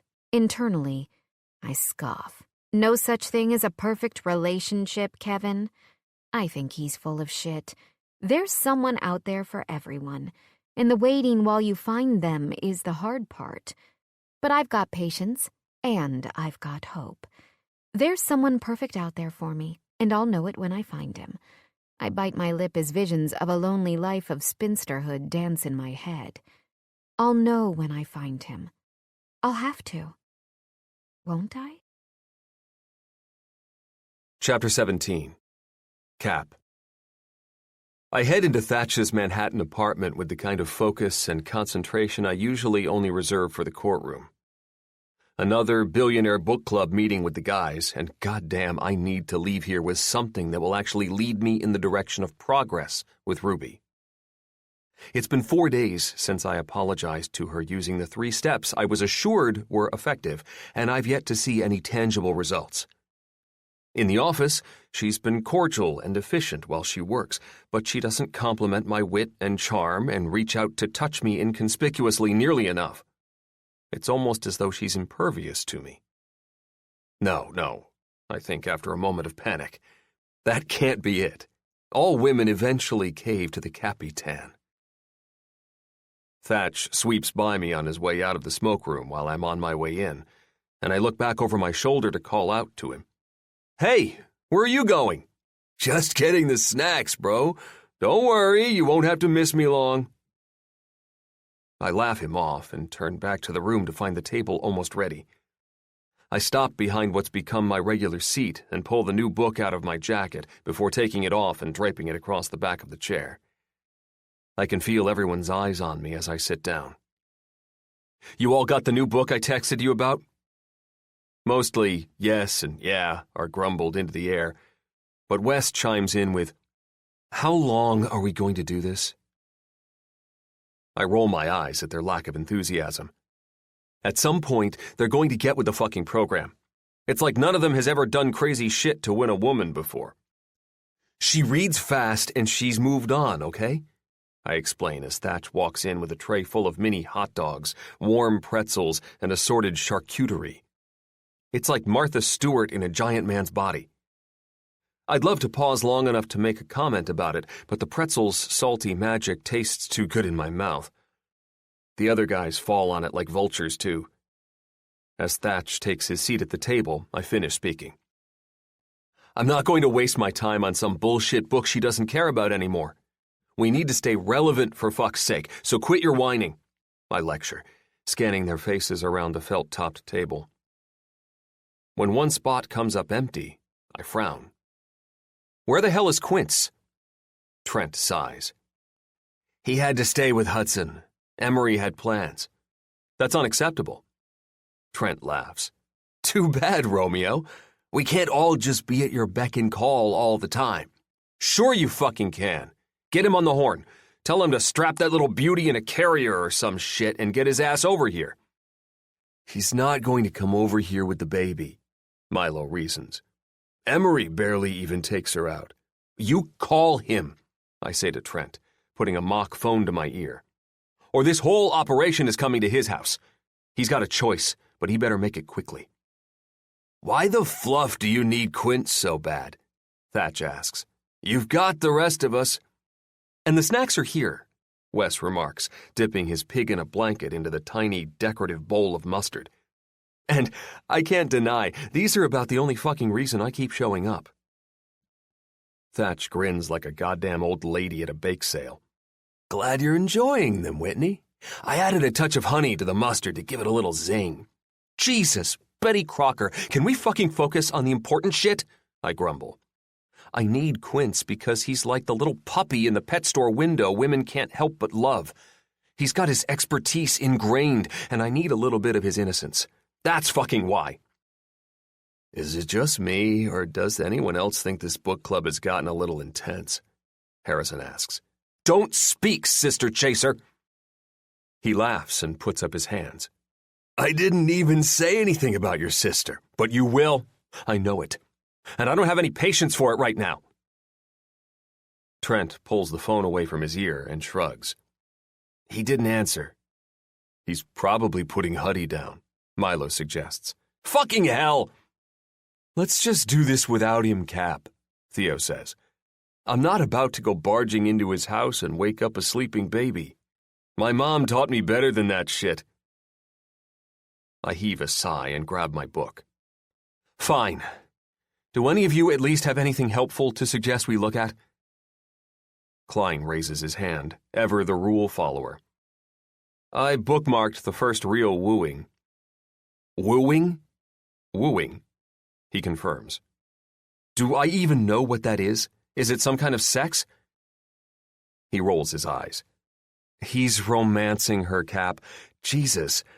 In order to win a woman, you have to woo her, romance her, help her experience the things she's always wanted to but doesn't even know. I'm supposed to know shit even she doesn't know? What in the hell sense does that make? Women give clues, Wes explains. Surely after all these years of sleeping with 1 million of them, you'd understand that. The only clues women give me are getting naked, sucking my dick, and climbing on top to take me for a ride. Good God, Theo mutters. It's safe to say writing love letters is out of the question for you. Look, I've never had to try this hard to... It's on the tip of my tongue to say sleep with someone. But as far as these fuckers are concerned, I'm after a whole lot more. If I want their help, I'm going to have to keep up the charade. Pursue someone. That's because you've never been with this caliber of woman. I haven't met her, but just the fact that she's kept her panties on this long means something. I scowl. I don't really like the idea of Harrison talking about Ruby's panties. Hey, asshole, I say. Keep it classy. For some reason, Klein, Thatch, Wes, Trent, and Milo all exchange looks. I don't know what they mean, and I don't have time to figure it out. The timetable of this pursuit is long enough without their bullshit. What page is this Wu-Tang shit you're talking about, Klein? He laughs. Wooing, not Wu-Tang. I shrug. Whatever. What page? 111. I flip to the page in Hanging on a Hero and start skimming the text. They're on their way to the hero Smith's firefighter's ball, but apparently the heroine, Vivian, doesn't know it. Where are we? Vivian asks, looking around the room at the hotel I've had set up just for her. A rack of dresses lines one wall. and a chair with a lighted mirror sits in the corner. A hair and makeup artist is just waiting to be called in after the surprise. I know you worry about making the right impression, Viv. You're beautiful to me, always, but I wanted you, tonight, to feel beautiful to you. Smith, she whispers, you did all of this for me? I nod. You can pick any dress you want, and Jasmine from the Spa Seville is just waiting to pamper you. Pamper me? She's going to do your hair and makeup just how you want it. A tear settles into the corner of Vivian's eye. And when you're ready, I'm going to walk into that ball tonight, knowing I've got the most beautiful woman in the world on my arm, inside and out. One day, mother fluffers, this book club is going to read a mother-fluffing rom-com, Thatch says as he tucks his sniffling face behind his arm. For the love of God, Wes says, sighing heavily as he shoves back in his chair. Is it just me, or is he getting weepier with age? Harrison stage whispers, and everyone else laughs. I smooth a hand through my hair and shake my head. He's always been a sensitive bastard. 2 years ago, I negotiated a contract for him with 2 of the biggest players on the stock exchange, and he sent me edible arrangements for a month. No flowers from your dick for Cap? Wes teases, and Thatch gives him the finger. The way to a man's heart is through his stomach, asshole. That's great. Really helpful information, guys, but I'm pursuing a woman. Do you think we can focus on that for a minute and a half? Maybe even 2? Trent sighs and leans back in his chair. Well, in this, he's making her feel special before taking her to the firefighters' ball. What have you got that you can take? He pauses for a second, purses his lips, and then shakes his head slightly. You know, I don't even know that I know her name. Klein smirks. It's Ruby. My eyebrows come together so fast, I'd imagine they're shaped somewhat like an inchworm, with a hump in the center. How do you know that? Thatch lowers his voice to a serious whisper. Klein has a way of knowing things. I frown. It's like he's got some sort of powers, like a wizard. Thatch continues. I'm shaking my head before he can finish, while Klein smiles behind his drink as he puts it to his mouth. I don't think that's it, Thatch, I refute. But really, how do you know? I talked to her, remember? What the fuck is this guy talking about? I called your office and spoke to her on the phone. I roll my eyes. This fucker. About business. She's filling in for Liz while she's on maternity leave. I know, Klein remarks with a smile. No, I say. There's no way you gathered some kind of voodoo intel on that call. It was just a phone call about your contract. You talked to her for practically no time at all. He shrugs. Think what you want, but I'm not hearing you say Ruby isn't the one. Anyone else hear him say that? The motherfuckers all shake their heads, but Trent and Theo do it with big, shit-eating grins. I roll my eyes. Fine. Her name is Ruby. Can we fucking continue, please? Take Ruby to something. Some kind of event. Set up some real special shit for her beforehand, like the dude does in the book, Trent finally says, presumably finishing his original thought. You really think that'll work? Trent shrugs. It worked in... He turns the book to face him so he can read the title he's obviously forgotten. Hanging on a Hero. I nod. If it worked for some other schmuck, surely I can make it work for me. Chapter 18. Ruby. I'm in the middle of poring over my 5th application for a secondary assistant at Caplin Hawkins Law, and at the tail end of my 3rd dose of caffeine. Now that I'm well into my 2nd week of working for Cap, in addition to my normal schedule, my caffeine intake has doubled. I'm downing cans of Monster Energy like I have a goddamn sponsorship, but I'm also feeling surprisingly invigorated by the challenge. I wake up in the morning ready to jump out of bed, even if my head only hit the pillow a few short hours before. I think about what I might learn or what major case I might get an inside peek into, and my stomach flutters. In addition to being one of the most ridiculous humans alive, Cap is astonishingly smart. He's on top of what feels like 1,000,000 things at once, and he never bobbles when something unexpected gets thrown his way. He's also always in a good mood, which I find both alarming and enjoyable.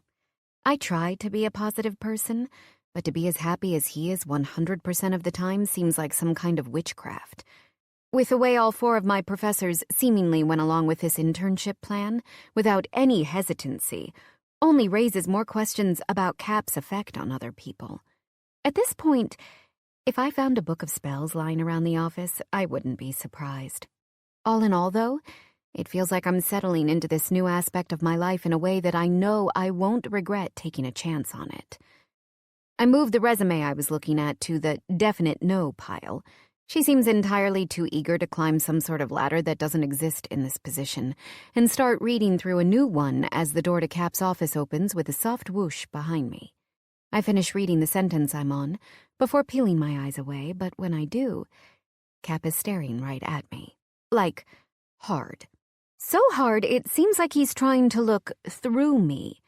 I glance down at myself just to make sure I haven't taken some kind of transparent form. When I look back up and draw my eyebrows together, he speaks. "Hello, fair lady." I squint. Hi? "I trust the day is treating you well?" Why does he sound so strange? Sure. Great. That's fantastic. I'm so pleased you're enjoying your day." His smile is wonky around the edges and weirdly stationary. I'm legitimately starting to wonder if he's a pod person, inhabited by some alien after being abducted. He doesn't sound like himself at all. I shrug and look around a bit to see if there are any hidden cameras, but I don't see any. When I look back to Cap, he's waiting expectantly for an answer, so I supply the only one I can think of. Yep. No complaints here. So far, so good. Right. Well, I was wondering if you'd do me the honor of your attendance at an upcoming event. A lavish ball, so to speak. Excuse me? I scrunch up my nose and assess his face closely to make sure I'm not missing some kind of indicators of a stroke or seizure. But his face never changes. No weird twitches, no signs of emergent red flags. Instead, that weird wonky smile remains intact on his lips. "Madam, I'd love the pleasure of your beautiful company at an extravagant event, and perhaps, if the night proves to be delightful, we'll also find ourselves enjoying a languid walk in the moonlight or a lovely twirl around the promenade." Delightful? Moonlight? Lovely twirl? What in the hell is he talking about? I strive to decode his words, but in no time at all, right smack between my brows, a headache begins to set in. Okay, yeah, stop. I raise a hand between both of our faces. Seriously? You're starting to creep me out. He pauses before huffing out a breath. "I have a work function I need you to attend." Finally, he speaks English again. "Oh," I say. "Why didn't you just say that?" He shrugs and laughs a little, murmuring to himself, "I've no idea. How silly of me." "When is it?" "This Saturday night." "Saturday night?" I ask. "A work function?" "Yes," he affirms. "That's weird. What kind of work function for a lawyer happens on a Saturday night?" "It's a party, but it's for work, and I need you to be there, okay? There are assistant-type things to be done, and you are the assistant," he huffs. "All right," I say, holding up my hands. I fear if I don't agree, he'll start using words like lovely and delightful again. "I'll be there." He nods frantically, and I widen my eyes when he doesn't say anything else. He widens his back, apparently unable to determine what I'm waiting for. "What time is this event?" 8. "Huh," I murmur. "That's pretty late for a work function." He cuts me off. "Yes, I get it, but that's when it is. You can come as you are at 6:30, though, because I have some stuff we need to do beforehand." "Stuff?" "Yes, stuff. Very important lawyer stuff with my assistant. Can you be there or not?" "Geez, yes." I record in the morning, but I can be there at night, okay? Relax. I'm relaxed. I laugh. Outright. He looks like a lot of things right now, but relaxed is not one of them. No, you're not. You're like one of those wind socks in front of a car dealership, shifting back and forth constantly. Only they have an excuse and you don't. How can you be so sure? Well, for one thing, the wind doesn't blow in here. He quirks a challenging brow. And for another? I don't have another point. Just the one. You said for one thing. He argues, and searches my eyes like he's trying to find a fucking loophole inside my brain. That implies multiple points. Well, I don't have them. I raise both of my hands in the air on a sigh. I'm all out of points, Cap. He doesn't believe me and his expression shows it. I think you do. But for some reason you're not saying it. Why are you not saying things to me, Ruby? I want you to say all the things to me. You are so seriously weird today. I'm perfectly normal. Are you hormonal? I raise a teasing brow. On your man period, maybe? That's really insulting, you know. I scoff through a laugh. Yes, I know. I'm a woman, and I've had that said to me only about 1 million times. It's horribly tacky. People actually say that to you? That you must be on your period because you're moody? Men, I correct. Men say that.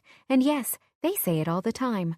I shake my head and mutter softly, especially my ex-boyfriend. I don't intend for him to hear me, but it's clear he does anyway. Obviously, he was a fucking prick. I roll my eyes and then laugh. Yeah, I nod. I guess he was. Brent was a prick. But he's one of the relationships that I prefer not to remember. A man who thinks half-dead roses and a bottle of Astroglide because he felt my birthday was the exact day that I would want to give anal sex a try, or the perfect gifts for his girlfriend is the kind of man you'd choose to completely forget. When Cap stands there for another 10 seconds, still just looking at me, my stomach starts to churn. What is going on with him? Do you need something else? What? Oh, no. I'm good. Good, I say, putting my head back down to the resumes I'm organizing. 15 seconds later, I can still feel the weight of his stare. This time, I look up and raise my eyebrows. He startles. Oh, right. I guess I'll let you get back to it. I nod. Yes. Please let me get back to work and you go back in your office and try to find a sense of normalcy again. So we're all set for Saturday then? I laugh. Yes. Just email me where to be and I'll be there. Now, can I get back to my secondary assistant search, please? Of course. He smiles and points at my face with a couple finger guns and backs away, right smack into his office door. His closed office door. He chuckles, fumbles for the knob, and pushes it open while I look on dubiously. Officially leaving you alone now. I look back down at the stack of resumes as he finally shuts the door behind him, but instead of focusing on the papers, all I can do is blink. That was weird. Like, really weird. I pick up the resumes and stand up to walk over to the copy machine when I get an idea. I backtrack the 5 steps to my desk, grab my phone and a fax that needs to go out, and then head toward the machine. After setting up the papers and typing in the number, I wait patiently as the thing does its job to send a file over to Hawcom. I'll do that first, before making copies of the possible assistant candidates' resumes. It's obnoxiously thick, so I imagine it'll take quite a while to complete, which is exactly what I'm after. I look over my shoulder, just to make sure that Cap hasn't appeared out of thin air and is now hovering behind me, even going so far as to spin around an entire 360 degrees. Thankfully, my boss, the pod person, is nowhere in sight. I lift up my phone, open up the text app, and type out a quick one. Me. I need your help with something. I wait impatiently as the little moving bubbles pop up to show he's responding. Kevin. Like, a law question? Cleaning your apartment? What are we talking here? I tap my toe against the tiled floor as I type quickly. Male/female dynamics. Oh, okay. Something simple then. Smartass. Shut up. It's about my boss and me. I don't know, it's complicated. Well, that really tells me a lot. I should be of great service to you. I shake my phone as though it's Kevin's neck. Why are we friends? Fine. Relax. Jeez.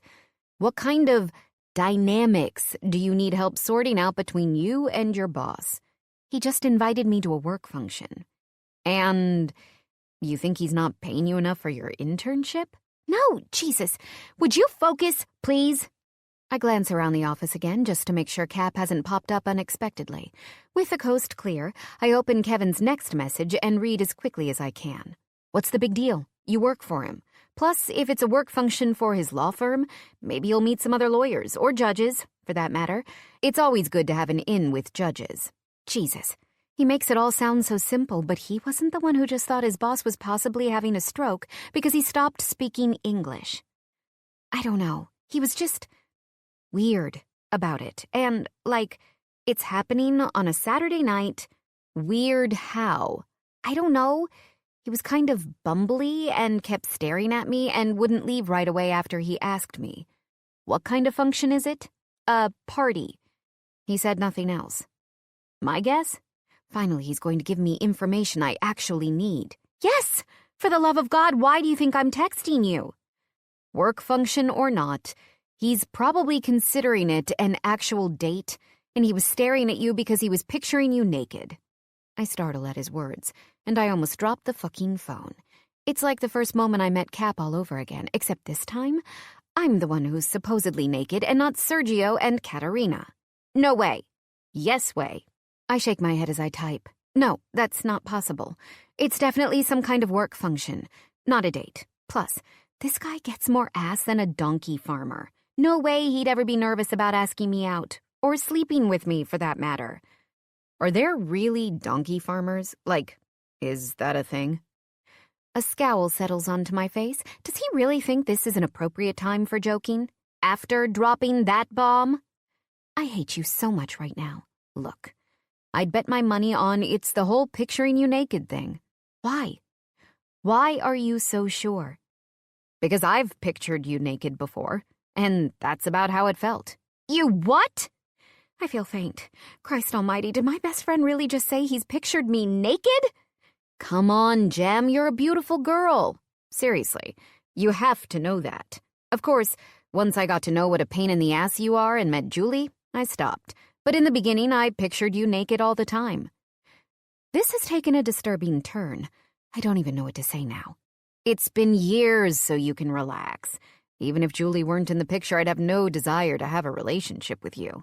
Oh, wow. Thanks, Kev. That really makes everything better. Right. Excellent. I feel really good now. You're just stubborn, and you like to bust guys' balls. I do not. Jem, be real. Why do you think all of your past relationships haven't worked out? Because I wasn't with the right person. That's true. But you don't give anyone a chance. You make snap judgments and you maintain them. Honestly, I've never seen someone who can hold a grudge or an opinion longer than you. But hey, it'll make you a great lawyer. I sigh heavily. Why is he my best friend again? Great. I can look forward to being a terrific lawyer and shitty human being. Lovely. Thank you for being such a good friend and telling me all of these wonderful things about myself. Really great pep talk, Kev. Don't be so dramatic. You and I both know that a good friend actually tells you the real shit, not the sugar-coated shit. Plus, now that you know, maybe you can change, right? I blow out an amused breath from my now pursed lips. I guess. Just take life as it comes for once, okay? Don't fight everything so hard. You might be surprised where you end up. Take things as they come. I can do that. Definitely. Totally. I frown. Maybe. I guess I better get with the program pretty quickly because whether I'm ready or not, the party on Saturday is happening. And I've promised to be there. Caplin Hawkins's +1. Fuck me. Chapter 19. Ruby. I scroll back through my emails to the details Cap gave me and double-check everything one more time. St. Windsor Estate, 6 p.m. Come in clothes that are comfortable. I look down at my yoga pants and hoodie and then back up at the scrolling ivy on the 150-year-old mansion one more time. I don't know what kind of sick, twisted thing this is that I was supposed to come comfortable to a multi-million-dollar place, but nerves are officially making a home in my belly. Lacking any other specific instructions, I knock on the front door and then tuck my hands into the front pocket of my hoodie. I feel like I'm about to be voted off the island for poor fashion sense, but I've never skipped out on a work engagement before, and I'm not about to start now. It's not likely I'll know anyone here anyway, and everyone knows that embarrassment in front of people you don't know is finite. It's the embarrassing things that happen with friends and family that last a lifetime. I listen intently for signs that someone on the other side of the door is coming to answer it, but I don't hear anything. I take one hand out of my hoodie and raise it to knock again, when the door opens unexpectedly. In a pair of dark-washed jeans and a flannel button-down shirt, Cap looks completely different from how I've ever seen him. His light brown eyes shine so brightly, they look like hard caramel candy, and his hair is combed into its normal, neat style. But the rest of him is so casual. "Ruby," he says, his face lighting up from the corners of his mouth to the corners of his eyes. "You made it."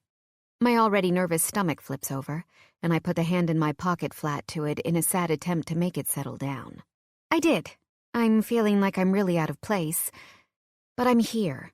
I glance up and down at his outfit again before remarking, though I am feeling a little better now that I see you. "People usually feel better when they see me," he says smugly, and I can't help but smile. God, he's just so ridiculous. "I don't think I've ever seen you in anything other than a suit." He glances down and rubs a hand over his chest. "Oh," he laughs. "Yeah, I guess not, huh? They're a requirement of the job, but this is more my speed." "Really?" I ask, quickly drawing my eyebrows together. I never would have guessed that. Suits seem to fit his personality so well. He shrugs. "Nothing wrong with a good suit," he asserts, "but I wouldn't wear them every day if I didn't have to." I nod, and then the two of us stand in silence for 30 seconds just staring at each other. When my awkwardness seeps into fidgeting, I can't hold my tongue anymore. "So, what do we do now? Didn't you say there were assistant things to be done?" He startles a little and then nods. "Oh, yeah, assistant things. Follow me." I step up and into the fancy house, and he closes the door behind me. Unsure of where to go, I move to the side and wait for him to come around me to lead the way. When he doesn't, my eyebrows close the gap between themselves and my patience takes a nosedive. "Okay, I don't know what's up with you, but if you don't show me where to go, we're going to be standing here all night. I highly doubt that's on the task list." "Right. This way," he says with another laugh, waving at me to follow him up the sweeping, curved marble stairs. I step lightly, for fear my casualness might rub off on the finery, and do my best not to trip over my feet as I bounce my eyes from one ornate detail to the next. Long, luxurious curtains swoop to the sides of the huge windows, and a detailed black railing cascades down the edge of both sides of the steps. A velvet sofa sits at the top edge of the landing, and I can't help but smirk at the thought of someone actually using it, like, "Hey, I'm just going to hang out here and watch people go up and down the stairs." Before I can get too focused on the couch, though, Cap rounds the corner and heads down the massive hall to the right, with long strides. I have to break out into a slow jog to keep up with him, but when he stops at a door, I end up running into the back of him. "Ah!" I groan awkwardly. "Sorry about that. You were moving really quickly, and then you weren't." "It's all right," he says with a smile, and then, yet again, he just stands there. "Are we going inside that room by any chance? Because if we're not, I might need to use the bathroom." His chest rises and falls like he's taking a big, self-conscious breath. I shake my head to clear my vision because I know for a fact that Caplin Hawkins never does anything self-consciously. When I focus again, he's turning the knob and sweeping the door open into the room, but instead of stepping inside, he puts his back to the wood and waits for me to go first. My steps are cautious, though I doubt I'll find any large carnivorous animals inside, and my mouth goes dry.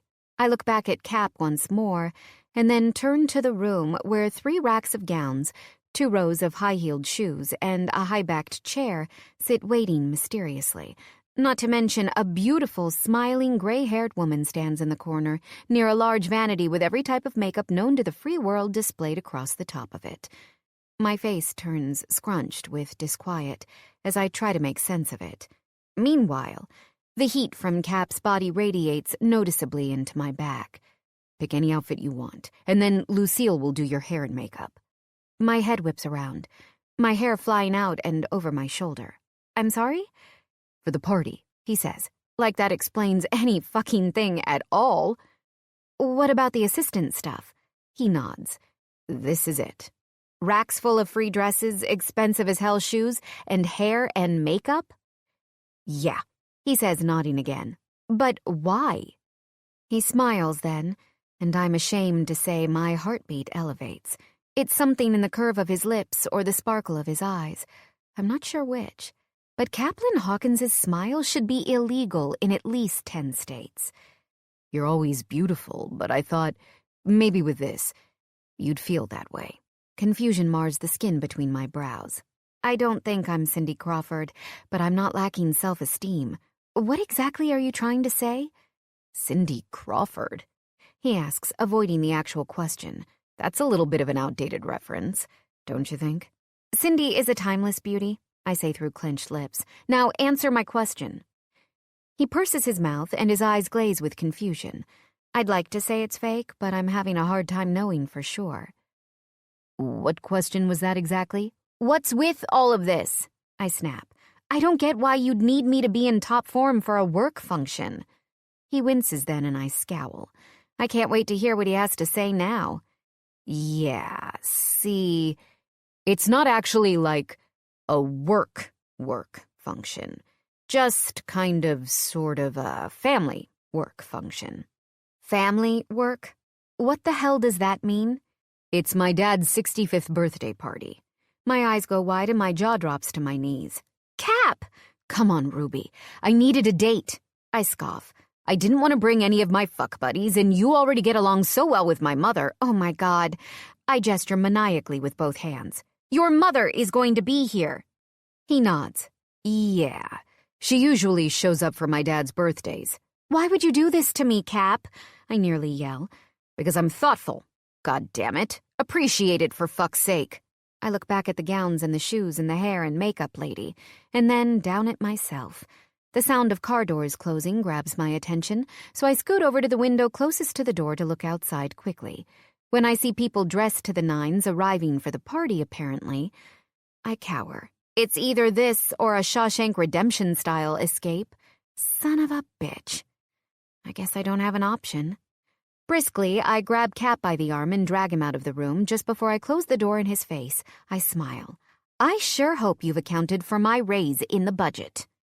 I can hear his responding laugh through the thick, ornate wood, and I hate that it actually puts a smile on my face. This guy might literally be the death of me. But at least you'll go down looking good. My brain offers a stupid silver lining. And I sigh. Yeah. Every girl's dream. Going to the grave in Louboutins and Chanel. Chapter 20. Cap. My dress shoes make a series of muted thuds on the marble floors as I pace the foyer at the bottom of the stairs. I smooth a hand over one sleeve of my tux, adjust the amount of cuff that peeks out from the edge of my jacket, and check the placement of my cufflinks 4 or 5 times. I'm a bundle of nerves waiting for Ruby to finish getting ready, and I know it's mostly because I never expected tonight to go the way it did. I thought she'd smile, maybe break down into happy tears briefly, and show her gratitude in some sexy way that might lead to other sexy things. No way did I think she'd get annoyed. Which she did. She all but punched me in the dick when she saw the racks of gorgeous gowns and rows of expensive shoes. I mean, what in the hell kind of woman sees a romance novel caliber gesture and gets mad? Ruby, apparently. The woman who keeps proving to be the biggest challenge I've ever faced in my life. Law school, passing the bar exam, Judge Hackett's courtroom. Pfft, they look easy compared to her. Hell, Beads of sweat are threatening to form on my forehead as I attempt to wait patiently for her at the bottom of the stairs. But she's been in that room for at least 2 hours, the last 30 minutes of which I've spent waiting, and I don't know what to expect when she comes out. Lasers? Rabid dogs? Attack sharks? Ruby is feisty, and her backbone is made of steel, and Lord Almighty, she can be creatively evil when inspired. Qualities which usually turn me the fuck on, but right now, there's no telling what she'll sick on me. The front door opens behind me, and 2 of my father's VPs from Hawcom step inside with their wives. I've known them for at least 15 years, so I nod a hello and give both their wives a smile. Glenn Morris, the younger of the 2, looks ready to engage me in a full-blown conversation, so I turn back to the stairs and take out my phone and scroll mindlessly. Unfortunately, old Glenn is evidently underdeveloped at reading context clues. "Caplin! Nice to see you," he greets, slapping a beefy hand on my shoulder and spinning me around. I tuck my useless phone away and paste a smile on my face. "Ah, Glenn, nice to see you too. How's your golf game coming? Still shanking every shot with your 5-iron? His smile turns a little brittle around the edges, just as I was hoping. If I make the conversation go in a direction he doesn't like, he's more likely to cut it short. He blusters a bit and then fakes a laugh. "You always were a funny one, Cap." I smile shallowly and nod. His wife looks up at me from around his back with a huge grin. I bite my lip to stop myself from laughing. At least someone enjoyed my comment. "Right, well, I jerk my head toward the stairs, and Glenn nods. Of course. We won't keep you. See you in there." I nod. "Yep, see you." I breathe a sigh of relief as they step away, down the hall and toward the main party, and I turn back to look up the stairs again with a grin. But the air arrests mid-movement, and my chest seizes in toward my heart. In fact, I find it so hard to maintain my normal, basic human functions, my hand has to go out to the rail to hold me up. At the top of the stairs, in a fittingly ruby-red gown, the woman of my dreams looks down at me with big, magically engaging blue eyes and shrugs. Ruby. Dear God. I put the other hand to my chest as a smile lights my face on fire. She is fucking stunning. I can't help the power of my beam, can't hold it back. But I'm surprised to find it's actually just the icebreaker my sometimes companion needs. Ruby's face reciprocates wildly, pulling into the most radiant smile I've ever had the pleasure of receiving. I wait patiently as she gathers the silken material of her gown at the front in one hand and grabs for the rail with the other. She watches her feet painstakingly as she moves down the stairs, and I take the opportunity to study every beautiful aspect of her form without restriction. The contour of the dress is form-fitting and pulls her breasts up and together in a daring display thanks to the V-shaped neckline. The flattering material hugs the perfectly curved lines of her hips, and it isn't until the bottom, at about the level of her calves, that the material kicks out in a bell-shaped skirt. I wait eagerly for her eyes to meet mine again, for the fall of sexy, curled blonde hair to move back to a position that reveals her face, and will my heart to slow. It's never raced like this before, and I don't know what to make of it. Surely I didn't have any more caffeine today than I've had any other day. But maybe I'm developing an intolerance? I move back a step as Ruby makes it to the bottom of the staircase to allow her to get both feet on flat ground. She lets go of the material of her dress, swipes both hands down over her abdomen and hips self-consciously, and then finally meets my eyes. I don't hesitate. "You look beautiful, Ruby." She blushes, but I'm not done, so I push onward. "You always look beautiful, but tonight, you take my breath away." Heated cheeks accompany a drawn brow in her expression, and the combination of the two throws up a red flag. The woman who walked into the hair and makeup room is peeking around from behind the woman who came out, and I'm not ready for the full transition. I hold out an arm before she can comment with something that will belittle my compliment. Because for all of my showboating and plotting and one-liners, I meant what I just said with a sincerity even I can't comprehend. Shall we? She nods and then looks me up and down. I've been through a makeover since we last saw each other, too, having traded in my jeans, flannel, and boots for a tux and dress shoes. She doesn't say anything, but it's quite obvious she's noticed. I loop her arm through mine to guide her to the hall, and then put a hand to the small of her back as we walk side by side. She fidgets nervously, rubbing the fingertips of her free hand against the front of her dress, and I tense my fingers at her back like a reflex born out of a need to comfort her. So, she hums, looking down the long hall in front of us and then glancing up at me. What exactly should I expect here? Elephants? Silk dancers? Or like a presidential state dinner? I laugh at her imagination and smile. Somewhere in between, I'd say. My dad isn't really into the whole dog and pony show, but Vicky is. She likes to keep up a certain appearance, and my dad likes to keep her happy. It's all very complicated. She shrugs and giggles a little. I don't know. That kind of sounds like every married couple I've ever met, just with a lot of money. Are you saying my parents are normal? I grin suspiciously. Because I'm having a hard time believing that's what I hear you saying. She laughs. Well, I don't know. You'd know better than me, seeing as I haven't officially met them yet. I'm just saying their dynamic doesn't sound all that out of the ordinary. When we turn the corner at the end of the hall, the lights from the tent shine through the open French doors and reflect in Ruby's wide eyes. There are vividly ornate arrangements of flowers in the center of each ivory linen-covered table, and a pinwheel of gathered silks runs to the peak in the center of the room. In between, the top of the tent is clear, allowing a view to the pitch-black night sky, which is dotted artfully with stars. As we step out the doors and underneath it, I hear Ruby's breath catch in her throat. My hand flexes at her back without command again. Okay, she says softly to herself. Wow. Her feet are frozen, fully paused by the wonder of a Hawkins party, but I know the night, and her wonderment, is far from over.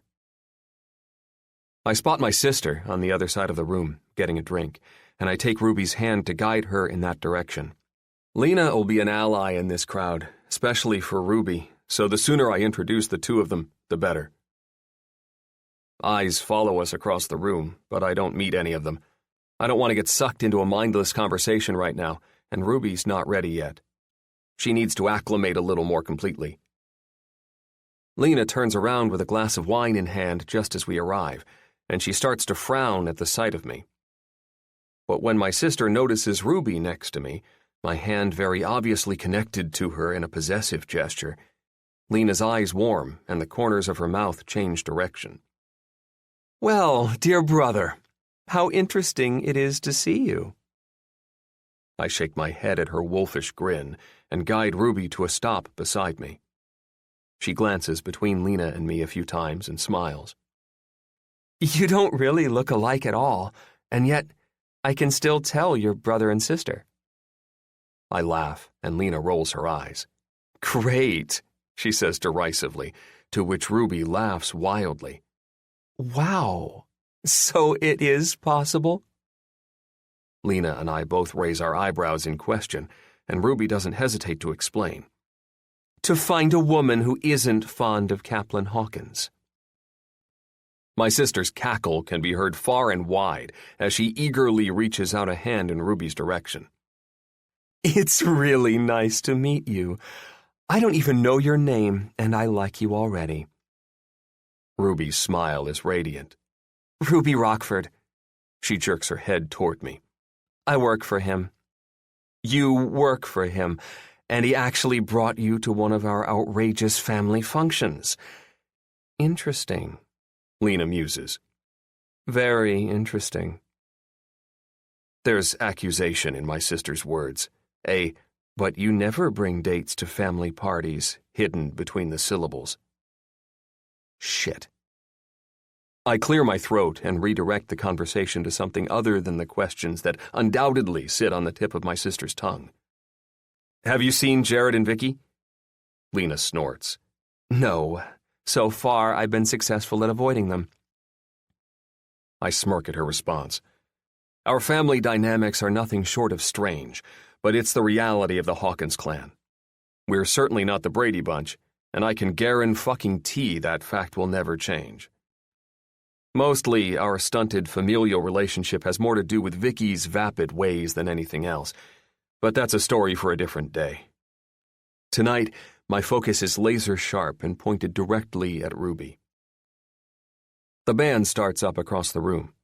Frank Sinatra's Strangers in the Night bleeding through the crowd, and the goddess beside me starts to sway. I watch avidly as Ruby's eyes close softly and contentment slides into the corners of her mouth.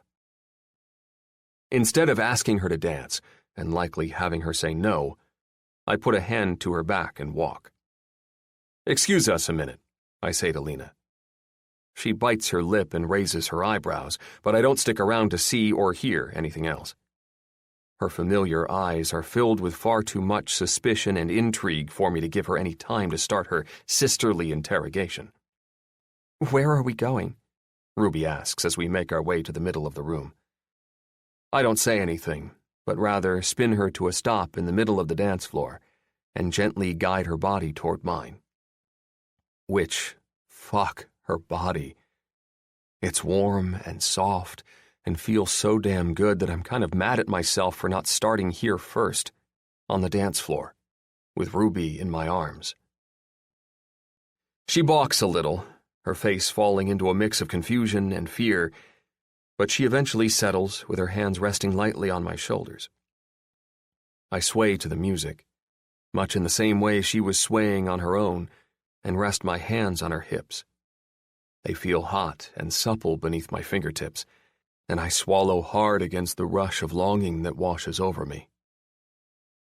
I want Ruby Rockford. I've wanted her for weeks at this point, but it hasn't really hit me until now. I want her badly. Chapter 21. Ruby. Cap's hands feel strong and dangerous in their place on my hips as we move from side to side with the melody of Frank Sinatra, and his big muscular body feels good. Too damn good. I hate how much I'm enjoying it. My mind is scattered into a million hows and whys and whats that I can barely focus on a single thought. From the moment I looked at myself in the mirror after getting my hair and makeup done, I've been walking on the eggshells hatched by nerves and uncertainty. Like, what in the actual hell is really going on here? I'm at a family function with my boss, dressed in a way that invites attention, and currently and alarmingly dancing in his arms. What happened here that this suddenly feels very much like a date? But this most certainly isn't a date, right? Cap stares down at me. I can feel the weight of his eyes as they roam my face, but I'm completely unable to return the gesture. I'm unable to meet his gaze. More like, you're afraid you're going to get a little too lost in those warm, inviting eyes of his. I look everywhere else in the glamorous tent instead, up to the silken drapes and starry sky, over to the people gathered by the bar, into the face of a far too amused Lena, and back over to the other side of the room to count the flowers in the centerpieces. I run the gamut like a circuit, but eventually Cap grows tired of my less-than-stellar attention and squeezes his long-fingered, perfect hands on my hips. I swallow thickly, knowing I can't ignore him forever, and then brace myself. For what? I'm not sure, as I look up and into his eyes. "Hey there," he says with the same goddamn smirk he used on me the day I met him. "Nice of you to finally join me." "What?" I mumble, and he laughs. "With the way you weren't looking directly at me, I was starting to wonder if I'd transformed into the sun, Rube." Oh, I mutter. Right. Sorry, I'm just a little fucking overwhelmed, at a loss for words, confused, out of sorts. He tosses me a life vest via words, and all I can do is offer a half shrug. How about I not only lead this wonderful dance, he squeezes my hips gently, but the conversation, too. For some strange reason, even though Caplin Hawkins should never be trusted to lead a conversation, Lord knows he will inevitably lead it down dirty paths, I nod my agreement. I'll start easy, he says with a secret smirk. What's your favorite color? I crinkle my nose at the random question, but answer it all the same. White. Your favorite fruit? Mango. Your favorite pizza topping? Mushrooms and extra cheese. A soft laugh escapes his lungs. That's kind of weird. Don't be a snob, I retort, and it only makes him grin down at me. But the silence is brief as Cap proceeds to dive back into his 20 questions game. Favorite spot in the city? Washington Square Park. He zings the questions like an auctioneer, and I find myself joining in on the game, trying to answer them just as quickly as they leave his lips. Favorite scary movie? 0. I hate scary movies. What's your stage name? Elizabeth as...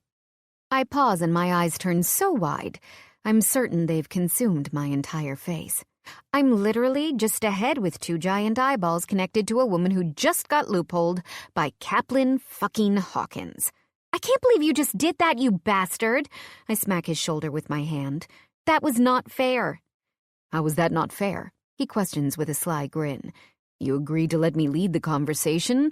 I'm certain you didn't apply any rules on where I could and couldn't lead it. I narrow my eyes, but he just keeps on grinning. You might as well just tell me the rest, Ruby. He shrugs one annoying shoulder at me. I mean, I have the first name and the first 2 letters of the last. At this point, it probably wouldn't be too hard for me to figure it out on my own. God damn it. Ugh! I groan. You're a real jerk. You know that? I would like to let the record reflect that I simply asked a question. One that was not out of malicious intent, but actually because I just wanted to get to know you better, he says, going all fucking lawyer on me. So, I think the whole jerk statement should be struck from the court documents. God, you're annoying, you know that? I'm pretty sure you mean I'm persistent. He quirks a knowing brow. So? He doesn't have to finish the question. I already know what he's getting at. And because I really don't see any way around it, and I'm probably a bit insane, I tell him the one thing I never tell anyone. Not my mom or dad, not Kevin, no one. Elizabeth Astor. I say my pseudonym out loud. To someone else. It was my late grandmother's name, and she is one of the main reasons I love reading romance novels. I like it. His caramel eyes stared down at me with the kind of intensity that has goosebumps rolling up my arms. The name, and the reason for it. Before I can open up my lips to add a very important disclaimer, he beats me to it. And consider your secrets safe with me, in my vault, under lock and key, never to be told to anyone else. Promise? Ruby. I swear. For some crazy reason, I don't doubt his words. I actually believe him. He smiles down at me, and there's something in it. Something personal and intimate that gives me pause. Something that makes my shoulders tense and my back go ramrod straight. Something that has spurred one too many questions inside my head, and I can no longer avoid it. I squint up at him and tilt my head to the side. What exactly is going on here, Cap? The whole makeover, the party? I nod at our bodies. The dancing? Do we really have to call it something specific? He avoids cleverly. Can't we just enjoy it for what it is? Unfortunately for him, I've heard that kind of line before, from a guy I met in undergrad, and I'm not all too fond of the blasé sentiment. God, what is it with men and wanting to avoid labels? I lower my voice to the timbre of a man and continue, We don't need labels, babe. What we have can't be labeled. I snort and roll my eyes. This is about our connection, not our relationship status. I mock further. Are you saying we're in a relationship? Cap says excitedly, playfully, pulling my body into his. I shake my head and slap his arm. Cap, I'm serious. I can tell, doll. In fact, I can tell you're serious most of the time. What are you trying to say? Nothing, he says seriously. I'm just trying to enjoy the moment with you, and I wish you would do the same. Enjoy the moment. Can I do that? I stammer a minute before putting my thoughts into vulnerable words I'm not completely sure I don't want to take back. I don't know if I can. His bright eyes hold mine, a soft smile cresting just one corner of his mouth. It's human and understanding and completely unexpected from Caplin Hawkins. He is tough and bold and bright in every way possible. But in this moment, here on the dance floor with me, he's tender. Just try, he says gently, sweeping a warm hand along my hip, bringing it up and rubbing the backs of his knuckles along my cheek.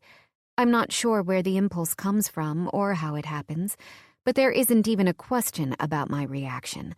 I lean into his touch. Strangers in the Night comes to a close, but neither of us pulls away. We stay there, deep in each other's eyes and arms, swaying to the next song as it starts up. I don't recognize it immediately, but as the band transitions from the intro into the real meat of the music, the irony couldn't be any clearer. Ella Fitzgerald's "Aren't You Kind of Glad We Did" confirms my decision to live in the moment. If I don't use what I have when the opportunity is presented, will I ever really use it at all? My heart picks up speed as Cap's smile grows. Whether it's pure intuition or my body language or some type of psychic gift, he can see the change in me. I'm sure of it. Our bodies mold to each other as he spins me quickly to a new spot on the dance floor, and the way it makes my stomach feel puts a smile on my face. His smile this close up is a whole new animal, more powerful and influential and, perhaps, unstoppable. I could melt into the feel of it, get lost in the complexities, spend my life trying to crack its code. I can feel the heat of his breath on my lips, and I'm not ashamed to say I run my tongue along them in the hope I can taste it. Whiskey flares as Cap's eyes lock onto the movement, and it's all I can do to stop a full-body chill from overwhelming my frame. 1 second bleeds into the next, and time slows down. I can see every minute movement as Cap's perfectly plush mouth comes toward mine, can feel every breath exchanged between us, and I do nothing to stop it. Live in the moment.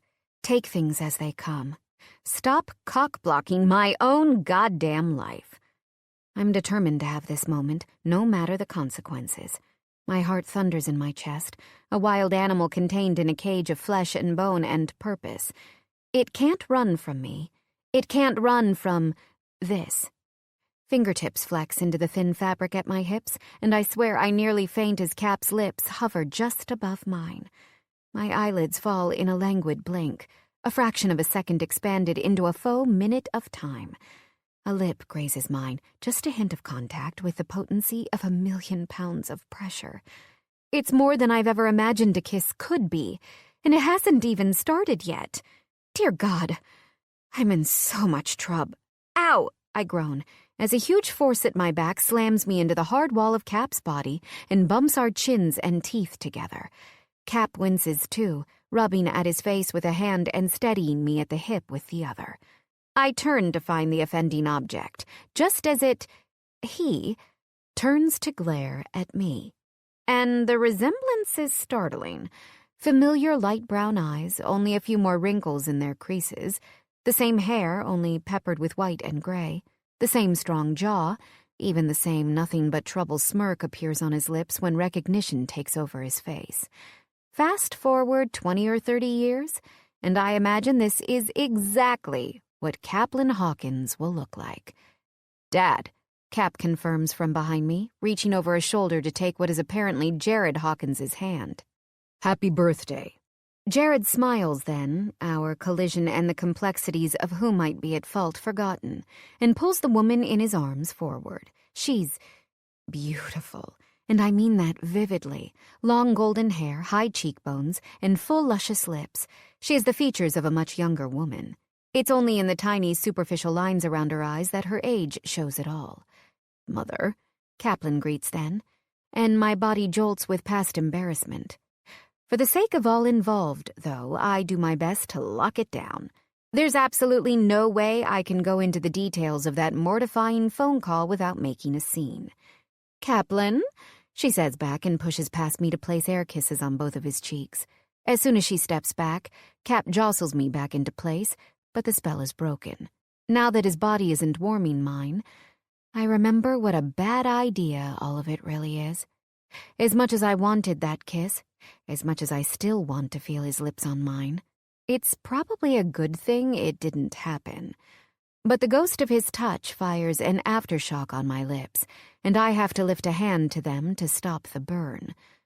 Okay, so I guess it's a good thing it only half happened.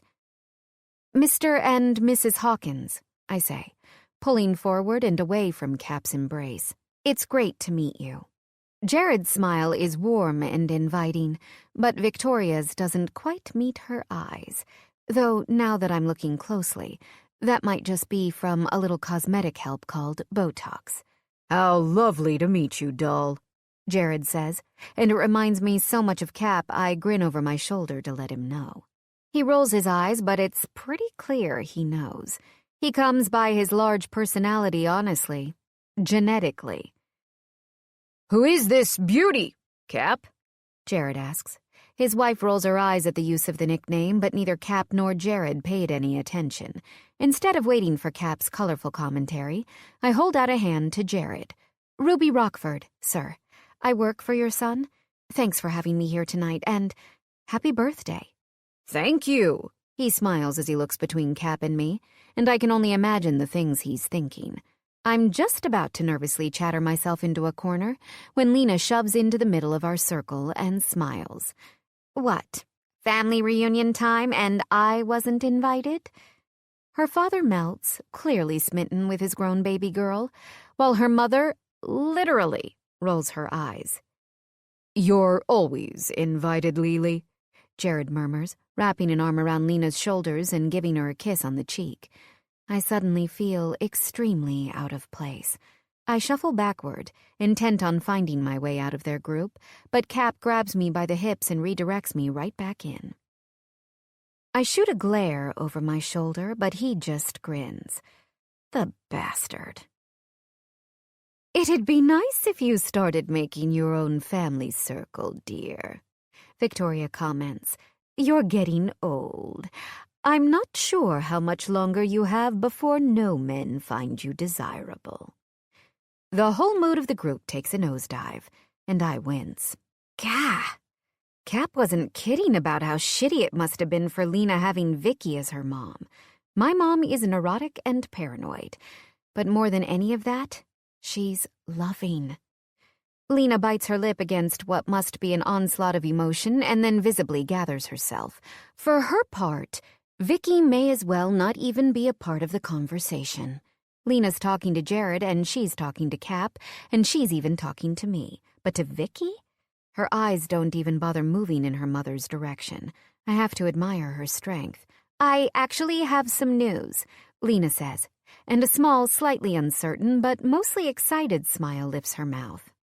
"I got into the Milano Fashion Institute, so I'm happy to tell you that I'll be going to Italy in late December for their winter semester."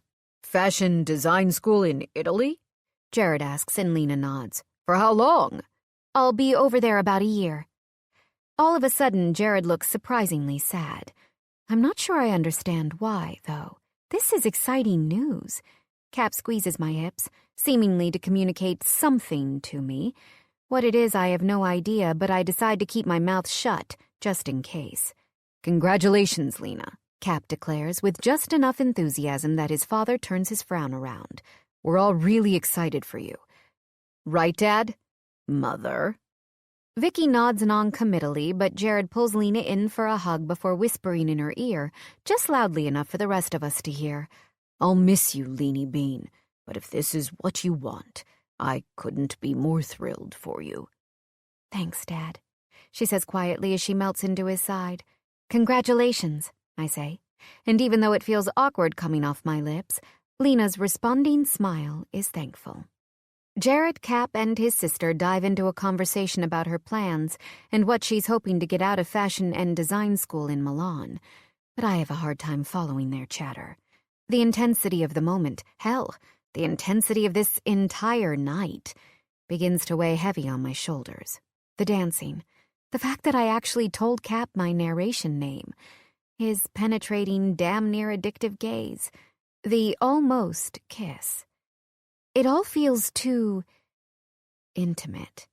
And now, standing in the middle of his family circle, overhearing their conversation and indirectly getting to know more and more about the larger-than-life man standing beside me, it's simply overwhelming.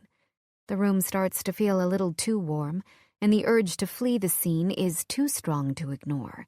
"Excuse me," I mutter to the group and then, on my tippy toes, whisper into Cap's ear, "I need to head to the ladies' room." Thankfully, this time, he lets me go. I step away from their group and away from the dance floor, away from the weird bubble of hormones Cap and I created right where he still stands. And as I walk in the opposite direction of them, of him, I'm a mix of many things. But I'll be damned if I can tell which part of me feels the strongest. Relief that I just managed an escape, or disappointed that I'm no longer standing within his embrace. Chapter 22. Cap. It's Monday night, and I'm doing what almost no guys do on a Monday night, heading straight for a pretend poker game that serves as a secret cover for a book club. But obviously, it isn't just any book club. It's the Billionaire Book Club, which pretty much makes it the best fucking book club around, no matter if its foundation was built on my ulterior, Ruby-inspired motives. Vin, my driver, expertly navigates the roads from my office to Thatch's apartment, and I stare out the window, watching the buildings and streetlights and pedestrians pass by in a blur. I'm lost in my thoughts, lost in my own damn head, lost in whatever the hell is happening between Ruby and me. She looked so damn beautiful at my dad's birthday party Saturday night. We danced. We almost kissed. She even met my insane family without fleeing the premises like her ass was on fire, which is a damn miracle when it comes to my mother alone. But Ruby did end up excusing herself from the party a little too fucking early for my liking. When it comes to her, I'm finding that the path is rocky, and every time I think I make 2 steps in the direction of progress, in the direction of her gloriously naked body in my bed, she flips the fucking map and navigates us 3 steps back and another 10 in a different goddamn direction. It's like she's semi-immune to my charm or something. Which, let's face it, pretty much never fucking happens. Hell, where did it all go wrong the other night? Before I can begin to recount the events of Saturday in my head for what has to be the 50th time, my phone serves as a distraction, chiming loudly from my jacket pocket. I pull it out to find a text from my sister, Lena. "So, dear brother, why don't you go ahead and spill the deets on your new lady friend?" I sigh. Apparently, I'm not the only one whose brain is fixated on Ruby. Me. She's my intern. And hopefully, very soon, a woman screaming my name and her orgasm in my fucking bed. I see what you're trying to do here, but there's nothing to tell. God, you are so full of shit, and you know it. She's annoyed. It makes me grin. I'm the best brother in the world, and this is how you treat me? Wow, sis, what happened to the sweet little Lena I used to know? Oh, cut the crap, Cap, and don't try to change the subject. And what subject are we talking here? English, math, a little history? Or shall we delve deep into fashion and design just to get you up to speed for Milan in the winter? The text bubbles move for a good 15 seconds until a new message appears. Mr. Flannel Shirt wants to talk fashion and design? Ha! You wouldn't know fashion or design if it smacked you in the damn head. And the subject is you, dumbass, and the fact that you never bring dates to family events. Hell, you've literally never brought a girl around our parents since high school. Not your fuck buddies or your assistants. but you brought Ruby. Now I'm annoyed. I don't know why I'm annoyed, but I am. But she's not finished. 10 seconds later, another message follows. You and I both know there's a reason you brought her to Dad's birthday party the other night. And it needs to be said, I already love her. She's far too smart for you and doesn't walk around with the same stupid, horny, doe-eyed look that pretty much every other woman you've ever been with always seems to have. A grin forms on my lips without my permission, and my heart does something weird inside my chest when I read the second sentence of her message. What the fuck is that about? I ignore it, rub at my chest, and before I can type out a response, another text from Chatty Cathy fills the message box. Just admit it, bro. You like her. A lot. And who wouldn't? She's beautiful, funny, and extremely smart. Is there something you're trying to tell me? Are you trying to get Ruby's digits from me because you want to date her? I'll be honest, sis, I don't think she swings that way, but I guess I could try to put a good word in for you. Nice deflection, asshole. Deflecting. I'm not deflecting. I don't have any reason to deflect. Right? My chest does that weird thing again, and I decide to really turn the tables on my long-winded, prying sister. I laugh to myself as I tap my fingers across the letters and put together my own long-winded message that's sure to change her nosy tune. When I hit send, my smile is 100% satisfied. Oh, hey, by the way, I overheard a conversation Vicky was having with Glenn Morris and his wife just before they left Dad's party. She told them the good news about Milan. Well, sort of told them the good news. She had a few of the details mixed up. Said you were going there to learn how to be a chef and that Jared is basically paying for you to gallivant around Europe. But she definitely had the city right. Are you fucking kidding me? When Vin pulls up to the curb and stops in front of Thatch's apartment, I send one final text to my sister. Hey, Lena, sorry to cut this short, but I gotta head into a late meeting. Love you, sis. Talk soon. Of course you'd leave the conversation now, after telling me that. P.S. You're an asshole. I grin to myself as I lock the screen of my phone and slip it into my pocket. Obviously, my little sister has a very funny way of saying I love you. But I know the truth. I'm basically her favorite person on the planet. What time do you need me back here? Vin asks from the driver's seat. It might be a late night. I grip the handle of the door. So why don't you call it an evening and I'll grab a taxi home? You sure, boss? Positive. I nod. See you tomorrow, Vin. I slide out of the back seat and step onto the pavement. With the number of questions I have rolling around in my head about Ruby, the Billionaire book club sure as fuck has some work to do. Fingers crossed these bastards can focus for more than 10 fucking seconds tonight. What's this narrator's name? Thatch asks pointedly as the audiobook breaks between one chapter and the next. We've been listening to If I Don't, a novel about a newspaper editor and her laundry list of suitors for the last hour. The book is a romance, and I know that eventually it will center in on a man worthy of a woman's affection. But so far, it's been much more a story about self-love. I picked it specifically, as I have with all of the other books, but this time I used different criteria. It's not a book that Ruby is reading now, but it is entirely related to her. After the way things went at my dad's party, I felt like a change in tactics was necessary. Ruby is like no other woman I've encountered before. She's unpredictable, unconvinced, and mind-blowingly resistant to my normal charms. She never reacts the way I think she will. Hell, I don't even know what she's looking for anymore.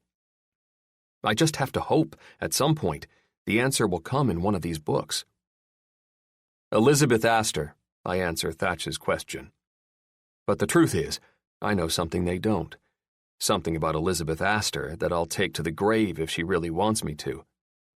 That she and Ruby Rockford are, in fact, the same person.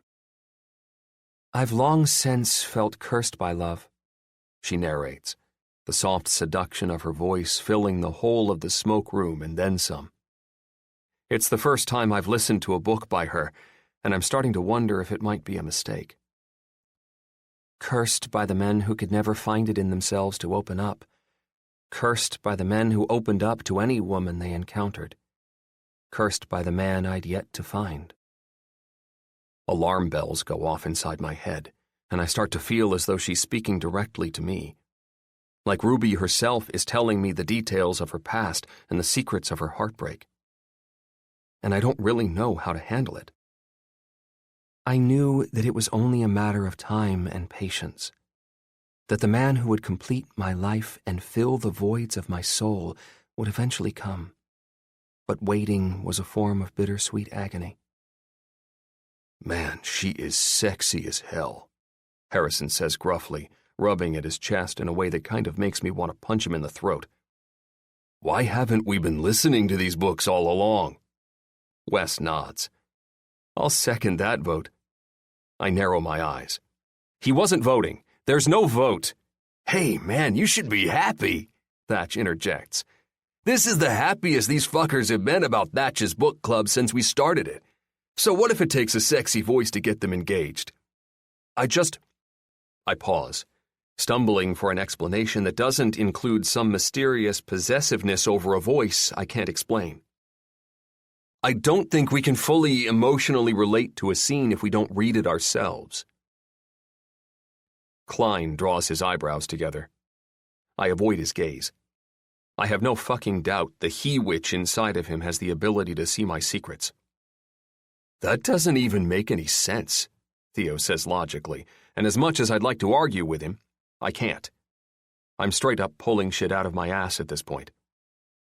But I had no idea how much it would bother me to have these fuckers lusting over Ruby's voice. I mean, what is that? It's got to be some sort of psychological defect where my inner child doesn't want other kiddies playing with my toys. God, get it together, Cap. Klein continues to eye me closely. I can see it out of my peripheral vision, but the rest of them drop it pretty quickly when I say, "Whatever, fine, let's just listen." Trent and Quince have known me the longest, but when it comes to me, I actually think that's a disadvantage. They're used to me being wild, used to me making sense in my own way, or not making sense at all. They're disillusioned and numbed. But Klein, he's too smart for my own good.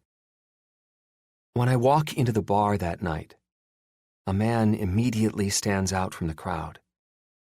It isn't his shirt or his shoes or his hair that distinguishes him from the rest, though. It's a feeling. An overwhelming wave of sense of self and peace that emanates from him like an aura. Could this be the man of my dreams?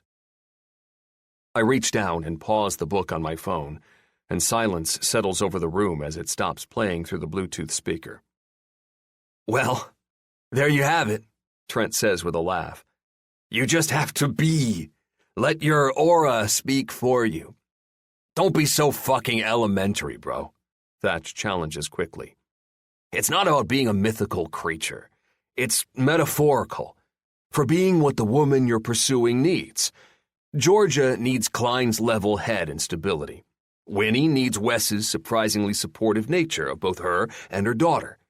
Greer needs Trent's unconditional acceptance, and Emery needs Quince's ability to be easygoing and positive. Maybe needed Milo's confidence in her and her abilities, and Cassie needs my dick. The magic is in the match, mother fluffer. Cap just has to figure out what it is his Ruby needs, and how the hell he's the perfect one to give it to her." The room grows silent for a long minute as we attempt to digest Thatch's long-winded ramble. Until Wes pipes up on a laugh. "God, it still surprises me, to this day, how fucking intuitive this motherfucker can be." The rest of the group breaks out in smiles. Thatch just grins, adding, "Harrison and Theo, well, you fluffers will just have to wait your turn, but I'm sure we'll get to you eventually." "What is it that Ruby needs from you?" Quince asks, his eyes moving to me, and it's only a short moment before something comes to mind. It was true at the party, it's true at the office, and maybe, just maybe, It's true all the time. Fun, I respond. Pushed boundaries. She doesn't know how to let go and lead with her heart instead of her head.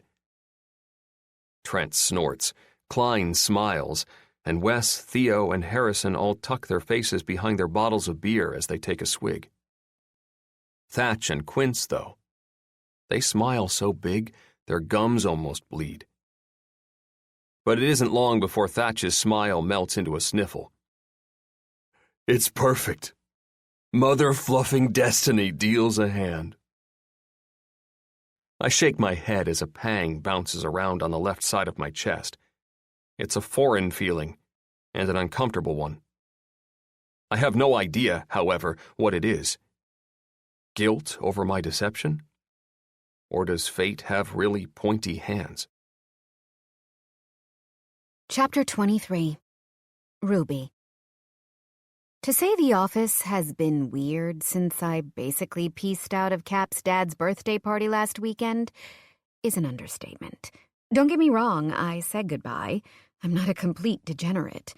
But I left super early, and I barely made eye contact with Cap when I told him I was leaving.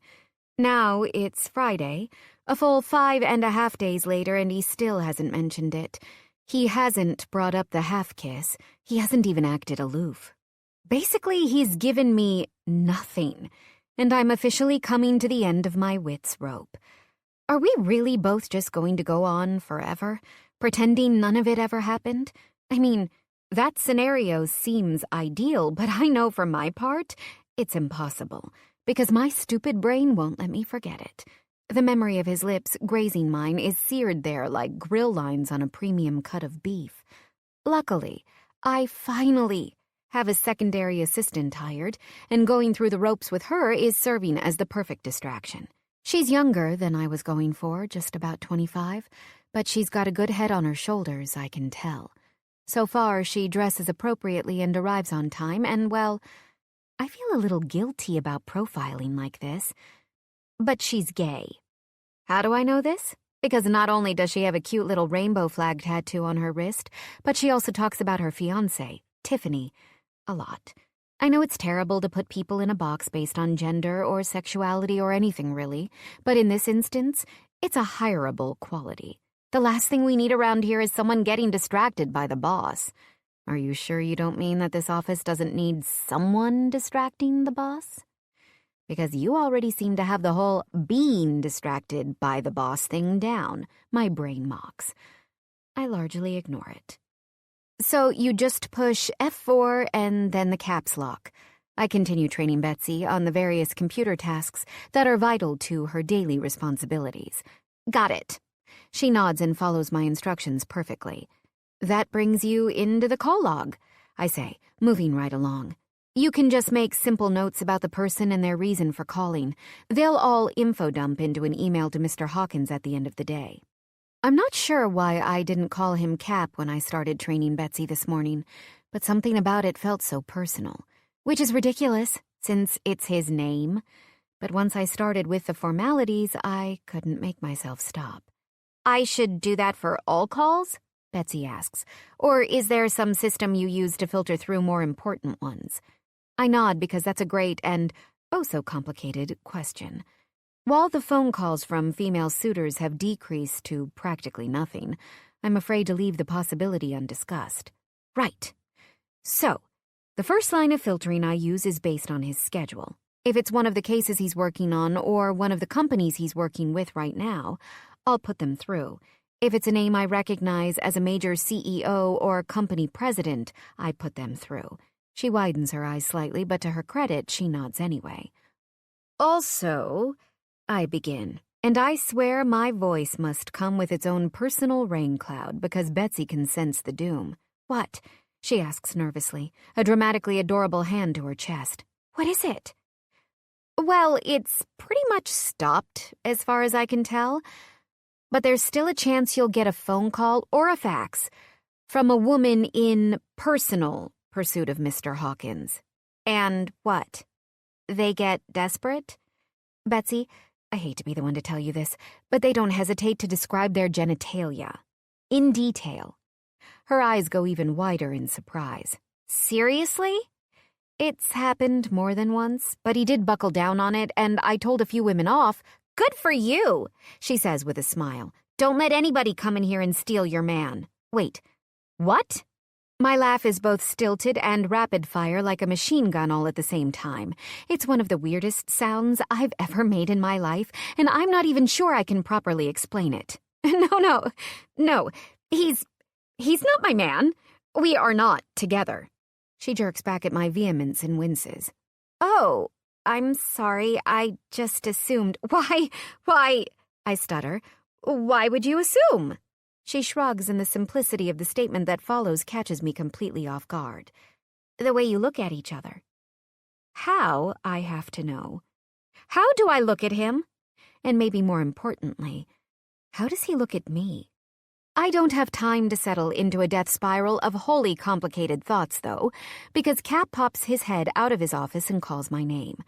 I jerk my head up and around like I've been caught in the middle of a heist. Yes, sir? Caplin, sir? Oh my God, could I be any more awkward? The narcissistic part of him smiles. The more I get to know him, though, the more I realize that it's only a tiny sliver of who he is. It's just the showiest of all his qualities. Can I see you in my office for a second? I nod, turning to Betsy to say something, but she's busy shooing me away, and then I follow Cap through the open office door. When I turn to close it behind me, my heart kicks into a full gallop. What can I do for you? I ask with a calmness I don't feel as I come to a stop in front of his desk. Cap's eyes are frighteningly assessing, so I avert my gaze to the window to watch a bird fly by. Of course, there's no bird, but he doesn't have to know that. If he asks, I am the Steve fucking Irwin of birds. I actually just asked you in here to tell you to take the rest of the day off. My running heart skids to a stop. What? Ruby, he says softly. So softly, in fact, my chest squeezes. How often do you have a day to yourself? I shake my head as I try to understand the question, but he doesn't let me get any words out before answering for me. Never. I know you're busy with school and recording, and these days when you're not doing either of those, you're here. You work more than I do, I challenge stubbornly. I have no idea why I'm fighting so hard against having the day off, but for some reason it feels awful. Why the hell does it sound so bad? I know. I should take the day off too. But unlike your boss, mine is a real asshole. He flashes a wink and a grin, and both feel like they have a direct line to my freaking chest. He's insufferable, really. Cap, you are your own boss. You're right. And I'm also yours, which means I'm assigning you the rest of the day off. He instructs without hesitation. And when he moves his gaze back to his desk, I'm just kind of standing there, unsure what to do with myself. But Cap's mind is made up. Ruby, I meant what I just said. And today, that assignment is top priority, he adds. But his focus never leaves the case files in front of him. Now, for God's sake, go do something fun. Chapter 24. Ruby. After I made sure Betsy was all set to handle things for the rest of the day, I left the office on the weirdest official assignment of my life and made a pledge to myself to take it seriously, to do the things I never do because I don't have the time or money or some combination of the two. I walked straight from the office to the nearest salon and spa and begged them to cut and style my hair, and it didn't take long before I added on a 10-minute massage, and then I finished it up with a manicure and a pedicure. It took 4 hours, but my body feels more human than it has in the last 3 years. I swear I didn't know it, but I'm pretty sure all the long hours and sleepless nights and endless anxiety that come with being in law school had transformed me into a gremlin. I was basically the equivalent of one of those random super long chin hairs that just appears on your face seemingly overnight. You have no idea how long it's been there, who has seen it, or how in the hell it grew so fast. But it's your reality, and the only thing you can do is pluck that fucker. Or in my case, groom myself. Thankfully, the several hours I spent getting pampered worked in my favor, and now no one will shriek when they see me walking down the street or worry about feeding me after midnight. Now, I don't know what's on the rest of my agenda for the day, but I'm fairly certain it'll involve a bookstore or two. I smile to myself and slide my sunglasses on my face, wrap my coat tightly around my body, and step out into the muted October sun. It's cool but crisp, and the heat from the sun is just enough to warm me from the inside out. My phone rings in my pocket, so I reach carefully inside with my fresh nails and pull it out. When I see Cap's name on the screen, the air in my lungs freezes. Something must be wrong. I answer as quickly as possible, my eyebrows drawn into a harsh line. Hello? Ruby. Oh, God. Cap, is everything okay? No, he says dismally, and my chest compresses. What's wrong? When he doesn't answer immediately, I shake the phone against my ear and repeat my directive. Cap, what's wrong? It's just... Oh, Ruby. Cap, I whisper, and my heart falls into my damn shoes. I have something to tell you. Tell me already, I snap. The contracts are ready at the Provost office. They can't fax them because they have to be the watermarked originals. And what else? I ask, absolutely certain there must be more to the story, that he wouldn't panic me over a goddamn daily task, because if he did, I just might have to kill him, and that's not at all part of the relaxing plans I had in mind. And I need them, he says, and I can hear the pitiful pout in his sappy voice. Did you ask Betsy to do it? Yes, I did. But Betsy is so Betsy-like, he sighs. She does things like a Betsy would do them, and I need this done like a Ruby. It's totally different. Is he being serious right now? I blink 3 times. Cap, I know this might shock you, but the world doesn't revolve around you, especially mine. I pretty much have a whole other life to lead. Okay, but can your life lead you in my direction? Just this once? You gave me the day off. Well, I'm revoking it for a couple hours, and then you can have it back. I grind my jaw as he lays it on thick. Come on, Ruby. Don't be greedy. I glance at my watch, calculate the time it'll take me to run across town to the Provost office, and come up with a solution. It's a solution that doesn't necessarily benefit me as much as it will benefit Cap, but it'll have to be good enough. Because I have a sneaking suspicion it'll still be quicker than if I say no and Cap keeps me on the phone so he can come up with different ways to beg. Fine, I huff. Meet me at Amsterdam and 5th Street. I'll have the contracts. Ooh, a clandestine meeting. I like it. I can actually picture the teasing smirk that goes along with his words. Should I bring the ski masks and grappling hook, or do you have it covered? I sigh heavily and he chuckles. You really are a buzzkill sometimes, you know that, Rube? His arrow is sharp and swift, and hits me right in the place where it hurts the most. The truth. I hate to admit it, I hate to face it, and it's probably why taking a day off felt so painful in the first place. But he's right. I'm so busy and so overwhelmed, I forget to have any sort of fun most of the time. I'm letting my life live me instead of the other way around. You're right, I admit, and he snorts. I cannot believe you just agreed with me. This must go against everything they lay out on page 1 of the Women's Tactics Against Men handbook. I sigh wistfully.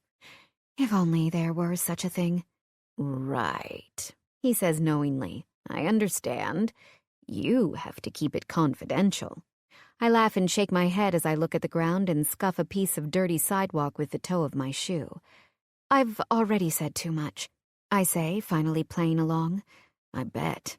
Anyway, I mumble, confused by how I started this conversation in a bad mood and ended it talking about a non-existent women's handbook. I changed my mind. Meet me at the park across from Driscoll's instead. We can chat about the contracts and get a coffee. Well, coffee for you and something that doesn't taste like gasoline for me. He chuckles. All right, but listen. I have a few very important notes about John Provost. Yeah? He's partial to cherries, tequila, and redheads. He doesn't like toast, apples, or any form of unrecyclable plastic, and he must, end every conversation. I roll my eyes as he continues. If you talk to him in his office, make sure you're on the east side with the sun at your back. Is that even physically possible? Don't joke at a time like this. Are you even listening? I roll my eyes.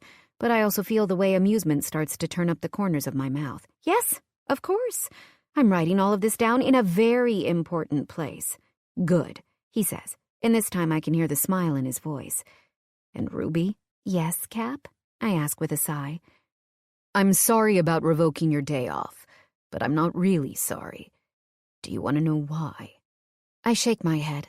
Unsure I want to hear the reason, but sure I'm going to hear it all the same. I have a feeling you're going to tell me. You really are good with the feelings. Always so accurate. Cap, I prompt. I'm not sorry because I've missed you this afternoon, he says, dropping a nuclear bomb all over my heart.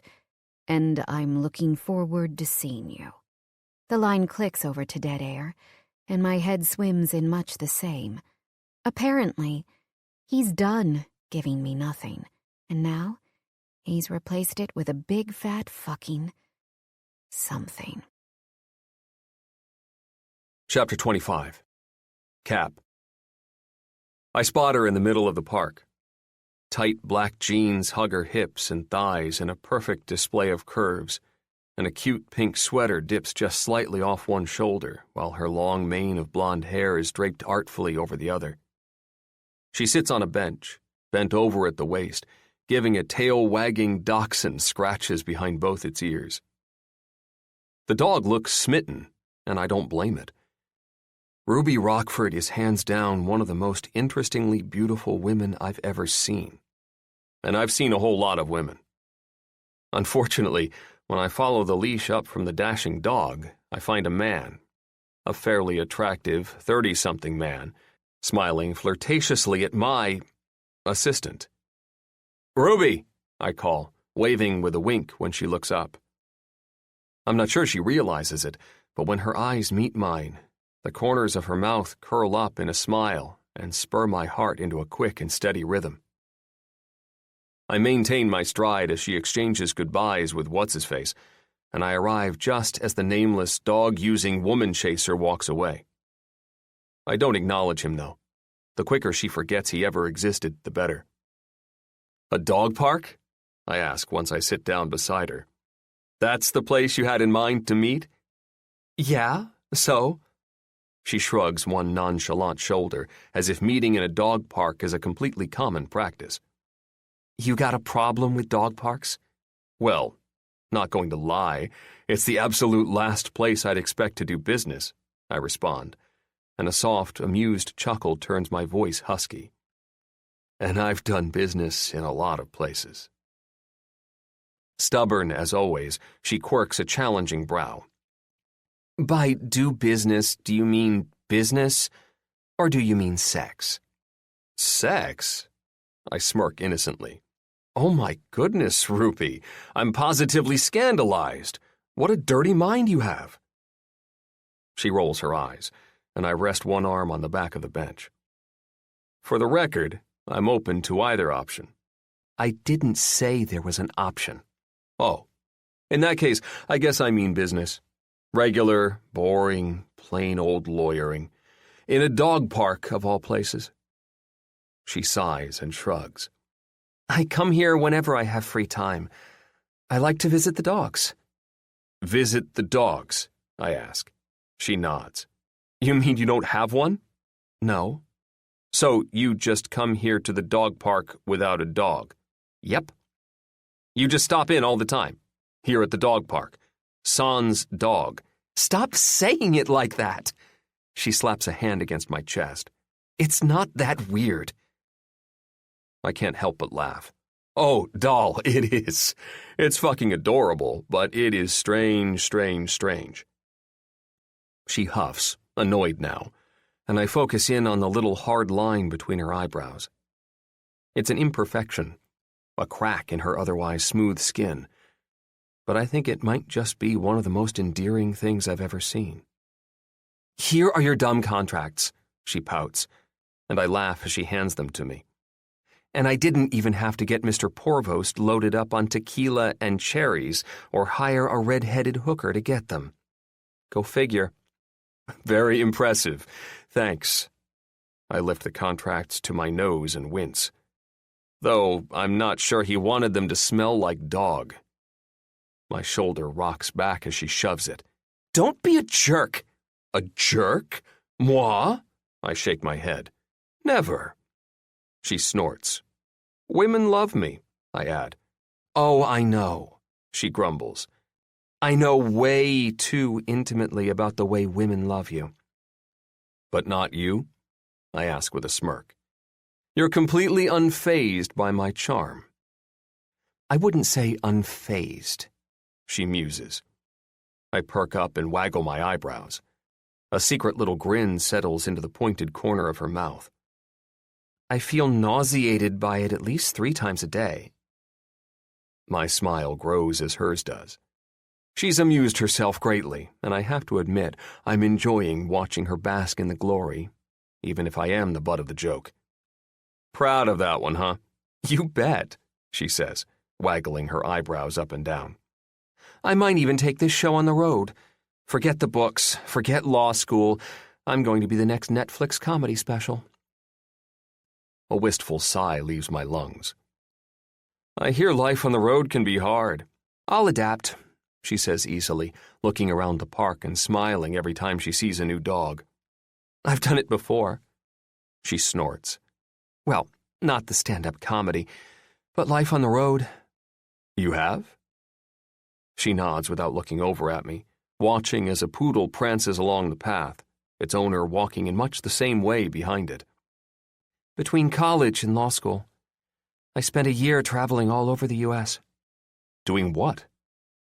She shrugs, laughs. "Seeing, doing, experiencing. Life is so different from one place to the next. We all live in these tiny little bubbles, with our tiny view on ideals. Even those of us who think we're enlightened. Seriously, there are parts of this country so few people know about."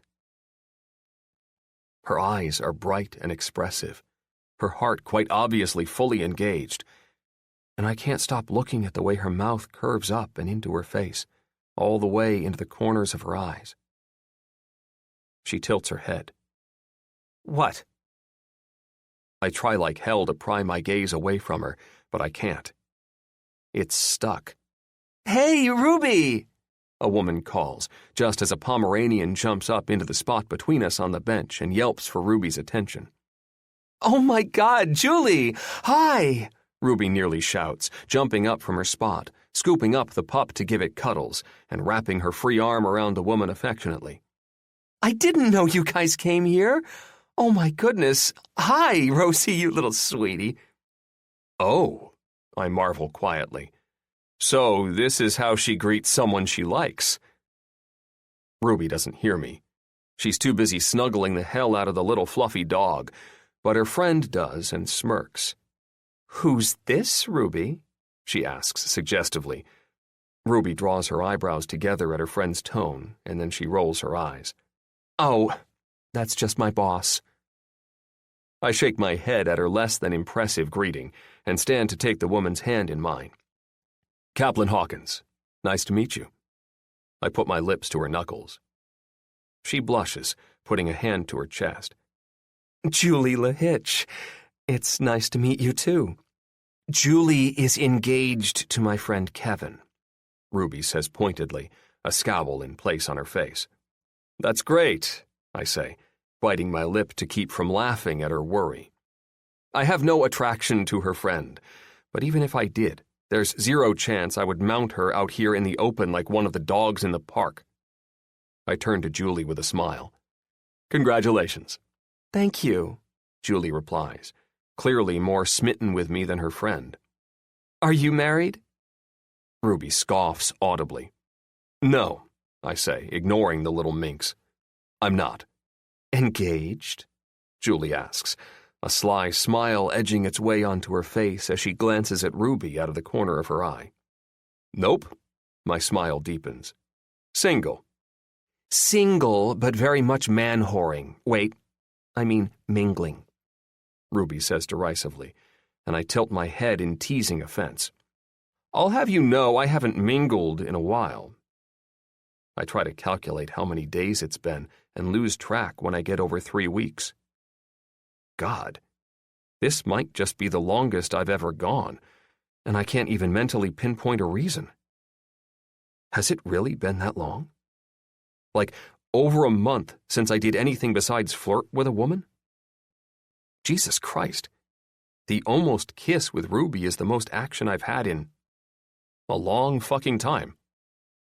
What is happening to me? Feeling self-conscious about your winter body? Ruby teases and pulls me from my mental calculations and overall confusion over the long sexual drought. Her little, confident grin has me shaking my head and chuckling at the same time.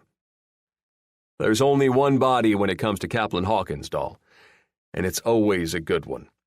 I bet, Julie says with a nod, fanning herself. Ruby hits her with an elbow. Ow, Julie murmurs through a giggle while she rubs at her ribs. Ruby gives me a hard glare that suggests I move on with my life, and the contracts in my hand reinforce it. I've got a whole lot of shit to get done, especially with Ruby having the day off, and the longer I stand here, the later my night is going to be. I shake the contracts in front of me meaningfully and give both of them a smile. Well, I guess I should be on my way. Gotta get these back to the office and make a few calls. Ruby's smile is so painfully based in fake happiness, I have to bite my lip to keep from laughing. So great to see you, she says bitingly, and this time Julie elbows her in the ribs. It was nice to meet you, Julie. I hope to see you again. Of course. You should come out for drinks with us one night, she offers with a smirk, and Ruby's face turns white with panic. I nearly laugh.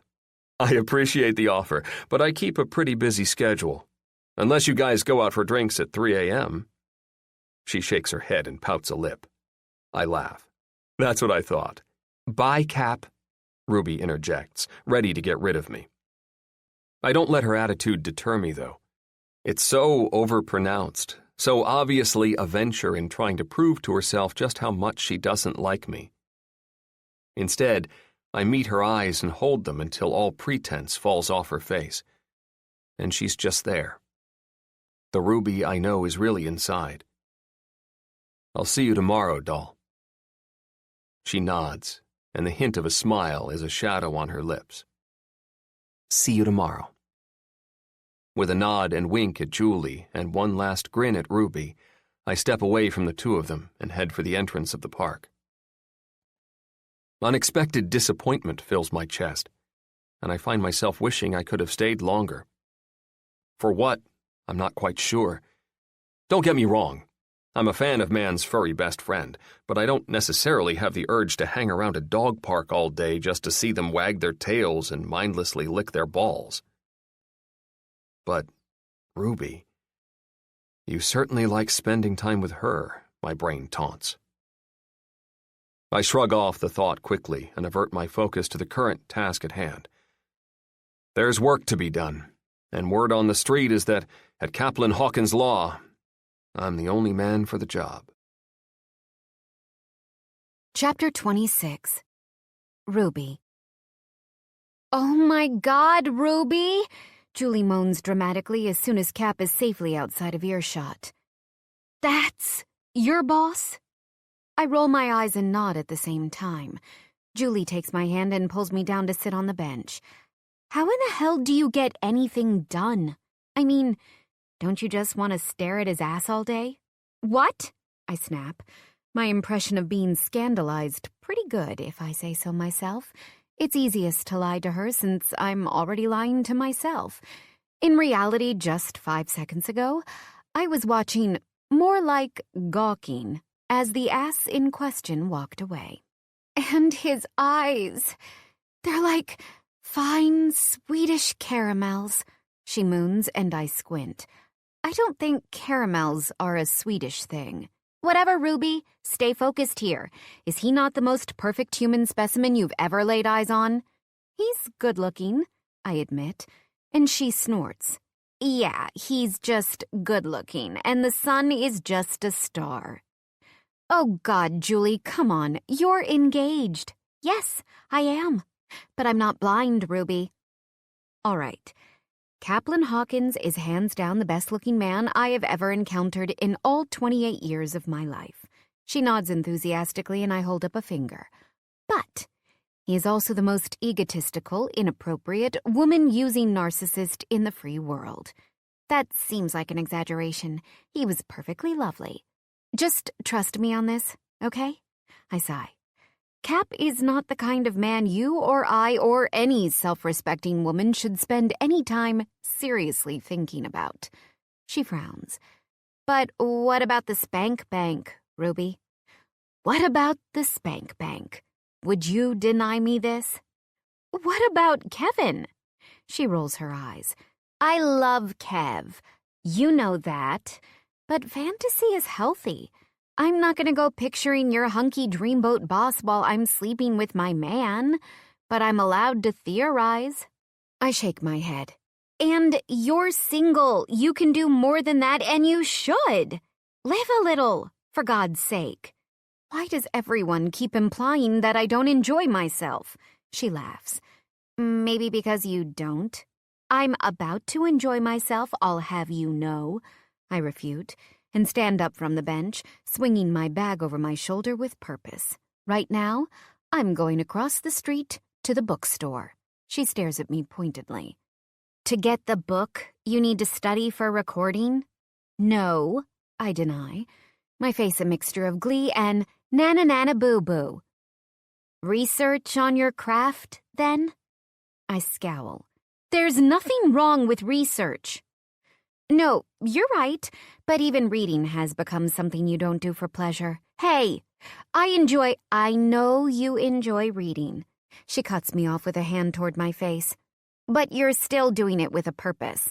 What do you do just for the hell of it, with no other benefits at all? I give her the stink eye as I pet little Rosie goodbye. I come to the dog park. Exactly my point, she smirks. Just think about what I'm saying, Ruby. It might do you some good to let go a little bit. Have some fun. I had a whole spa day just this morning. She eyes me skeptically, and then surveys my obviously groomed features for evidence, and I know it's there. Wow. Okay. That's a good start. I'm glad you actually did something for yourself today. I prance a little on my feet. You only did it because Cap made you. Really, the credit should go to him. Annoyed at my thoughts, I decide it's time to head to the bookstore. I lean in to give Julie a kiss goodbye on the cheek, pet Rosie one final time, and then head across the street to Hilda's Books. It's a quaint little shop with a limited selection, but I've found some real treasures over the last 3 years of shopping here. The books are usually well-loved and overread, and you can practically feel the lives they've touched all over the pages. I drag my fingers along the shelves, feeling the spines as though they can reach out and grab me back. And I climb through crowded stacks, and around and into the back, where Hilda keeps the historical romances. A knight or a duke or a Highlander is just what the literary doctor orders every once in a while. I grab a particularly thick Regency romance off the shelf and start scanning the pages. I smile to myself as I catch a couple sassy lines from the heroine, but suddenly the hair stands up on the back of my neck. I turn around quickly, expecting to find someone behind me, but the aisle is completely empty. That's weird. I draw in my eyebrows, and I spend almost a full minute glancing at the shelves around me, waiting for someone to pop up. If my mom knew about this, she'd be talking the Metro PD into launching a full-fledged investigation. I make a pact with myself to make sure I never mention it. Lord knows Connie already has enough paranoia on her plate to last a freaking lifetime. Finally, I look back down to my book, but before I can fall too deeply into it again, my phone buzzes in my pocket. My stomach flips, and then I grimace. Oh, God, did I really just get excited at the prospect of Cap bothering me again? I obviously let Julie get too far inside my head. In an effort to minimize how disgusted I can get with myself in one sitting, I leave the phone in my pocket. If they really need me, they'll message again. I'm only 2 pages farther when it buzzes again. With a heavy sigh and a quick mental pep talk, I take the phone out of my pocket, close my eyes, and then peek one just barely open to see the name on the screen. I'm surprised to find it say Kevin, so I click open the messages to see what he has to say. Kevin. Julie says she saw you at the park. I smile a little at the simplicity of his message, and here I was worried about what it might say. She says you're boning your boss, so I guess you figured out the dynamics. What the hell? Me. What? I'm not boning him. He's not boning me. No one is boning. Oh, come on, someone is boning, even if it's not you. And hey, maybe she just said you should bone. I'm not sure. For some reason, I'm so flustered I speak out loud as I type. Just because I would enjoy boning Caplin Hawkins doesn't mean I should. In fact, I'm pretty sure it's the last thing I should do in my life. I nod just once, a punctuation mark at the end of my statement, and hit send on my lengthy text. Cap and I are not sleeping together. Not now, not ever. Not now, not ever. I quietly repeat the mantra to myself 2 more times, and by the time I'm done, I almost believe it. Chapter 27. Cap. I've never been turned on by Old English before. It feels tingly, Thatch says, and the rest of us groan. It's the Monday after I followed Ruby into a bookstore like a glorified stalker, and book club is officially in session. I'm not necessarily proud of my actions, but if I'm honest, I'm not disgusted by them either. For the first time in the history of the world, my vampire/driver Vin was running late to pick me up from the park where I met Ruby for the contracts. Intent on getting back to work, I headed for the subway, but before I went underground, I saw Ruby cross the street and head into Hilda's. My subconscious made all the decisions thereafter. Good God, Wes grumbles. I don't think I want to come to poker night anymore. It's a book club, I correct, and he gives me a smarmy grin. Exactly. I watched as Ruby picked up book after book and scrolled through the pages before finally landing on this one, and then I waited for her to leave to ask the clerk about the title so I could buy the same one. Now that I'm here, though, and I've had time to consider what I heard her say in the store that day, I'm not sure all this effort is actually going to get me anywhere. Not now, not ever, she said. Chaos ensues around me as my heart sinks a little bit. Come on, Whitney, Thatch yells. You cannot tell me you didn't enjoy listening to a proper English woman tell her gentleman that she's going to give him a good old-fashioned blowy. I'm officially disturbed by you saying blowy, Theo says, and the rest of us laugh. Mine is just barely preoccupied. I wonder when the blowjobs started, Klein muses, and I jerk my eyes to his face. Apparently, I'm not the only one. Every single one of us is looking at him like he's grown a second head. He sighs and laughs at the same time. Historically speaking, I mean, everything has to have a starting point. We all know what a great invention it is now, but I'm just wondering who was the first person to think, "Hey, why don't you put your dick in my mouth?" Thatch supplies helpfully, and Klein groans. I know there's context involved, but please don't ever say that to me again, T. Well, I say, more curious now than ever. Someone is going to have to Google it. Not it, Trent yells, followed by a resounding chorus of the same.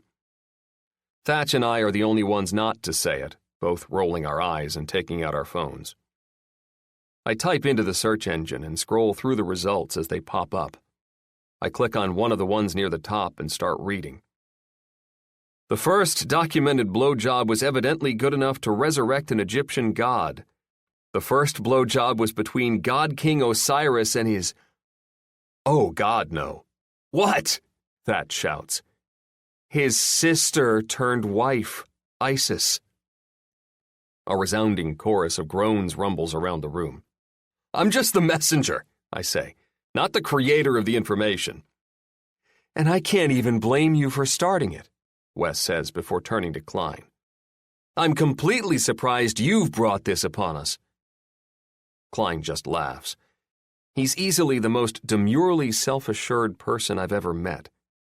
His confidence is quiet, complimentary, but I have no doubt it's every bit as expansive as my own. That's simply the way it was back then, he reasons. You guys are just being real pussies about it. Thatch's eyes get wide. Oh my God, Kleinhole, did you just call us pussies? Klein rolls his eyes. I feel like my little boy is growing up right before my eyes. What's next? Finding your cum-filled socks all over your room? Jesus, man, Harrison chortles. You guys don't even know. I've got little shits all over my house. I could start a money system with the cum socks I'll have to deal with in the future. Oh, God, Wes groans. Remind me to keep your boys away from my daughter. Ditto, Klein adds, and the rest of us laugh again. Still, mine isn't as boisterous as usual, and Theo is the one to notice. What's going on with you, Cap? Something seems off. Thatch nods. You're right. You haven't even argued with me today. There's still time, I remark dryly, and Trent's eyebrows pull together. Okay, there really is something going on. What's up, Cap? He asks. I sigh, drop my phone and my book on the table, and shake my head. I overheard her, saying that she'll never sleep with me. Not now, not ever, she said. Quince and Trent look at each other, and I scoff as I add an important detail. She said it several times, in fact. Thatch whips a notebook off a shelf behind him and grabs a pen. I blink at the quick motion, but he doesn't give me any time to question it. How many times? Precisely. How many times what? I ask, confusion setting in. How many times did she say it? I don't know, I mumble, and Thatch scowls. Wes bites his lip, but the rest of the fuckers are remarkably quiet. I can't fucking believe none of them are saying anything. How many? I don't know, I yell. 3 or 4, I guess. Maybe 5. Good, Thatch remarks, scribbling in his notebook. And who did she say it to? I don't know. When he starts to scowl again, I throw my book at him. He deflects it easily. She was talking to herself, but it looked like she was texting someone, maybe. Possibly. And what did she say before that? Anything? I search my memory for her exact words, and though I'm not sure I hit the mark entirely, I think I'm pretty close. I think she said something about even though she'd enjoy it, she shouldn't, and she won't. Not now, not ever. Klein and Milo high-five, and I come close to losing my shit. What in the ever-loving hell are you high-fiving about? Thatch cuts in before they can get anything out. All right, Cap, I finished my detailed analysis, and you're in luck. I'd say you're right on the cusp of landing your woman. What? Are you drunk?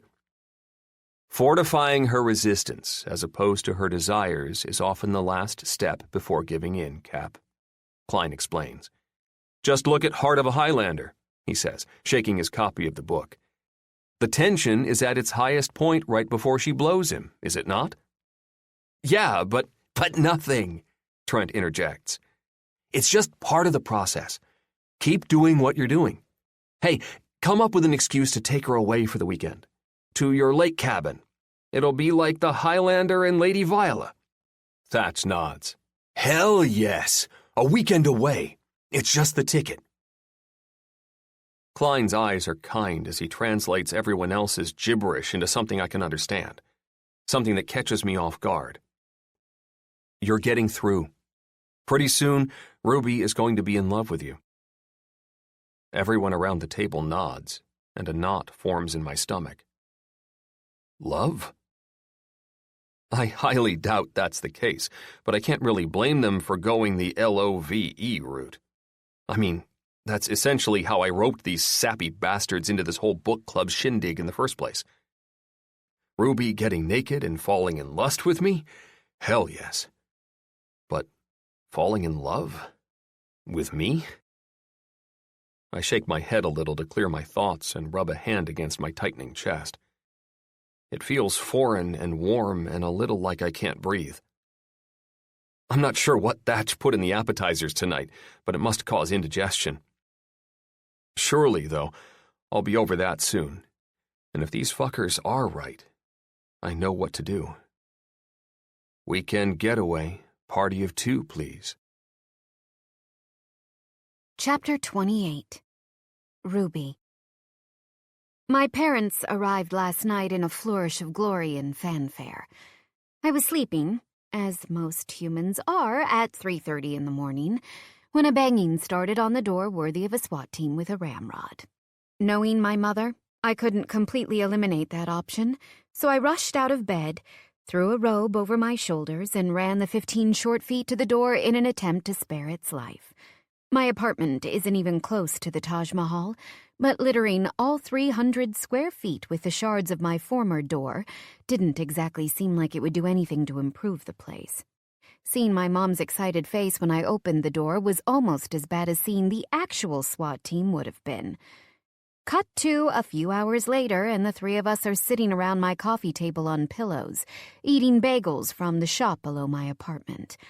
I just don't understand, I say for the 20th time since they arrived. Why on earth would you show up unannounced? Unannounced? My mom shrieks in challenge. I told you we were coming a month ago. You never got back to me with the actual dates, I argue back. I figured you'd tell me the dates before you arrived on my doorstep in the middle of the night. You know what I don't understand? My dad interjects. How I'm supposed to have any privacy from my morning constitutional behind a goddamn shower curtain. What the hell? He grumbles. New York City's never heard of bathroom doors? The landlord is working on it, I mutter on a lie. My landlord is a skeevy guy named Randy, and he's way more likely to take doors off than put them on. Plus, I'm not going to tell my dear old dad this, but that shower curtain serving as the bathroom door has been here since before I moved in. I thought you were paying $2,500 a month for a place, for shit's sake. My dad grumbles some more, as my mom worries her lip before asking, How strong are the locks? Instead of explaining to my dad that I am paying that much in rent for this glorified shithole, or getting into an hour-long discussion with my mom about hardware, I sigh heavily and shove a bite of bagel into my mouth. It tastes like a last meal before my execution. A horn blares before my window for the 4th time in a row, and I roll my eyes at New York's display of hospitality. As if my parents weren't already disillusioned enough with my life choices, some cabbie on a power trip really wants to drive the point home. When it honks a 6th time, I get annoyed enough to get up off my pillow and my mom follows. It's 6 o'clock in the morning, for God's sake, and I got next to no sleep last night because I had to entertain the nosy, paranoid, and very opinionated Rockfords. This isn't the time to mess with me. I'm liable to lose my shit like Daenerys and burn everything to the ground. I shove open the window and peek my head out over the fire escape, prepared to give some asshole stranger hell. But when I look down, all I find is an asshole I know. Cap, dressed in jeans and a blue and white flannel shirt, stands in the door of his Range Rover, looking up at me. His smile is a mile wide, and to be honest, my heart feels like it skips an actual beat. Freaking traitor heart. Come on, he yells up at me obnoxiously. Pack a bag, doll. We're going to the lake. Who's that? My mom asks from a startlingly close proximity. I jump as she leans out beside me to take a look. Is he a sex trafficker? My eyebrows rise with the possibilities of several inappropriate jokes, but thankfully I'm smart enough to think better of it. Instead, I go for the most direct answer I can think of. He's my boss. Ruby! Cap yells loudly again. Who's with you? You have some sort of girl-on-girl thing going? My cheeks bloom into a cloud of rosiness, and I clench my fists beside me. I shake my head and then butt my mom out of the way so I can rush back inside. There's no way I'm going to stand at my window and yell back and forth with him, especially if he's going to be so... him. I grab my phone off the coffee table and my dad startles inside the bathroom like I've just knocked on his stall door in a public restroom. Someone's in here, he shouts. I know, Dad. I'm not even near the bathroom. I scroll through my recent calls quickly to Cap's contact info and put the phone to my ear while it rings. Why the hell are you calling me? He answers. So you don't wake up my whole freaking neighborhood with comments about me having sex with a woman, who is my mother, by the way. He groans a little, and the sound is highly erotic. Oh, man, you ruined it. And my imagination was doing such a good job, too. Why are you here? I ask, cutting to the chase. I know I may give the impression of a sweet girl, but it's freaking 6 a.m. on a Saturday, and I haven't had time to put makeup over the dragon yet. I told you at the window. Pack a bag. We're going to the lake. No. My parents are here. Surprise drop-in last night, so you can go to the lake and have fun, but I have to pass. I'm a little busy enjoying my last meal and entertaining the parental units in a way too confined space. Well, that does change things a little. But why don't you bring them? What? I almost shriek. No! I am not bringing my parents on some random trip to the lake with you.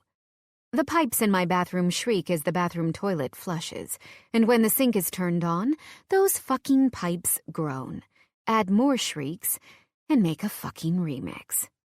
Jesus, my dad mutters from behind the shower curtain. Holy Stephen King novels and horror flicks. They've been here not even 3 hours, and my nerves are already shot to shit. Hand to my face, I turn into a real-life version of the facepalm emoji. Come on, Ruby. Cap says into my ear, his voice cajoling. My cabin has 7 bedrooms. It'll be fine.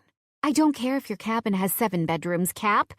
My dad pops out from behind the curtain unceremoniously, and I jump as he reaches out and takes the phone from my ear. 7 bedrooms, you say? He pauses with my phone now pressed to his ear. Yep. How many baths? Dad! I hiss, trying unsuccessfully to grab the phone. He holds a stiff arm on my forehead so all my arms can do is pinwheel. Fantastic! I assume they all have doors? He chuckles then. Great. Give us 10. We'll all be down, he says insanely, and then hangs up the phone. Dad! I'm a grown man, Ruby. I'm not going to spend the next 3 days shitting in a photo booth. We're going to the damn lake with your boss. Pack a bag and get your ass in gear. He looks from me to my mom and adds, You too, Connie. After years of living with Mark and Connie Rockford, I know I have no hope of changing the outcome. All I can do here is pack a bag, say a prayer, and hope that a weekend away with Caplin Hawkins and my parents doesn't actually kill me. We've been on the road to Cap's cabin in upstate New York for an hour and a half when my face starts to go numb. All the back and forth between blushing in embarrassment and cringing in horror has used facial muscles I didn't even know I had. My mom has asked 1 million questions worthy of a background check, all of which Cap has answered with surprising patience, and my dad has grumbled 1,000,001 times in the background about anything and everything he can think of. Potholes, crazy drivers, toll booths, you name it. And Mark has an opinion.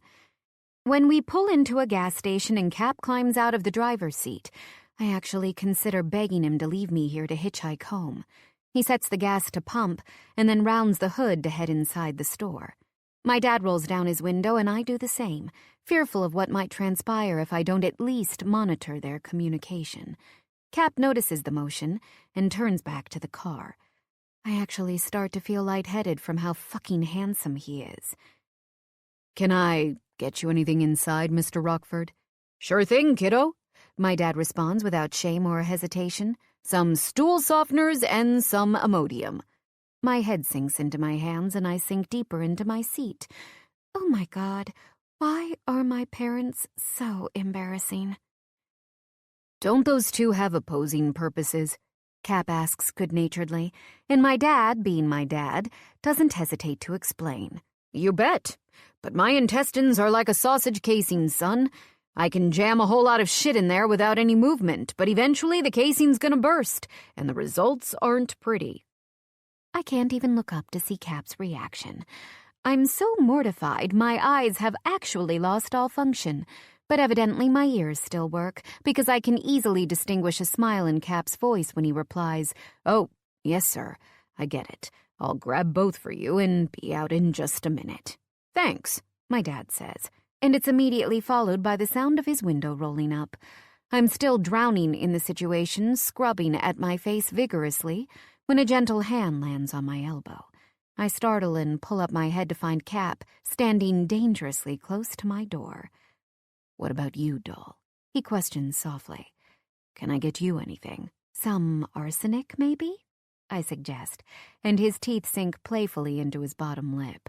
My eyes shoot to the movement like heat-seeking missiles. He nods toward the back seat where Mark and Connie are arguing over the fact that my dad has now taken off his shoes. I like them. I shake my head. They're crazy. Yeah, he says with a smile. But it's the good kind of crazy. He squeezes my arm and steps away to head back toward the store, and I study him intently. Maybe that's the best way to describe him, too. The good kind of crazy. Chapter 29. Cap. My house on Oneida Lake is one of my favorite places in the world. It was one of the first major purchases I made outside of my apartment in Soho, one of the first uses of my so-called wealth. The house is big and inviting, filled with space and amenities, and I guess I intended it as a place for fun, a place for my friends to get together, a place to vacation with big groups, a weekend home of sorts. Of course, the reality has been different, my schedule only allowing for so much. I've been here just 10 times in the entire span that I've owned it, and I've had a group of people with me only half of those. I've barely even broken it in, and still, this time somehow feels distinctive. I was thinking of taking Ruby to a race up in Oswego tonight, I say as my housekeeper Greta sets out lunch on the table in front of us. Mark's eyes light up at the spread, and I smile to myself. Mark and Connie Rockford are a walking comedy show, and I love that about them. Aside from fitting in with my personality, it gives me hope that Ruby's got the same don't-give-a-fuck spirit inside of her, just waiting to be released. I've seen glimpses of it along the way, but it's almost like she's just too busy to remember to use it. I'd be thrilled if you all want to come along too. I know you came out with the intention of visiting your daughter, so I don't want to be the jerk who robs you of your time with her. Ruby makes wide eyes at me across the table, and I smirk. She's so talented at being annoyed with me, it doesn't even take her any effort at all to turn her face into a glare. Oswego, you say, son? Ruby's dad asks, and I have to bite my lip as she chokes on his last word. He's said it more than once since I met him this morning, and even if I didn't like it personally, I'd love it just because Ruby freaks out every time he does it. Her facial expressions are so dramatic, she's like a cute, miniature vaudeville actor. Yep, it's probably a 45-minute drive, but the action makes it totally worth it. If you've never been to a dirt race before, you're in for a treat. Connie worries her lip, so I smile at her encouragingly. She's got a whole new level of worry as a mother, something Victoria numbed clear out of herself with cocktails and Xanax. But I can tell the core of Connie is both fun and charming. What kind of people exactly attend these races? Ruby sighs, something she does a lot with her mom. I imagine it's tiring being the subject of so much anxiety, but as someone who never really got any from their mother, it doesn't seem all that bad. People, Mom, like you and me. It's not like a stadium full of sex offenders or anything. Well, Connie mumbles with a shrug. You never know. We'd love to come, Mark interjects without waiting. He's obviously been the referee between the two of them for a long time, and years of experience have taught him it's best to get the situation under control before it gets out of hand. And thankfully, when we get back, there will be a bathroom with a door to empty the pipes. I raise my eyebrows in question, but Ruby shakes her head, mouthing, You don't want to know. I nod slightly, just enough that she can see it, and she returns the gesture. She means it to be a quick exchange. She still hasn't really forgiven me for dragging her out here without a choice, but her eyes get caught on mine like a fly in a spider's web. Just like a spider at work, I wrap them up tight to keep them there. "Well, what time do we leave?" Mark asks, breaking the spell by forcing me to look away. I swallow against a newly formed sensation in my throat and take a quick drink of water to clear it. What the hell is that? Am I coming down with something? 4:30. Stands open at 5:30. Fantastic. That gives Connie and me a little time to get in and nap. We didn't sleep much last night, what with being on the plane and in the taxi and then pretzeling our asses onto pillows the size of my thigh around Rube's table. My eyebrows shoot up in question again, and Ruby shakes her head. I shake mine back because her avoiding anything personal is starting to feel an awful lot like a trend. She silently promises me great genital retribution if I don't drop it, and for half a second I actually consider just how bad it would be to let her maim me. I mean, she'd at least be touching my dick, right? "You bet. Just let my housekeeper Greta know if you need anything." Mark nods and stands up from the table, and Connie grabs both his dishes and her own and carries them to the sink. Ruby makes wide eyes at me across the table as I take another bite of my sandwich and stretch an arm out along the back of the chair next to me. When Ruby's parents finally disappear down the hall, she lays her head down on the table and groans. "Good God, what did I do to deserve all of you?" I smile. "Well, I guess you were a good girl in a past life." "No!" she shrieks with a laugh, lifting her head up in a spray of blonde hair. "It's not a good thing. They showed up unannounced in the middle of the night, and you kidnapped me on some random, unexplainable trip to your lake house. I ought to leave all of you wackos out here together and head back to the city on my own." "Sounds horribly boring, doll." She laughs. "Peaceful." "Monotonous," I challenge back. "Serendipitous." "Ah, see, now I think you're describing what it's like to be here instead of home. You weren't expecting it, but look." I lift both my arms in a presentation of everything around us. "Look at where it's gotten you." She opens her mouth to protest, and I wag a finger. "No, Ruby. Really look." When she turns down the corners of her mouth, I jump up from my seat, round the table, and help her out of hers. "Cap," she groans. But I won't have any of it as I guide her by the hips over to the floor-to-ceiling windows at the back of the house. "Look," I order, turning her face to the windows with a gentle finger. She scowls but complies, and I stay there, behind her, the front of my body pressed to the back of hers. A gentle breeze blows through the trees down by the lake, and multicolored leaves flutter gracefully down to the lawn below.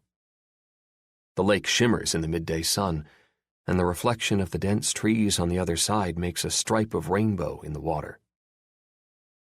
As Ruby's body finally settles, I push myself even farther into the warmth of her back, lean down, and put my lips to the tiny shell of her delicate ear.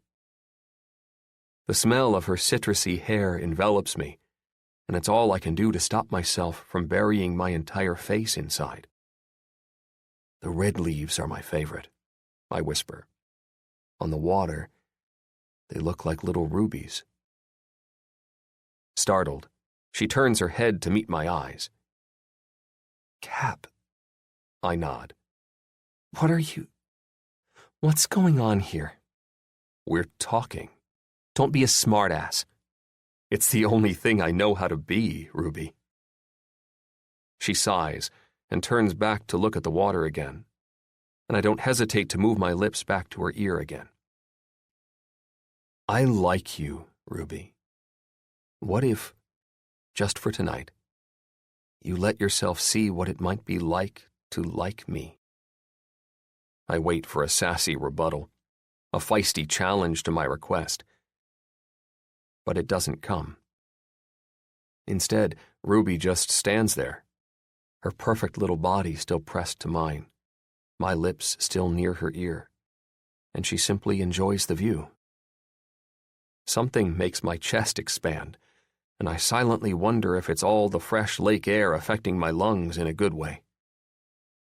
But my mind pipes up with its own rebuttal. The only thing affecting you is her. Chapter 30. Ruby.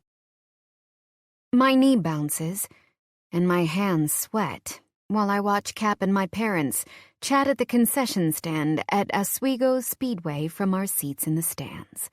Mark is used to caring for his girls. Connie couldn't decide what she wanted, and Cap insisted on treating. As someone had to stay here to save our seats, I'm the only one left behind. And to be honest, I don't really mind. I've been a complete wreck since Cap pressed his hard body close to mine and whispered the most unexpected words I've ever heard into my ear. I've spent so much of my time with him trying to convince myself not to like him. It never even occurred to me he'd actually think I don't.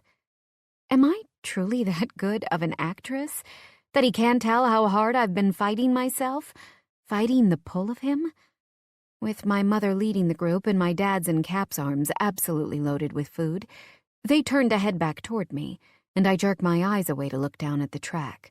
There isn't actually anything going on at the moment. We're in between two different styles of cars races, but I'd just about go out there on my hands and knees to count the grains of dirt right now if it meant I didn't have to make eye contact with the center of all of my recent fantasies. When Cap settles into the bleachers next to me, his thigh pressing exquisitely against mine, he doesn't waste any time letting me know he's onto me. Really interesting dirt out there, huh? Very dirt-like. I particularly like its dirty color. I smile, just a small release of tension letting go and flying off into the wind. Shut up, he chuckles. You're staring so hard at nothing. I almost thought I'd lost all of my senses, like, are the cars actually running, and I can no longer hear or see them? I said shut up, I snapped playfully, bumping my shoulder into his with enough strength that both of us sway to the side. My parents settle in on the other side of me and start sorting their haul. You got a chili dog? My mom shrieks unexpectedly. Mark! You were over there with me, Con. Jesus. Didn't you see me ordering it? Obviously I didn't. What about your diverticulitis? I drop my head into my hands as Cap chuckles beside me. I got you some fries. Any digestive illness I need to know about for you? I shake my head and bite my lip as I smile. No, none to speak of so far. Excellent. He passes me the fries and the ketchup is squirted in a glob in the corner just how I like it. It's a weird thing, a tiny thing in the grand scheme of things, but I'm so glad he's not one of those people who squirts it all over the place in some weird swirl. It makes it impossible to control the ketchup-to-fry ratio, and I hate that. It's not something I've explicitly outlined in my living will or anything, but if you're going to start serving me fries with the swirled ketchup, you might as well just pull the plug. I aim a smile of gratitude in Cap's direction, and he catches my eyes and holds them. The caramel is melty and soft, and quite frankly, full of chest-seizing, heart-warming, life-changing affection. I think this is the first time you've ever really smiled at me, he says softly, and my stomach flips over. No, I refute. I've definitely smiled at you before. I shake my head and shove his knee, but he's not done. Not like this, Ruby. Not like this. Butterflies dance around my heart like the mice in Cinderella, and I have to take a deep breath to steel against mounting him like a rutting buck right here. Thankfully, the cars start to make their way out onto the oval, lining up in 2 straight rows and circling the track at a completely respectable speed, like I'd totally drive that fast through a residential area. I lean over to Cap so he can hear me over the engine noise while I speak. That's it? I really thought they'd go faster. He laughs uproariously. They will. This is just a pace lap while they get lined up. The race didn't start yet. Oh, I blush. Ruby never really has understood sports, my dad interjects from the other side of me, and I startle at his voice. I'd completely forgotten my parents were close enough to hear everything I say. There she goes. Cap whispers in my ear as the cars start running at full speed. He might mean the race, but I'm pretty sure he's referring to my lack of inhibition, because as long as my parents are here, I'll never fully relax. When we get back to the lake house, covered in a thin layer of grime and dirt that the cars have thrown up on us, I'm determined. I've just spent the better part of 4 hours trying like hell to let go of my reservations, and failing. And I'm so done with it, so over my over-analyzing, over the annoying sense I have to be perfect all the time, over the fact that I like a player. Because I do.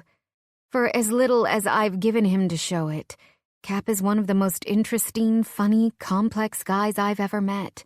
He never fails to make me laugh, make me smile, even when I'm trying like hell not to smile, and even though I've tried my damnedest to ignore the fact that I actually like spending time with him, I like seeing his smiling, handsome face every morning at the office. It's the reality of my situation. I like this guy. A fucking lot. And I don't want to miss out on another second of enjoying this weekend with him. It's time I live a little with this crazy, fucking ridiculous man who has burrowed himself inside my head. And your heart. As my parents disappear inside the house, I pull Cap by the hand around to the backyard and walk swiftly down toward the water. His boat is parked at his dock, but since the season isn't right for lake sports, it's covered. I start snapping off the buttons of the cover at the sides, and he laughs. "So I guess you want to go out on the boat?" I nod. "Can we?" "We can do anything you want, Ruby," he says earnestly, pulling me gently out of the way. He makes much quicker work of the cover than I'd be able to, climbs aboard, and then holds out a hand to me. I follow dutifully before realizing how cold I'm going to be once we're moving. Shoot. Maybe I should run up to the house and get a blanket. He smiles and lifts up the seat across from mine. I watch as he rifles around in it for a minute and then comes out with a blanket. "Wow. So prepared," he winks. "A good lawyer is always prepared." I settle into the seat in the front as he gets behind the wheel and fires up the engine. It purrs in the otherwise silent night, and neon lights blink on to light the water around us. I gasp. Wow. Pretty. He chuckles as he starts to back out of the slip and pulls his jacket a little higher on his neck. I wrap myself in the blanket he procured as we cruise out from the dock and into open water.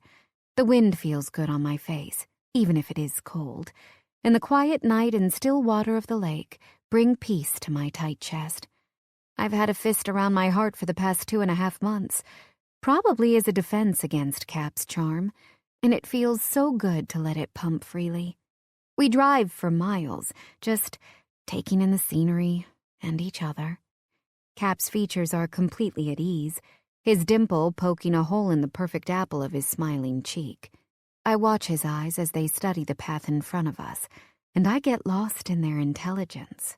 He's fun, sure, but he's smart enough to be that way even in the most complicated of circumstances. I envy his ability to let go. Finally, we come to a big, deserted cove. Cap pulls in and shuts off the engine, and my stomach flips over on itself. The air is completely silent and still, and I can hear myself breathe, which is a freaking problem because I sound like I just ran a freaking half marathon. Cap doesn't mention it, though, tossing what I assume is an anchor off the front, and then settling on the seat next to me and confiscating some of the blanket. My stomach is cramping and unsettled, and I have never been this nervous. Or maybe it's excited. In my life. Which is probably why I don't freaking think before I speak. How many women have you slept with? Cap jerks his head back and my cheeks heat to the temperature of lava. Good God, Ruby. Why on earth would you ask something like that? He sighs a little and then groans. I don't know. Like the number is so high you don't even know it? He shakes his head with a smile. Like, I don't keep a count going because it'd be really fucking tacky and rude of me to label women with numbers instead of just remembering their names. My heart in my throat at his brutally honest but altogether great answer. I don't even think about my next move, from one moment to the next. All I do is feel. And that's how my lips end up on his. It's a crash landing, limbs and hair and body completely out of control, but he somehow cushions it expertly. His hands come out to my hips to steady me, and his lips take charge of mine. So good, he whispers against my mouth. So damn good. I sigh with relief. I've been fighting this feeling for so long, and scoot more fully into his arms. He pushes me back, and I draw my eyebrows together, but he doesn't allow my confusion to hang around for long. Up and over my head, my sweatshirt departs my body thanks to his hands. I stand in front of him, and he pulls my hips forward to more fully place me between his legs. Cap's hands skate along my sides, down the fabric of my tank top, all the way to the hem. Fingertips trail along the skin, and goosebumps pebble in their wake. I can't look away from his amber eyes, from the depth of color swirled with arousal, sparkling in the moonlight, and he doesn't want me to. Silent communication is apparently one of his hidden talents. The hem of my tank skirts up slightly, just enough for him to get the full width of his hands on my skin, and my belly drops all the way into my toes. He rubs around the back of my hips and forward again, and every part of me tingles. I can't imagine what it's going to feel like when he touches me somewhere else, but I have a feeling I'm going to find out.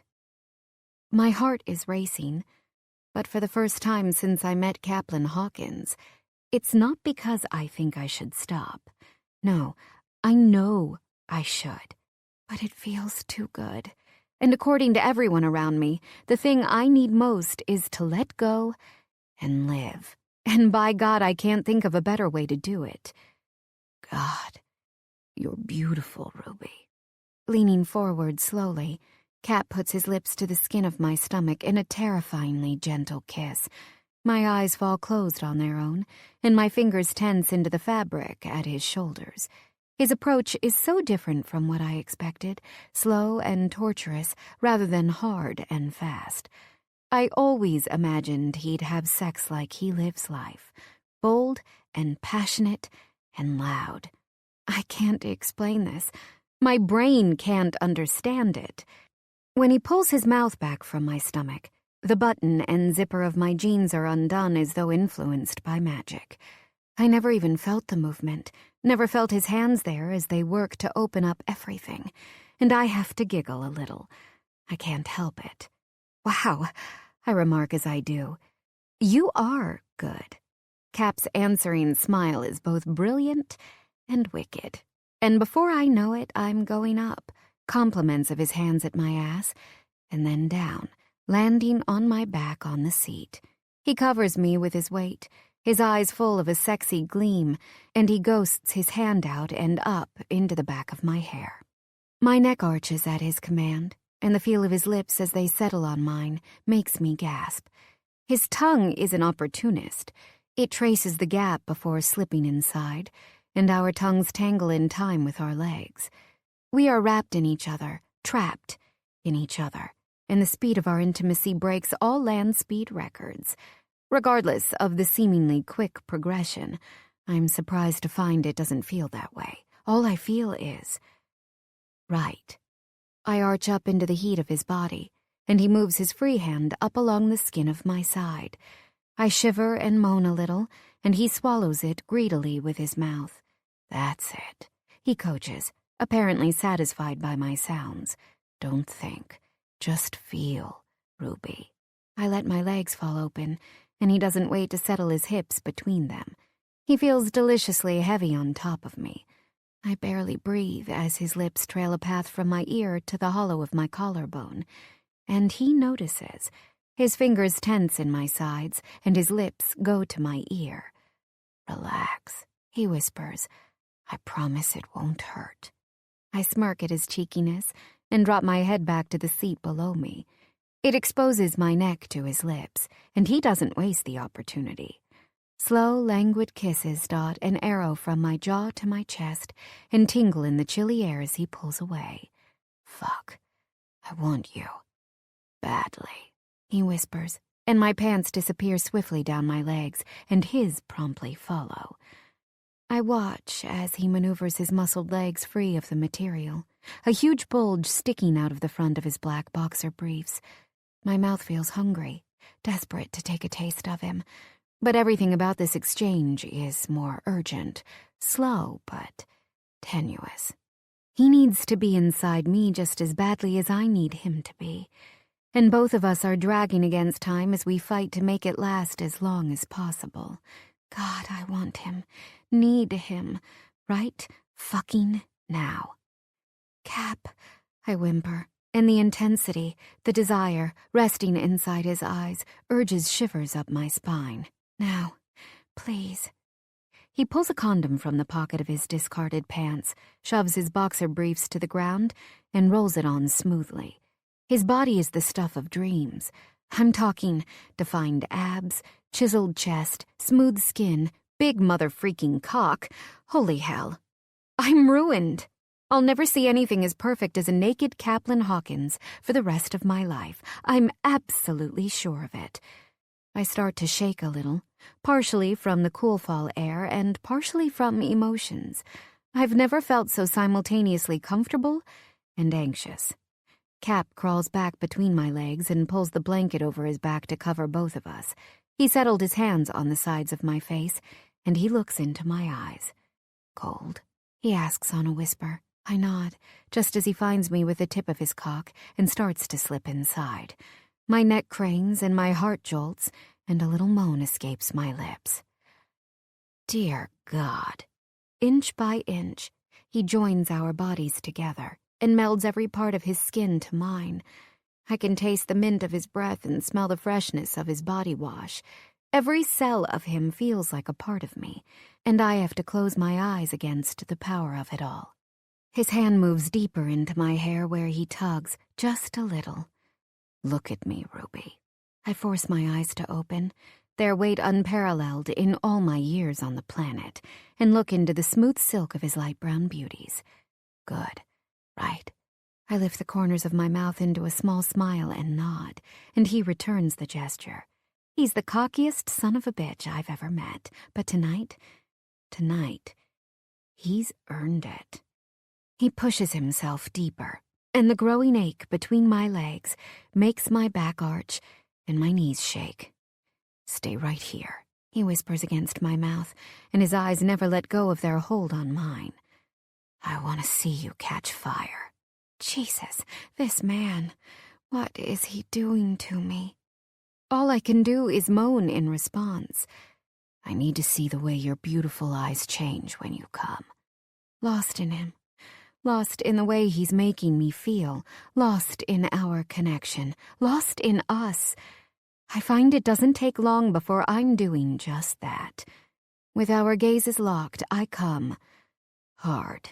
Together with him. And through our eyes, his heart and mine stare back at each other. Chapter 31. Cap. We're in my bed. It's a little after midnight, and Ruby's head rests on my chest, her fingers creating a lazy path on my bare skin. Not too long ago, I was inside her, on my boat. And now, I know her moans, and I know the way her big, innocent eyes look when she comes. I know what she feels like and tastes like, and I've seen the way her greediness can morph into needy impatience. And I know how goddamn beautiful she looks when she lets go and lives in the moment. I let my gaze trail down her naked body, taking in her perfect curves and the way the light of the moon coming in from the large window bounces off her silky smooth skin. God damn. This woman. I've spent my life searching for beautiful things. Homes, cities, the opposite sex. But I'm certain I've never seen anything more beautiful than Ruby Rockford. I move my fingers to the soft skin of her back.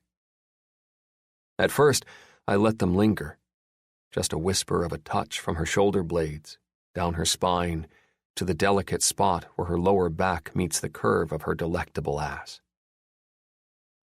But eventually, my fingers turn insatiable, and I can't stop myself from gripping the pliant flesh in my big hand. Fuck. These curves, they can make a man lose brain cells. My cock twitches against her hip, and she fucking giggles. Uninhibited, unchecked, Ruby is as open and playful as I've ever seen her. "What's happening down there?" she asks, and peeks up at me from beneath her lashes. Her eyes are bright with amusement, and when I spot the little teasing crinkle in her nose, my heart does this weird stutter thing where it seemingly forgets how to beat. Ruby is a conundrum of a woman, confident and secure in herself and sassy as hell. She doesn't play games, and she doesn't fall for bullshit, and she can be tough as fucking nails. But right now, she's relaxed and soft inside my arms, and it only makes me want her more, want her again. I don't answer her question with words. Instead, I show her what's happening by gently lifting her up and sitting her on my lap. Her legs straddle my thighs, and her sweet-as-fuck pussy rests against my now hard cock. Good God, she's wet and soft, and I need to be inside her. I need to hear her greedy-as-fuck sounds again. I need to see the way her eyes change when she comes. "Again?" she asks on a moan, and grinds herself against me.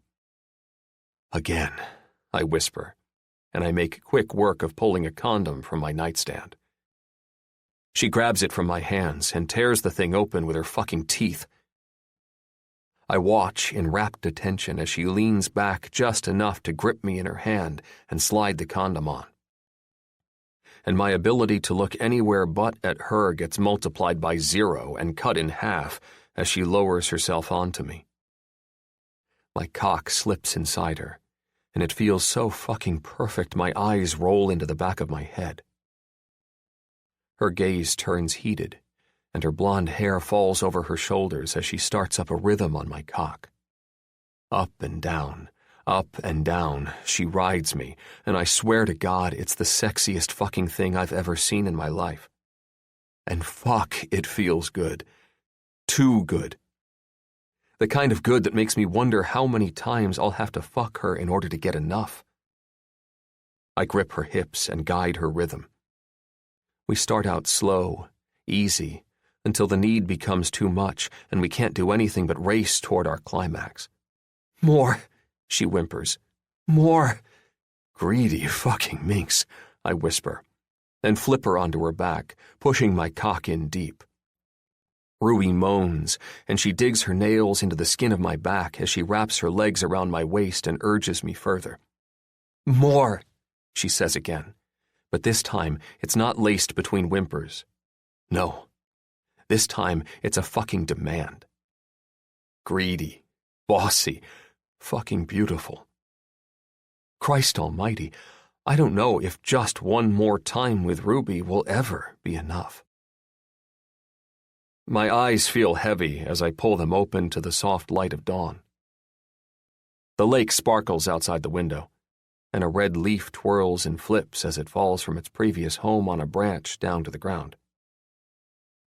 I stretch out an arm to the side and roll to my back, but when I get halfway there, my body runs into something warm. I scoot over to ease my way, flip over slowly, and come face to face with a mess of blonde hair, blue eyes, and the smoothest skin. Ruby. The past few hours have been more than I ever could have imagined, more than I could have dreamed. I was inside her, last night, several times. A small smile touches my lips, and I reach out to touch her face, but when I get close, I stop. She's so serene, so perfect. Time slows down, and my heart pauses with a piercing spear of unexpected pain. What the hell am I thinking? No woman is perfect. It's an impossibility. A ruse. Are you sure about that? Because Ruby sure seemed damn perfect last night. Jesus Christ! My heart starts to pound inside my chest, and I am officially over-fucking-whelmed by the strange feelings, the insane emotions racing through my veins. I run a hand through my hair, and when that does nothing to calm my ass down and my lungs feel tighter than a damn vice, I do the only thing I can do. I try to find some fucking air. Backing out of bed slowly, I make a quick escape to the bathroom without waking up Ruby. The door shut behind me. I try like hell to take deep breaths and slow my erratic pulse. But my skin feels clammy, and my throat is tight, and apparently my lungs still don't know how to fucking breathe, so I splash some water on my face. It's cool, but the sensation isn't nearly enough. What in the hell is happening? Am I having a panic attack? A fucking heart attack? I run my wet hands through my hair and then shut off the faucet before looking around maniacally. The shower. Yes, I just need to take a shower. I bound across the marble tile to the other side of the bathroom and whip open the glass door to crank the knob. I'm already naked, a side effect of last night's activities, so I step right in without waiting for the temperature to warm. It feels like knives on my bed-warmed skin, but a good stabbing seems like what I need right now. My head is all muddy, and my thoughts aren't my own. I've been hijacked by my friends' sappy ideals, and I need to find a way to reboot. A way to forget. I'm not a one-woman kind of guy. No matter the woman. It's just not in the cards for me. Then why does it feel like it could be with Ruby? God, no! I shake my head and drown my face in the frigid spray. What I feel right now is a temporary illusion created by months of chasing and the power of suggestion by my fucking friends. This isn't real. This isn't right. This won't last. I just have to find a way to fight the insane urge to go back in there and pull her into my arms until it does. Chapter 32. Ruby. The radio plays softly in the background as my parents discuss the latest episode of Dancing with the Stars. They're rooting for opposing couples, apparently, and for some reason both of them think they can convince the other to cross over. Cap's focus has been largely on the road, his eyes serious, and he hasn't said much. But my parents do have a way of dominating a conversation. So, while Mark and Connie are preoccupied, I try to get his attention. I practically do a whole song and dance with no reaction, so I finally reach out and put a hand to his bare forearm. He pulls away like my touch burns. Sorry, I apologize. Maybe I startled him? He swallows thickly before rubbing at the skin I touched and pasting on a smile. No, I was just kind of zoned out. Tired, you know. I nod even though I don't. I feel invigorated. Alive. Like I finally realized what this whole fucking time on Earth is about. Long weekend, I say. And he smiles again. It's not a smile I recognize, though, and that's saying something extreme when you consider the amount of time I've spent secretly studying every single one he's got. But not this one. This one seems hollow, sick, even. Are you okay? I ask when the hold he has on it slips away completely. The corners of his mouth are actually turned down, something I don't think I've ever seen. Yeah, he nods. So hard it's like he's trying to convince more than just me. Could you just grab me a mint? He asks. They're in my bag on the floor in front of you. Of course, I say, forcing myself to take a deep breath. He's obviously not feeling well, so I just need to back off with the overanalyzing. Just because we slept together last night doesn't mean the world has to be ending. I pull open the flap on the top of his messenger bag and undo the zipper, and then I lean over to get a look inside. I push a few things around in search of the mints, but when my hand closes around something that feels like a book, I can't help but pull it up high enough to get a look. Hanging on a Hero. What the hell?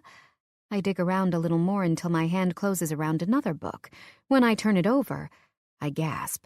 Can't handle this. Everything all right?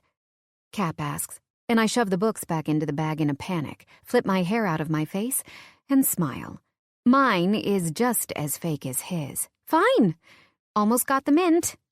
Great, he replies, suspicion creeping into the edges of his voice. I grab one from the bag quickly and unwrap it for him. I reach out to put it in his mouth, and he blocks me with a hand. I got it.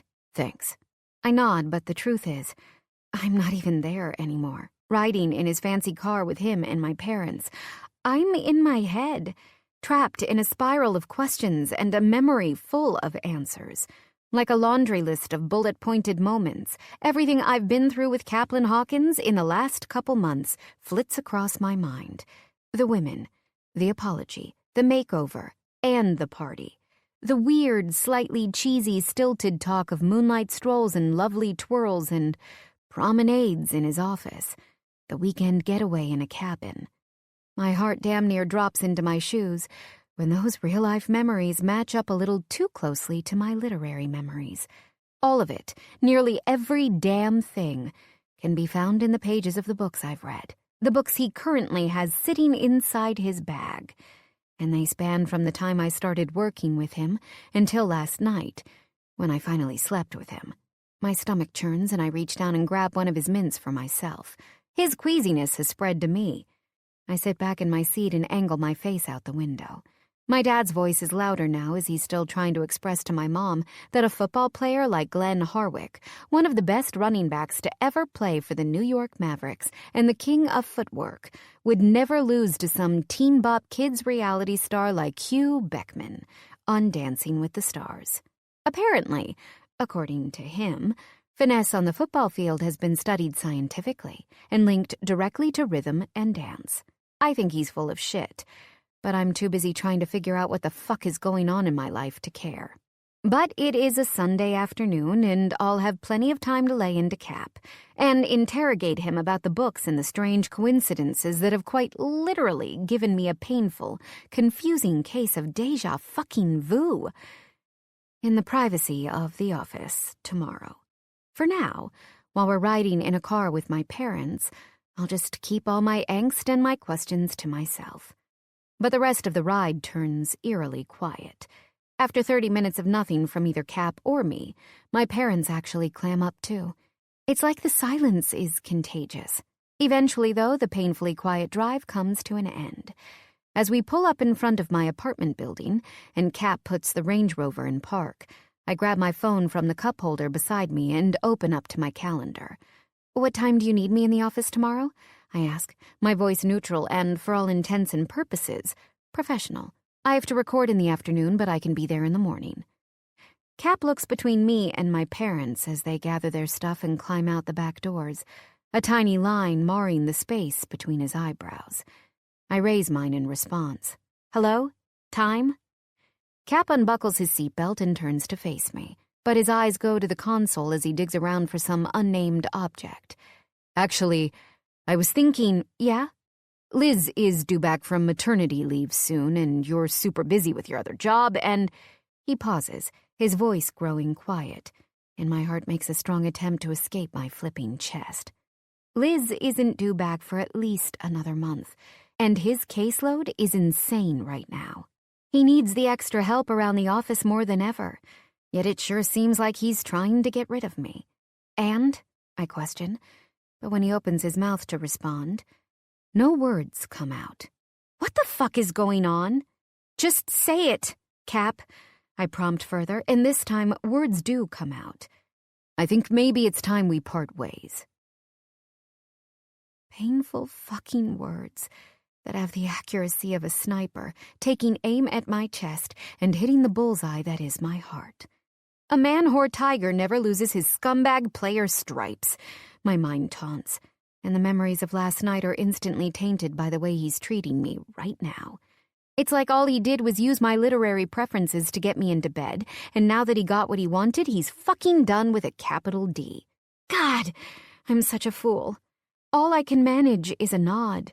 It's pretty much all I'm capable of right now, but my nose stings obnoxiously. I threaten myself with cutting the damn thing off if it betrays me. I will not cry in front of this man. I refuse. I push my lips into a firm line, and instantly, the bricks making up all of my defenses that he carelessly broke down over the past 2 months stack right back up at a record pace. It's time, I agree, somehow managing to speak past the ball that's lodged itself into my throat. It's definitely time. And now I will not waste any more of my fucking time on him. I grab my shit from the floorboard, open my door, and jump out onto the street. My parents are getting their bags from the back, and they can get mine too. I'm not staying here for another fucking second. I weave my way through the parked cars next to us and onto the sidewalk. I've known better all along. Caplin Hawkins is nothing but trouble, and he will never change. Shame on me for letting myself think he would. Chapter 33. Cap. I watch as Ruby climbs out of the car, slams the door behind herself, and walks away without looking back. She didn't even pause, didn't even argue, not for the slightest second. My chest feels tight as she disappears between the cars and onto the sidewalk, and with her parents still grabbing bags from the back of the car, I can't stop myself from jumping out and following her. She's just opening the door to her building when I grab her by the elbow. She whips around so fast, her hair brushes across my face. My heart stops as I get a whiff of the familiar, citrusy smell. "What?" she yells, her eyes bloodshot and fiery. I don't know, Ruby. I don't want to. I didn't want to. I stumbled to find something, anything, to say. I imagine I should have had a plan, being that I was the one to follow her, but I didn't. I don't. All I knew is that I had to talk to her one more time. I don't like leaving it like this. She scoffs, a completely appalling, derisive sound, and my throat closes in around itself. You don't like leaving it like this? Give me a break, Cap. You're the one doing it. You're the one. And you know it. Ruby, we slept together last night, she yells. And all activity behind me, what I imagine is her parents pulling their suitcases onto the sidewalk, stops. And today you're done. She shakes her head, and the look on her face. I've never felt so much pain looking at something in my entire 31 years of life. I knew that's how it would be. I knew it. I've known it since the beginning, and like an idiot, somehow last night I let you make me forget. She pauses to take a breath, and it's just ragged enough that I lose mine. I saw the book in your bag, Cap. It's amazing how everything suddenly makes sense. The makeovers and the apologies and the conversations we had. I should have fucking known that Caplin Hawkins doesn't do anything without some kind of ulterior motive involving sex. Jesus Christ. I've never felt more like a dirtbag than I do right now. And for the first time ever, I can't say anything. Words are physically, emotionally, psychologically impossible. I never thought I'd see a day or situation where I felt that way. I'm the man who's always got a comment, always got an answer. But today, I'm the man who's made positively sure he's got nothing. So, I guess I'm the fool, she continues, and the way her voice shakes makes my heart turn in on itself. But I'm not going to be a fool anymore, Cap. I'm done. You're not ready to be a grown-up, and hey, she shrugs, and her emotion is so hideously opposite of the gesture, it's ridiculous. I guess that's fine. You don't have to be a grown-up if you don't want to be. But I need one. She turns around and grabs the handle behind her, and it's all I can do to stay standing. My heart feels like it'll explode any second, and my teeth ache from grinding them. When she turns back one last time, I clench my fists against the blow I know has to be coming. You want freedom? You've got it. I can promise you, you'll never hear from me again. As the door closes behind her, I feel nauseated. My skin is clammy, My head is throbbing, and any second now, I expect my breakfast is going to make a second showing. Her parents scoot by me quickly, her dad's shoulder ramming me in the back, which is certainly deserved, and before I know it, I'm standing there alone. A single guy with no one to answer to, just like I wanted.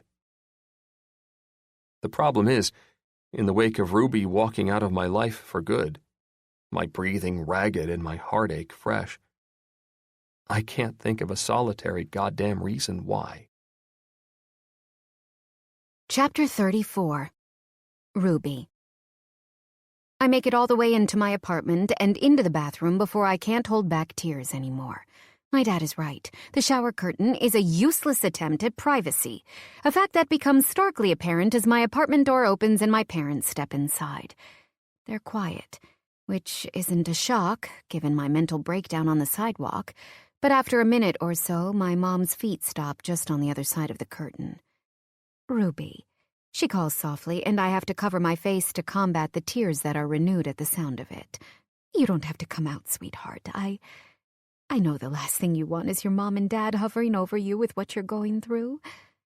My tears fall harder, and I have to force myself to take a breath as my throat locks up. I just want you to know we love you. I've spent a lot of years worrying about you. My dad snorts across the room and my mom giggles a little. Yeah, I guess you know that. She pauses briefly and I grab a piece of toilet paper to wipe my face. I just want you to know that after what I just saw down there, here it comes. I'm not worried at all. What? You're a strong woman with a strong sense of self, and I know, without a doubt, you know how to take care of yourself. Gah, Mom. I sniffle into my tissue and shake my head.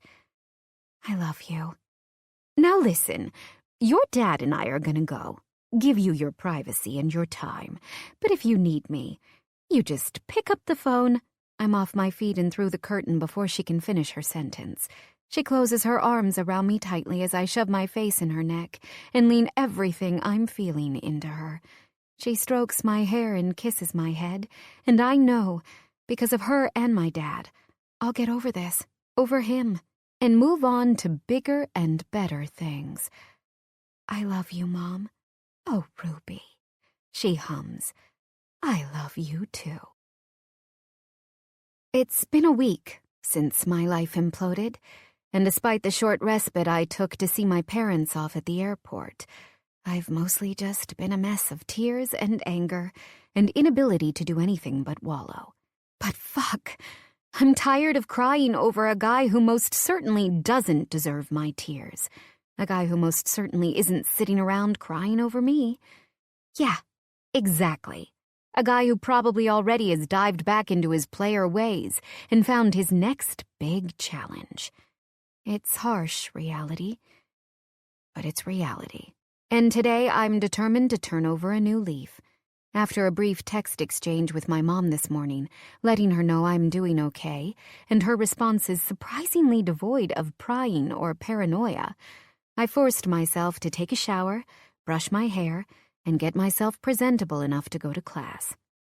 Property law class, in fact. With my internship credit fully accounted for, this is the only class I still have to attend this semester because, unfortunately for us, Kevin and I both left this class until our third year instead of getting it out of the way early. Luckily, it's boring and mundane enough that it just might numb my fucking brain so much it won't be able to think about anything, namely the man whose name I'm choosing to forget. So, what's going on with you? Kevin asks as I sink down into a seat beside him. I mumble, taking out my computer and getting it set up to take notes. You, Kevin says. Something is up with you. I know you said you were sick last week, but it's something else. I can tell. I shake my head and purse my lips. Nothing's up. Jem? Kevin, I'm fine. Oh, well, okay then. No woman in the history of the world has ever said she was fine without actually meaning it before, but sure, you're fine. I turn and glare. He smirks. Frankly, I think they should just change the definition of that fucking word altogether. No one is ever fine when they say they are. Kev, what happened with him, Ruby? I sigh. I don't want to talk about it. You know what? Perfect. Neither do I. I roll my eyes and he laughs. What? You think you're the only one who can say one thing and mean another? Jesus Christ. You're a pain in my ass. What happened? He didn't want me, okay? I finally snap. A couple other students look up, so I lower my voice to a whisper. We had sex. And then he decided once was enough. He's moving on, and so am I. Ruby, he says with a frown, but I don't let it go any further than that. I can't. Because for as much as I've pulled myself together, he's right. I'm not in any way fine. Just forget it, Kev, please. I need you to forget it. He studies me closely and then, finally, nods. I take a deep breath and focus back on my computer. Caplin Hawkins is nothing but a memory. I'll just say this, Kevin whispers, and I look up from my computer with a scowl. I feel sorry for all the men in your future. The fact that I can't refute his statement makes my stomach churn.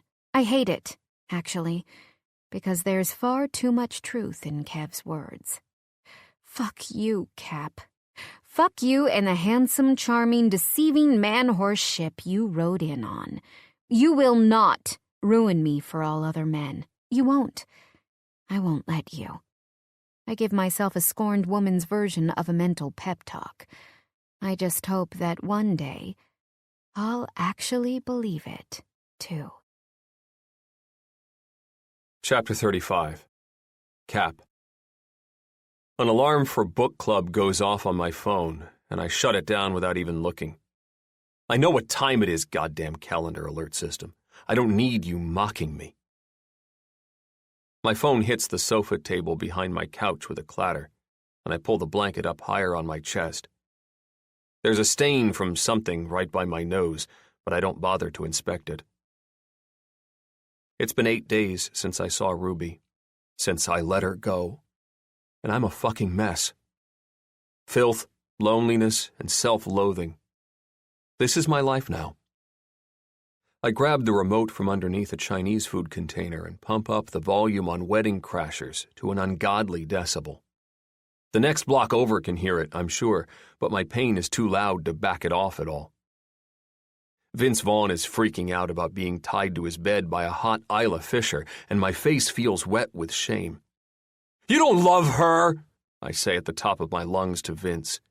You don't even know what love is. The remote handy, I toss it at the screen, but my pass is a mess.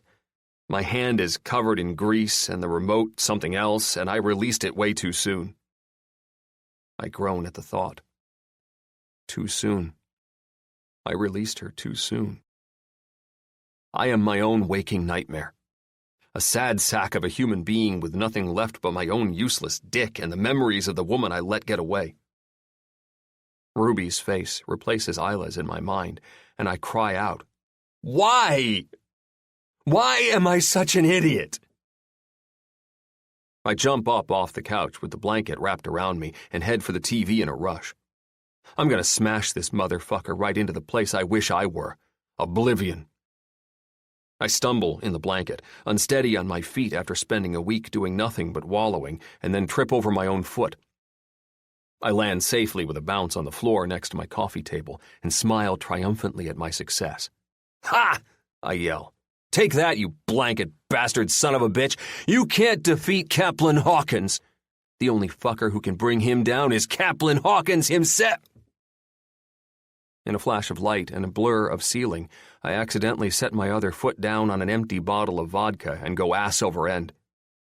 My body twists and twirls, wrapped tightly in the blanket, and lands smack dab on the corner of the coffee table, with my head.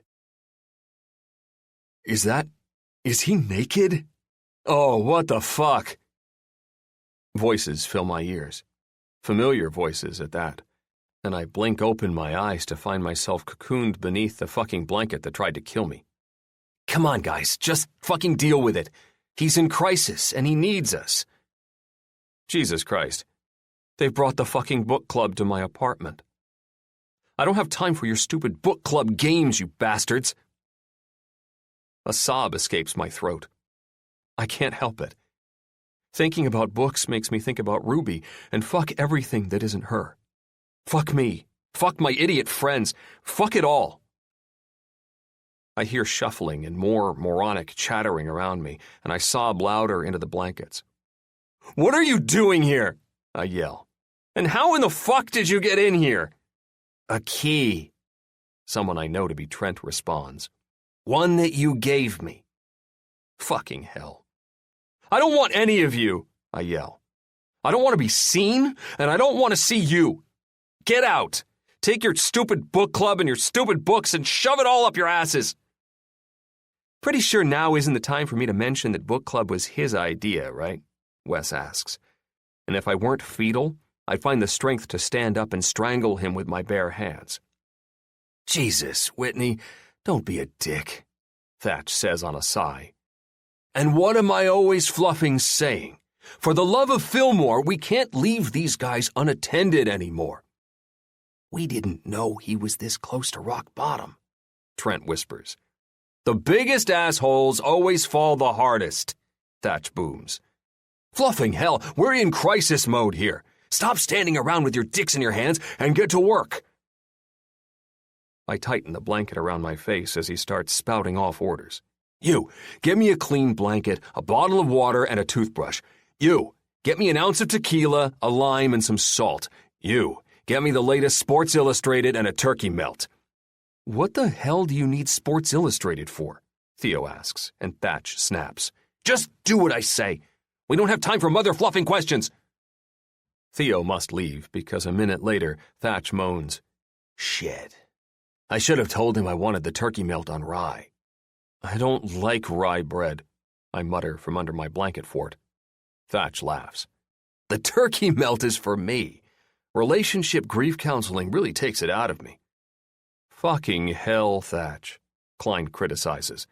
But Thatch is too busy paying attention to the pathetic man beneath the blanket. Me. Oh, right. So, you're awake. And alive. These are really good first steps. I lift one hand with an extended middle finger outside the covers. Flipping me off, he cheers. Even better. Go away and die. Thatch chuckles. It's good to see you making progress. I'm not making progress. I disagree. I'm not making anything. I'm going to stay right here until my body fuses to the cushions and the forensic team has to bring in a special crew just to clean me up. That's definitely an option, Thatch says seriously, snapping his fingers somewhere in front of me now. Though, you're not actually on the couch right now like you think you are. I'm not? I peek outside of the blanket and look around. Where the hell am I? The floor, my buddy Quince answers. He really is my most helpful friend. There's the scurry of feet as Thatch orders. Clean off this table. Okay, Quince says. But I'm not doing it because you told me to. Sure you're not, Quincy, Thatch says with a chuckle. Sure you're not.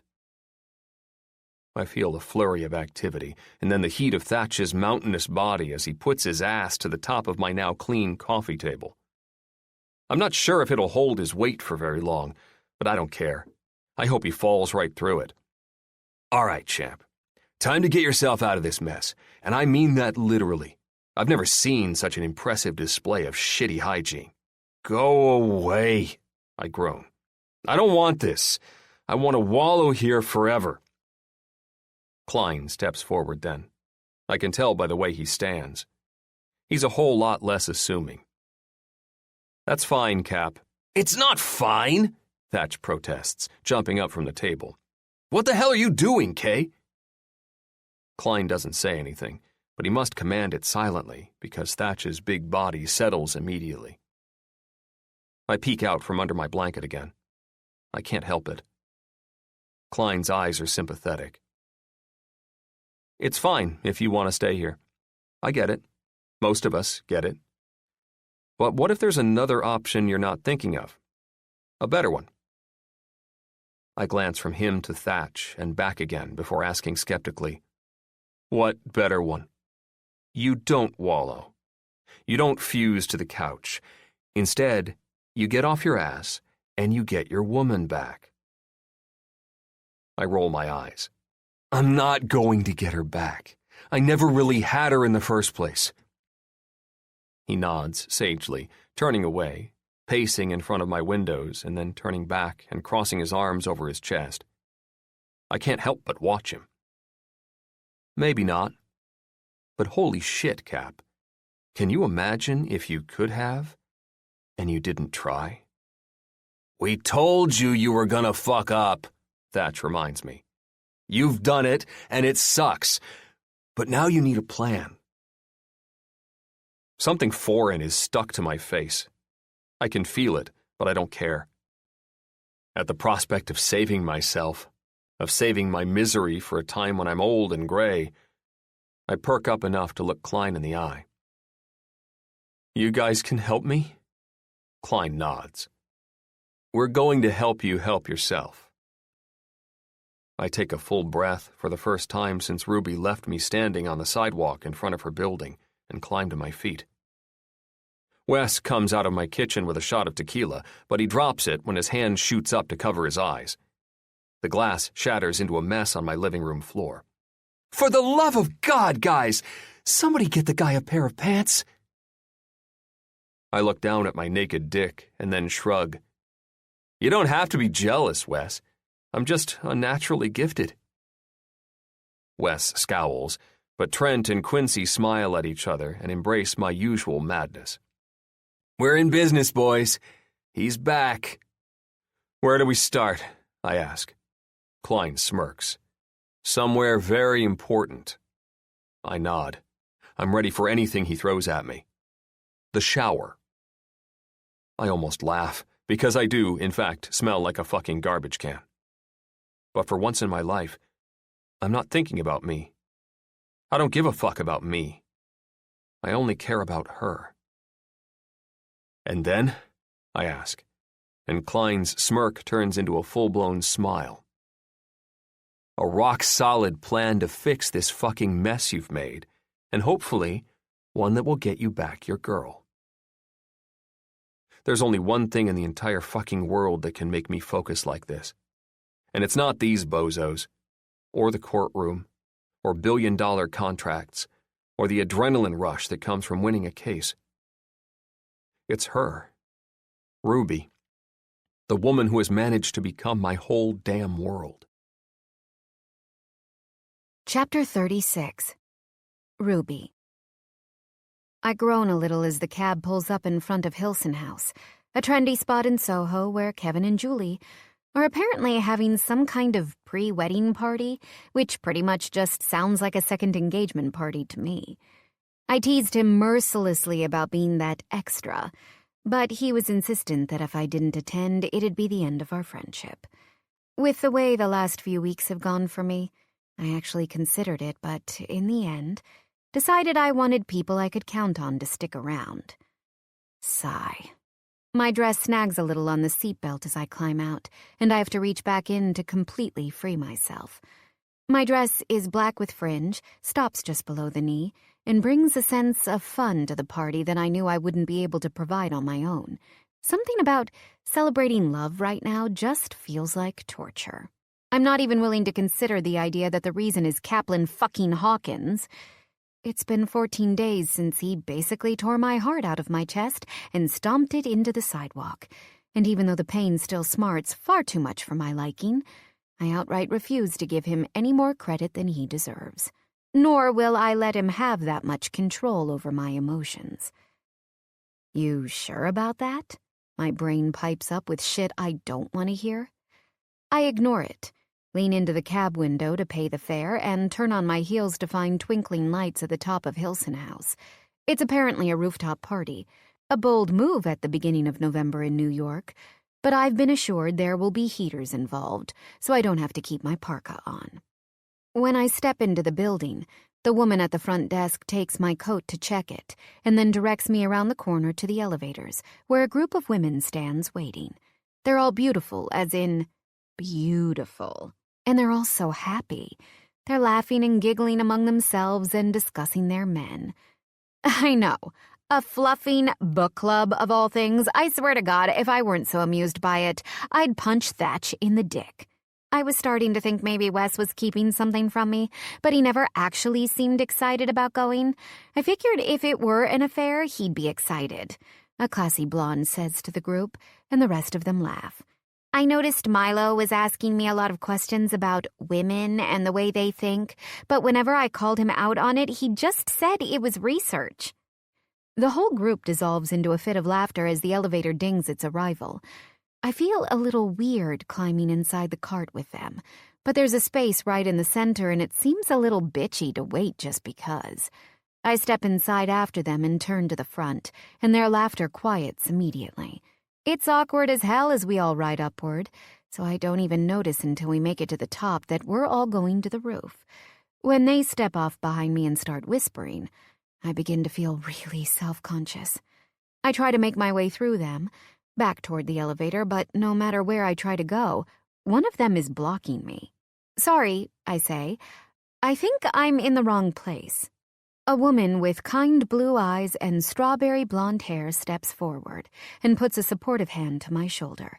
It's a startling movement, but she looks so friendly. I don't immediately karate chop her in the ribs. I mumble, but she shakes her head to interrupt me. You're in the right place, Ruby. I jerk my head and widen my eyes. How do you know my name? I'm Georgie, Klein Brooks' wife. What in the hell does Klein Brooks have to do with this? My heart thunders in my chest as the rest of the women behind her nod. What is happening right now? Okay. You're gonna want to run? We get that, she says with sympathetic eyes. But we're here to make sure you don't. What are you talking about? And how do you all know me? Instead of explaining, Georgie nods to the space behind me. Honey, turn around. When I don't do it immediately on my own, she uses a gentle hand to spin me. A full wall of glass doors is open completely to the patio outside, and lights line the entire perimeter of the roof. Seriously awesome, inexplicably twinkling balloons make a path down the center, and rose petals line the ground in between them. I swallow thickly and glance back to the bizarre women who've strangely become my support system. And they all nod. Go on, Georgie prompts. I consider how much force it'd take to knock her over and make a run for it. But the statistics are against me. She's tiny, like me, and I'd make it through her no problem. But the rest of the group would present a challenge. There are just too many of them. Plus, the tall, gorgeous brunette who was talking about punching dicks looks like she could put up one hell of a fight. Gingerly, fearfully, I take the steps out onto the patio and straight into the path to Cinderella's castle. I'm missing the pumpkin carriage, but I fully expect my black cocktail dress to transform into a ball gown by the time I make it to the end. I step carefully along the pedals, my heart hammering so hard, it's climbed into my throat. I don't know what to expect at the end, but when the fanfare, lights, and balloons clear to reveal Cap, standing there, I seriously turn around to run. But Kevin is right behind me, the huge betraying bastard. This isn't a pre-wedding party at all, is it? I yell in his face. He winces, but everything else about his large frame is horrendously tender. Just hear him out, Jem. No! I yell, and the girls from the elevator peek their heads in at the end of the path behind him. No! I cry, my throat closing in on itself as my nose starts to burn. My throat sounds scratchy as I whisper, I can't, Kevin. I won't survive it. Ruby, he murmurs softly. I'm barely holding it together, Kev. I admit for the first time since I left Cap standing on that sidewalk in front of my apartment. I'm not strong and I'm not okay and I can't do this. A hand settles gently onto my shoulder from behind me, and I don't even have to look to know whose it is. I turn quickly and jerk, making it fall off immediately. Cap lifts his hands in a gesture of harmlessness. I'm sorry. I shake my head and he smiles sadly. Ruby, I'm sorry for everything, and I know that might mean nothing to you. that you might hate me for the rest of your life. If that's the case, I'll find a way to deal with it, but not without trying to make it right, not without showing you something first. God damn, this is almost too much. He's almost too much. Cap, please, Ruby, just 10 minutes of your time. I'm begging you. Caplin Hawkins begging? I ask skeptically, and he nods immediately. I'll beg every day of my life if it means I get to see you. I don't believe you, I say outright. I don't believe a thing you say, and I don't know that I ever will. He nods. I understand that. Just let me show you something, and then if you want to, you can go. I breathe a heavy sigh and look around the rooftop again. The exit is still blocked by whoever those women are, and Kevin and Julie now stand off to the side behind them. A group of men is behind Cap and to the left, and a huge silk sheet covers a gigantic rectangular object in front of me. As much as I want to just get the hell out of here, I don't think I'm going to be able to do it without show and tell. I sigh and step around Cap and toward the giant covered cube. One of the men runs in from the side and grabs onto the cover, ready to unveil it, and Cap comes forward again to stand in front of it. He nods to his very tall, good-looking assistant, and the sheet flies off with a flourish. A huge, human-sized book sits in front of me, a hand-drawn illustration gracing the cover with the title, The Captain and His Ruby. My breath catches in my chest and balloons out until my lungs spasm. As I now know you figured out, I was, in fact, reading the books you were reading and using them against you in an attempt to get you into bed. Cap begins. I know it was a shitty use of something you love, so I apologize for that, first and foremost. I glare as he continues. The thing is, I feel like it's a really special part of our story now, so I took the liberty of writing it. Our story, I mean. But as the guys over here can attest, I'm not exactly the most mature human alive. I glance to the men who are nodding profusely and then back to Cap. So, I wrote it as a children's book.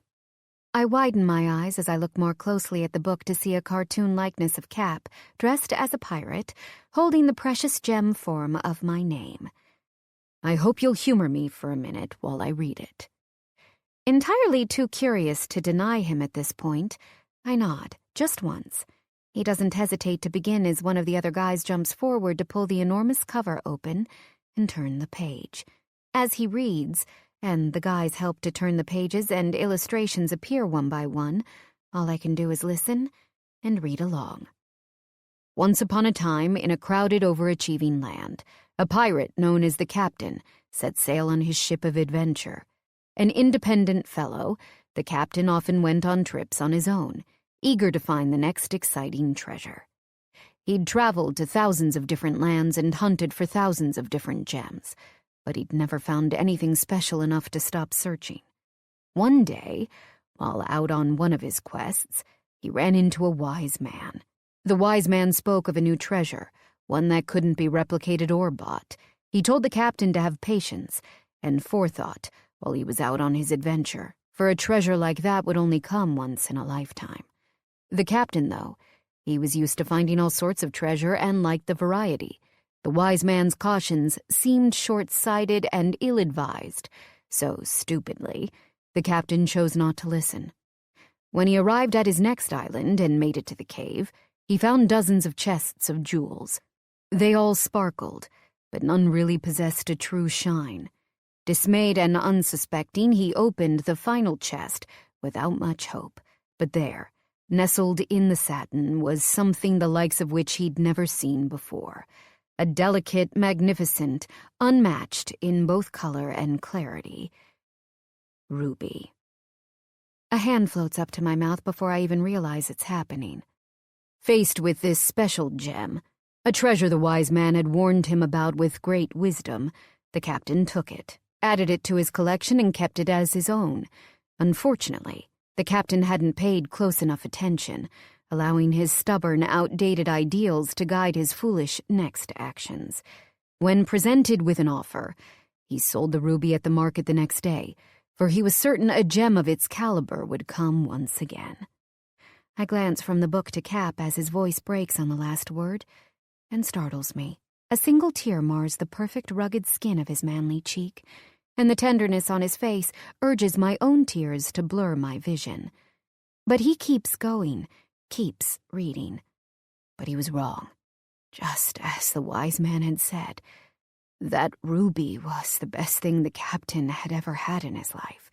He loved it, but because of him, it was gone. And now he had a choice. He could spend the rest of his life regretting the sale, or he could do everything in his power to get it back. And the captain may have been foolish once, but he refused to be that way again. The last page turns at the hands of one of Cap's helpers, and a blank page rests in its place. I look from the book to Cap with tears still in my eyes, only to find a whole new set of tears in his own.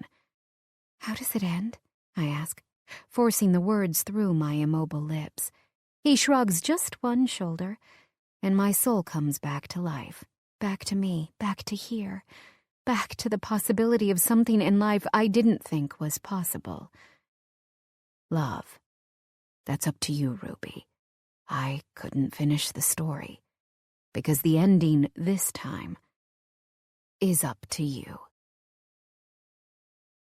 Chapter 37. Cap. Time slows down as my heart slams against my ribs repeatedly.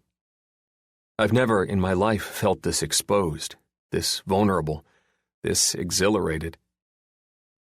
I love Ruby Rockford in a way I didn't think was possible. Not for anyone, but especially not for me. I love her in a way that I know I'll be happy with her for the rest of my life and then some. In a way that laughs in the face of other women and completes something in me I didn't know I was missing. I love her in a way that makes me willing to fall at my lovesick friend's feet in apology and thanks. They've known all along what I couldn't see. They've known that the right woman would transform a man from who he was into who he should be. And she'd do it without even changing anything about him. Ruby's eyes flutter as she looks to the book behind me once more before meeting my eyes. She is so perfect. Her uncertainty, her backbone even in the face of it. She's the most interesting woman I've ever met, and quite possibly likes me the least out of any of them. But it works. She gives me the grounding I need, and I'm just the kind of asshole she needs to make sure she remembers to have fun.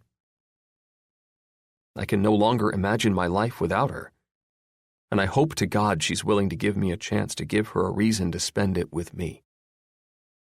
The ending is up to me, she says softly, and I nod and swallow. I don't know how I wait without saying anything else. Maintaining silence isn't my strongest ability, but I won't jeopardize the chance at a life, at a forever with her for anything.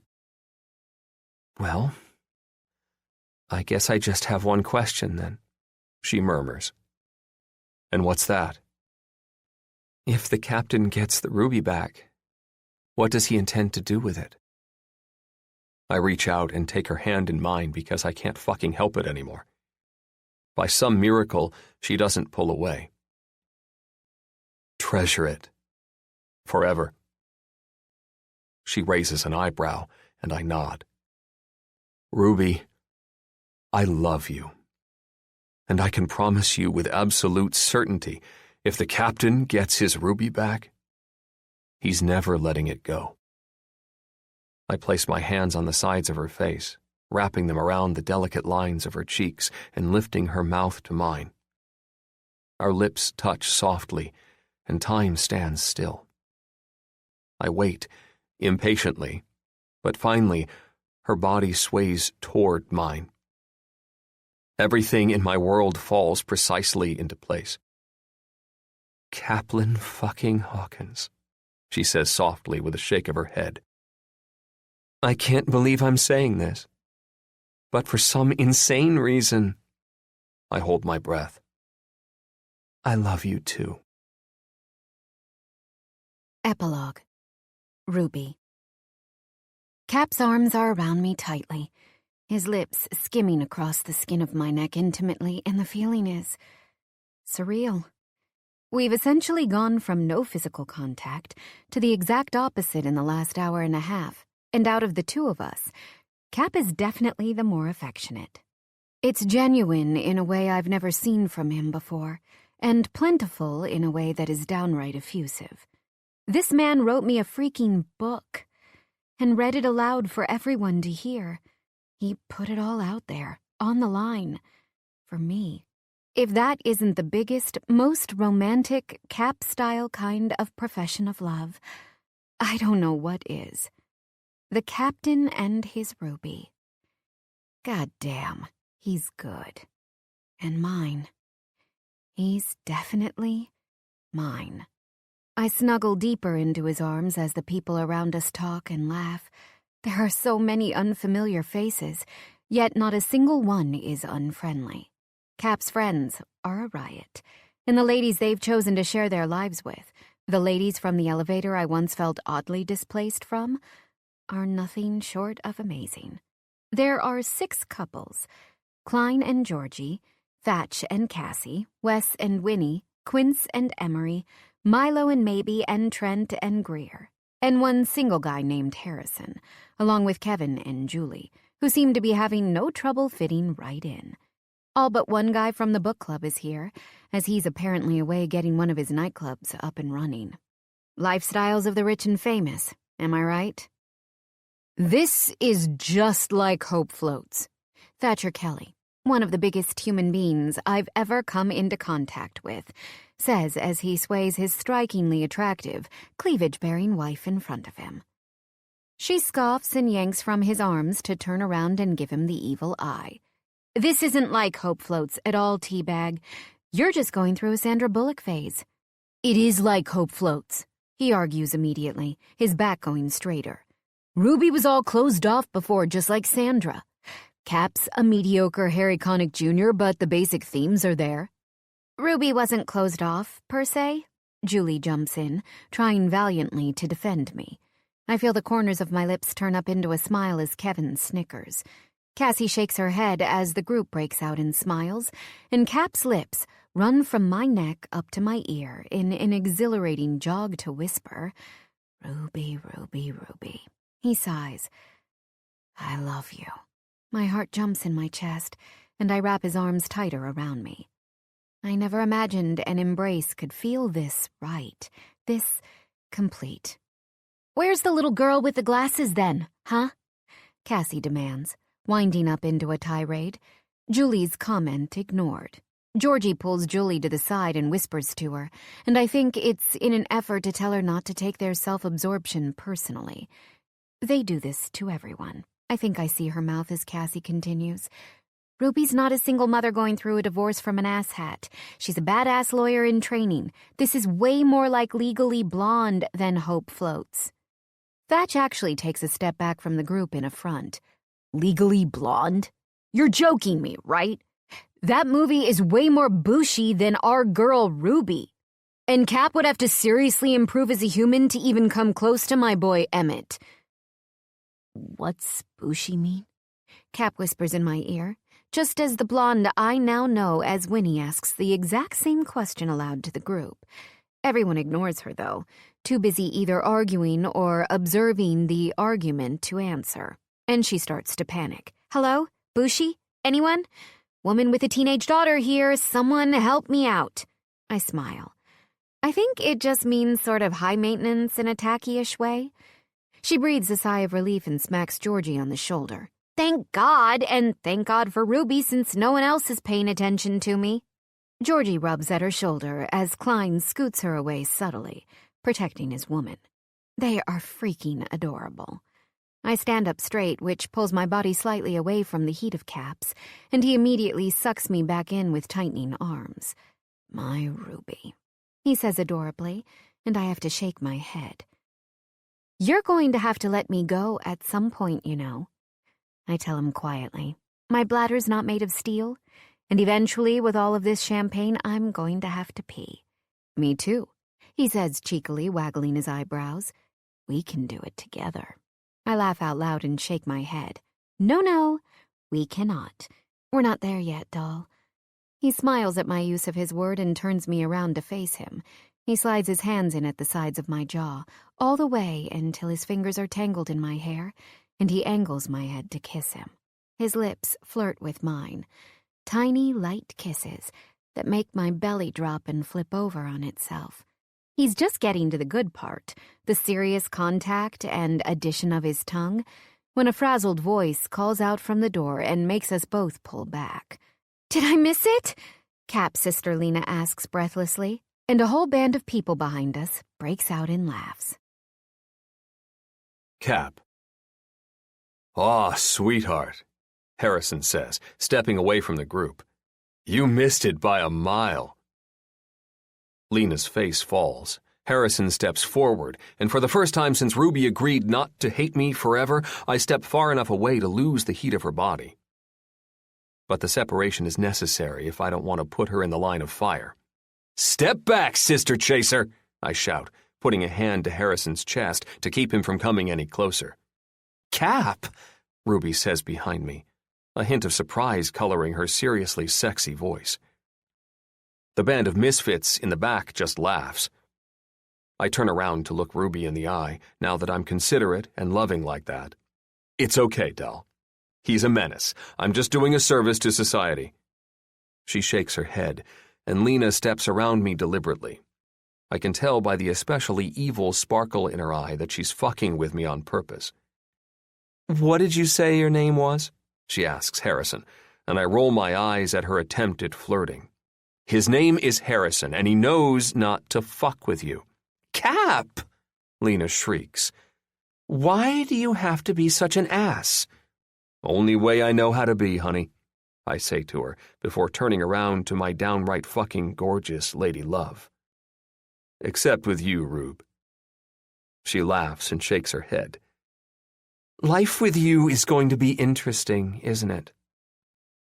My chest constricts, and my breathing stops at her mention of the bone-breakingly long commitment. We're talking forever and ever here. She notices my reaction to her comment and bites her lip as I walk over to her slowly. "Ruby," I say as she frets, worrying her lip into a deeper cherry color that makes me feel weak. "Yes?" "Hearing you say life that way, hearing you imply we're going to be together forever, it makes me feel—" "What? What does it make you feel?" she asks nervously. "Fucking incredible." Her face softens instantly, all the tension gone and replaced by a bright, heart-stopping smile. "I'm ready to live it all with you, Ruby. The happy, the sad, the good and the bad." "You're sure?" she asks. I smile. "Oh, baby. Let's get the hell out of here so I can prove it to you." Ruby. I'm on my back in the middle of Cap's bed, and Cap is everywhere. On top of me, inside me, mingling in the very air I can hardly catch a breath to breathe. My toes are curled and my head is back, and the feel of his lips skating across my neck as he pushes inside me again is so goddamn good. I moan. "Cap." He nods against my skin, flexing the tips of his fingers into the flesh at my sides and groaning. "You feel so fucking perfect, Ruby. We feel perfect together." I nod because I sure as hell can't do anything else as his cock grinds against my most sensitive spots, both inside and out. He is, without a doubt, the most skilled lover I've ever had. And according to him, there's a pretty good chance I'm going to get to keep him forever. It seems unbelievably lucky, but dear God in heaven, if he keeps this up, I'm just going to be content to cherish it while it lasts. I thought it would be harder to get into that headspace after the way he left things last time, but everything about him is different this time around. He's attentive and direct, and every other word out of his mouth has been a promise to love me forever. The Cap of old was a lot of things, but he was never about false promises. Even with everything else that's changed, I have no reason to believe that to be any different now. His breath feels warm on my neck as he grabs my hips and pulls them up to meet his with every stroke. As much as I try, I can no longer keep my eyes open. And that's a real shame, because Cap's naked body looks a whole hell of a lot better than the back of my eyelids. I moan as he grunts territorially into my neck and nips at the skin there. My nerves tingle, my heart is racing, and a delicious burn zings through the bottom half of my body as my climax teases. I'm so close, so fucking close to falling over the edge, when he stops, and I open my eyes to look right into the caramel brown of a man who's no longer a stranger at all. It's a stark reminder of how far we've come, from libraries and proverbial orgasms to bedrooms and the brink of real ones. Cap, I say, and even to my own ears my voice is almost offensively breathy. I am a shameless hussy in my time of need, and there's no going back. What are you doing? I ask desperately. His face is paved with emotion, tortured with whatever is on his mind. Cap, I say again, but this time it's more about him and less about the orgasm. Marry me, Ruby, he says suddenly, and I'm so goddamn shocked, my vagina spasms so hard I go into immediate freefall.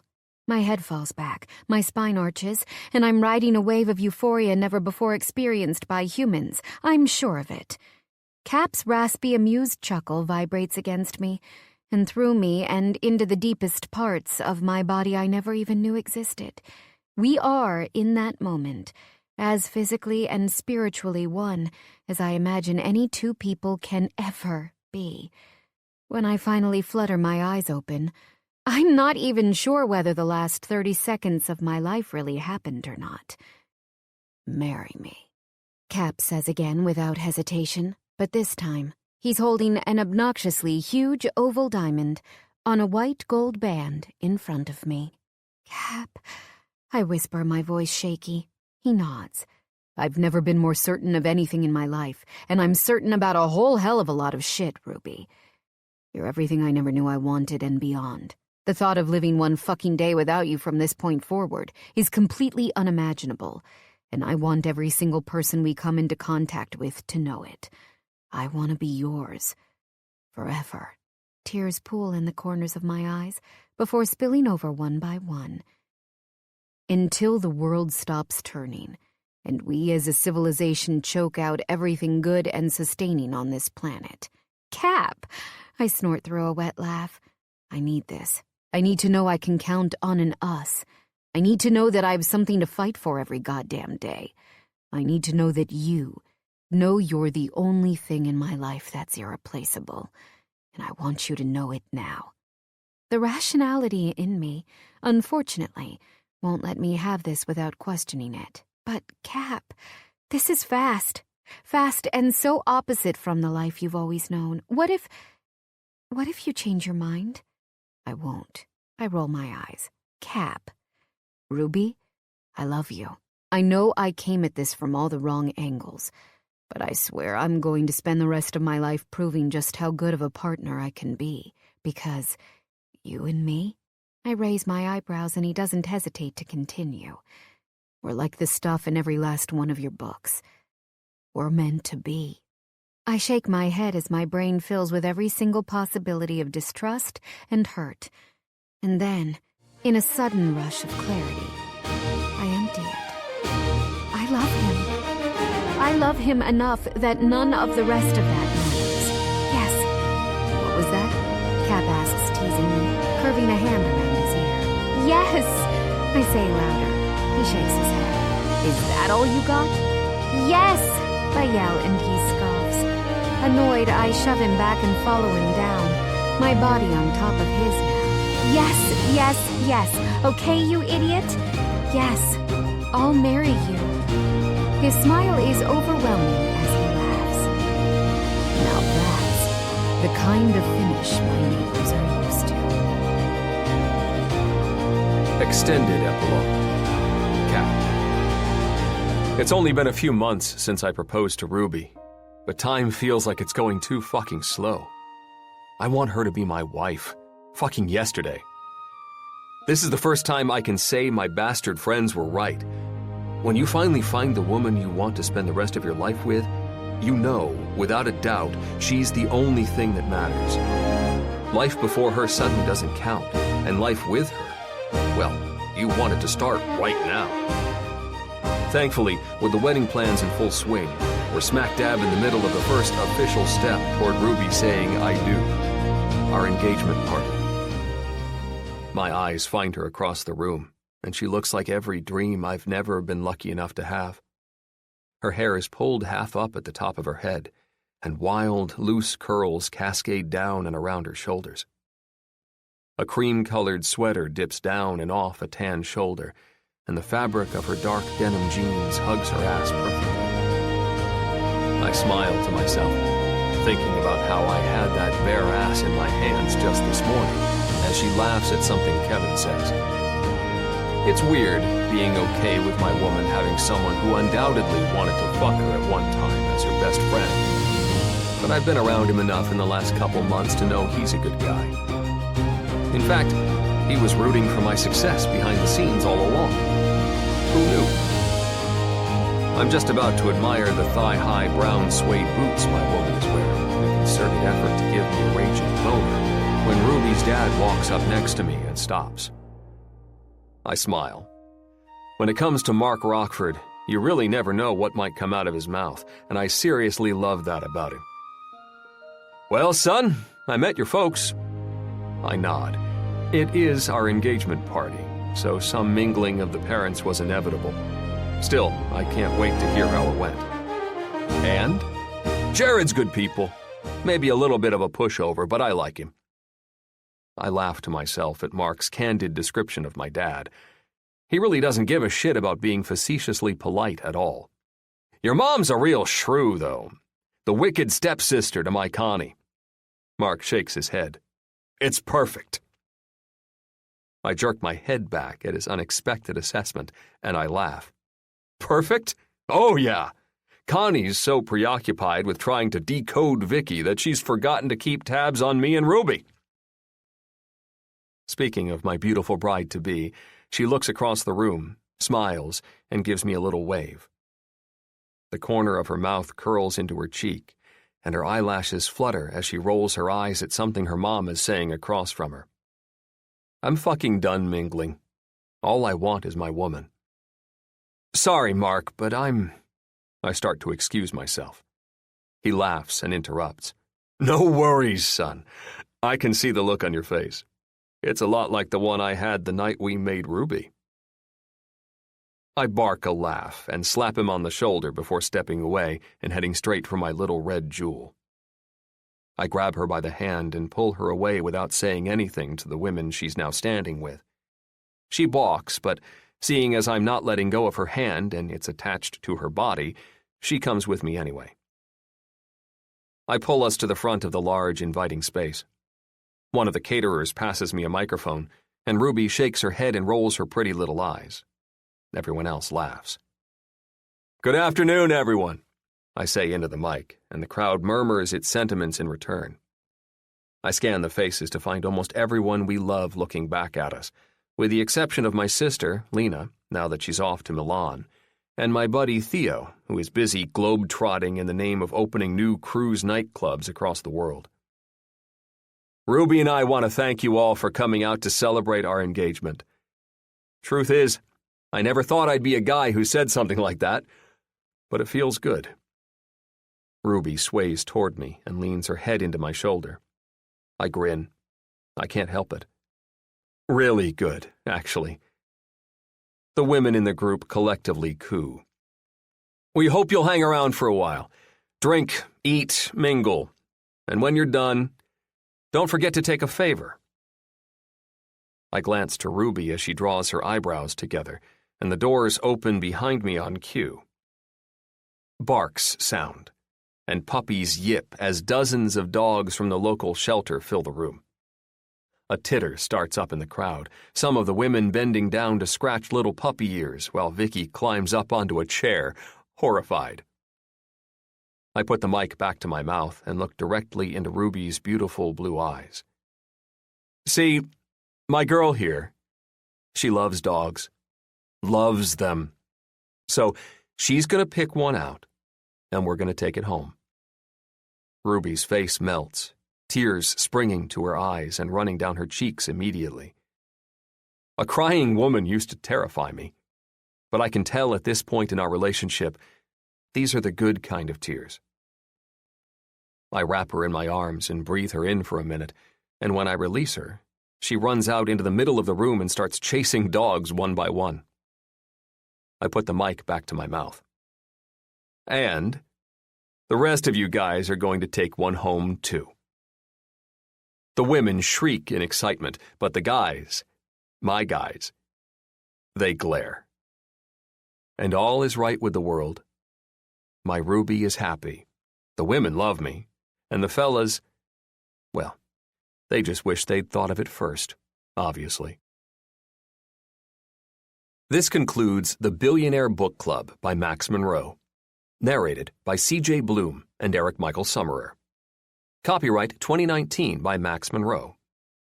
This unabridged audiobook is published by arrangement with Max Monroe, care of Jane Retrosin Agency, LLC, and was produced in the year 2020 by Tantor Media, Incorporated, a division of Recorded Books, which holds the copyright thereto.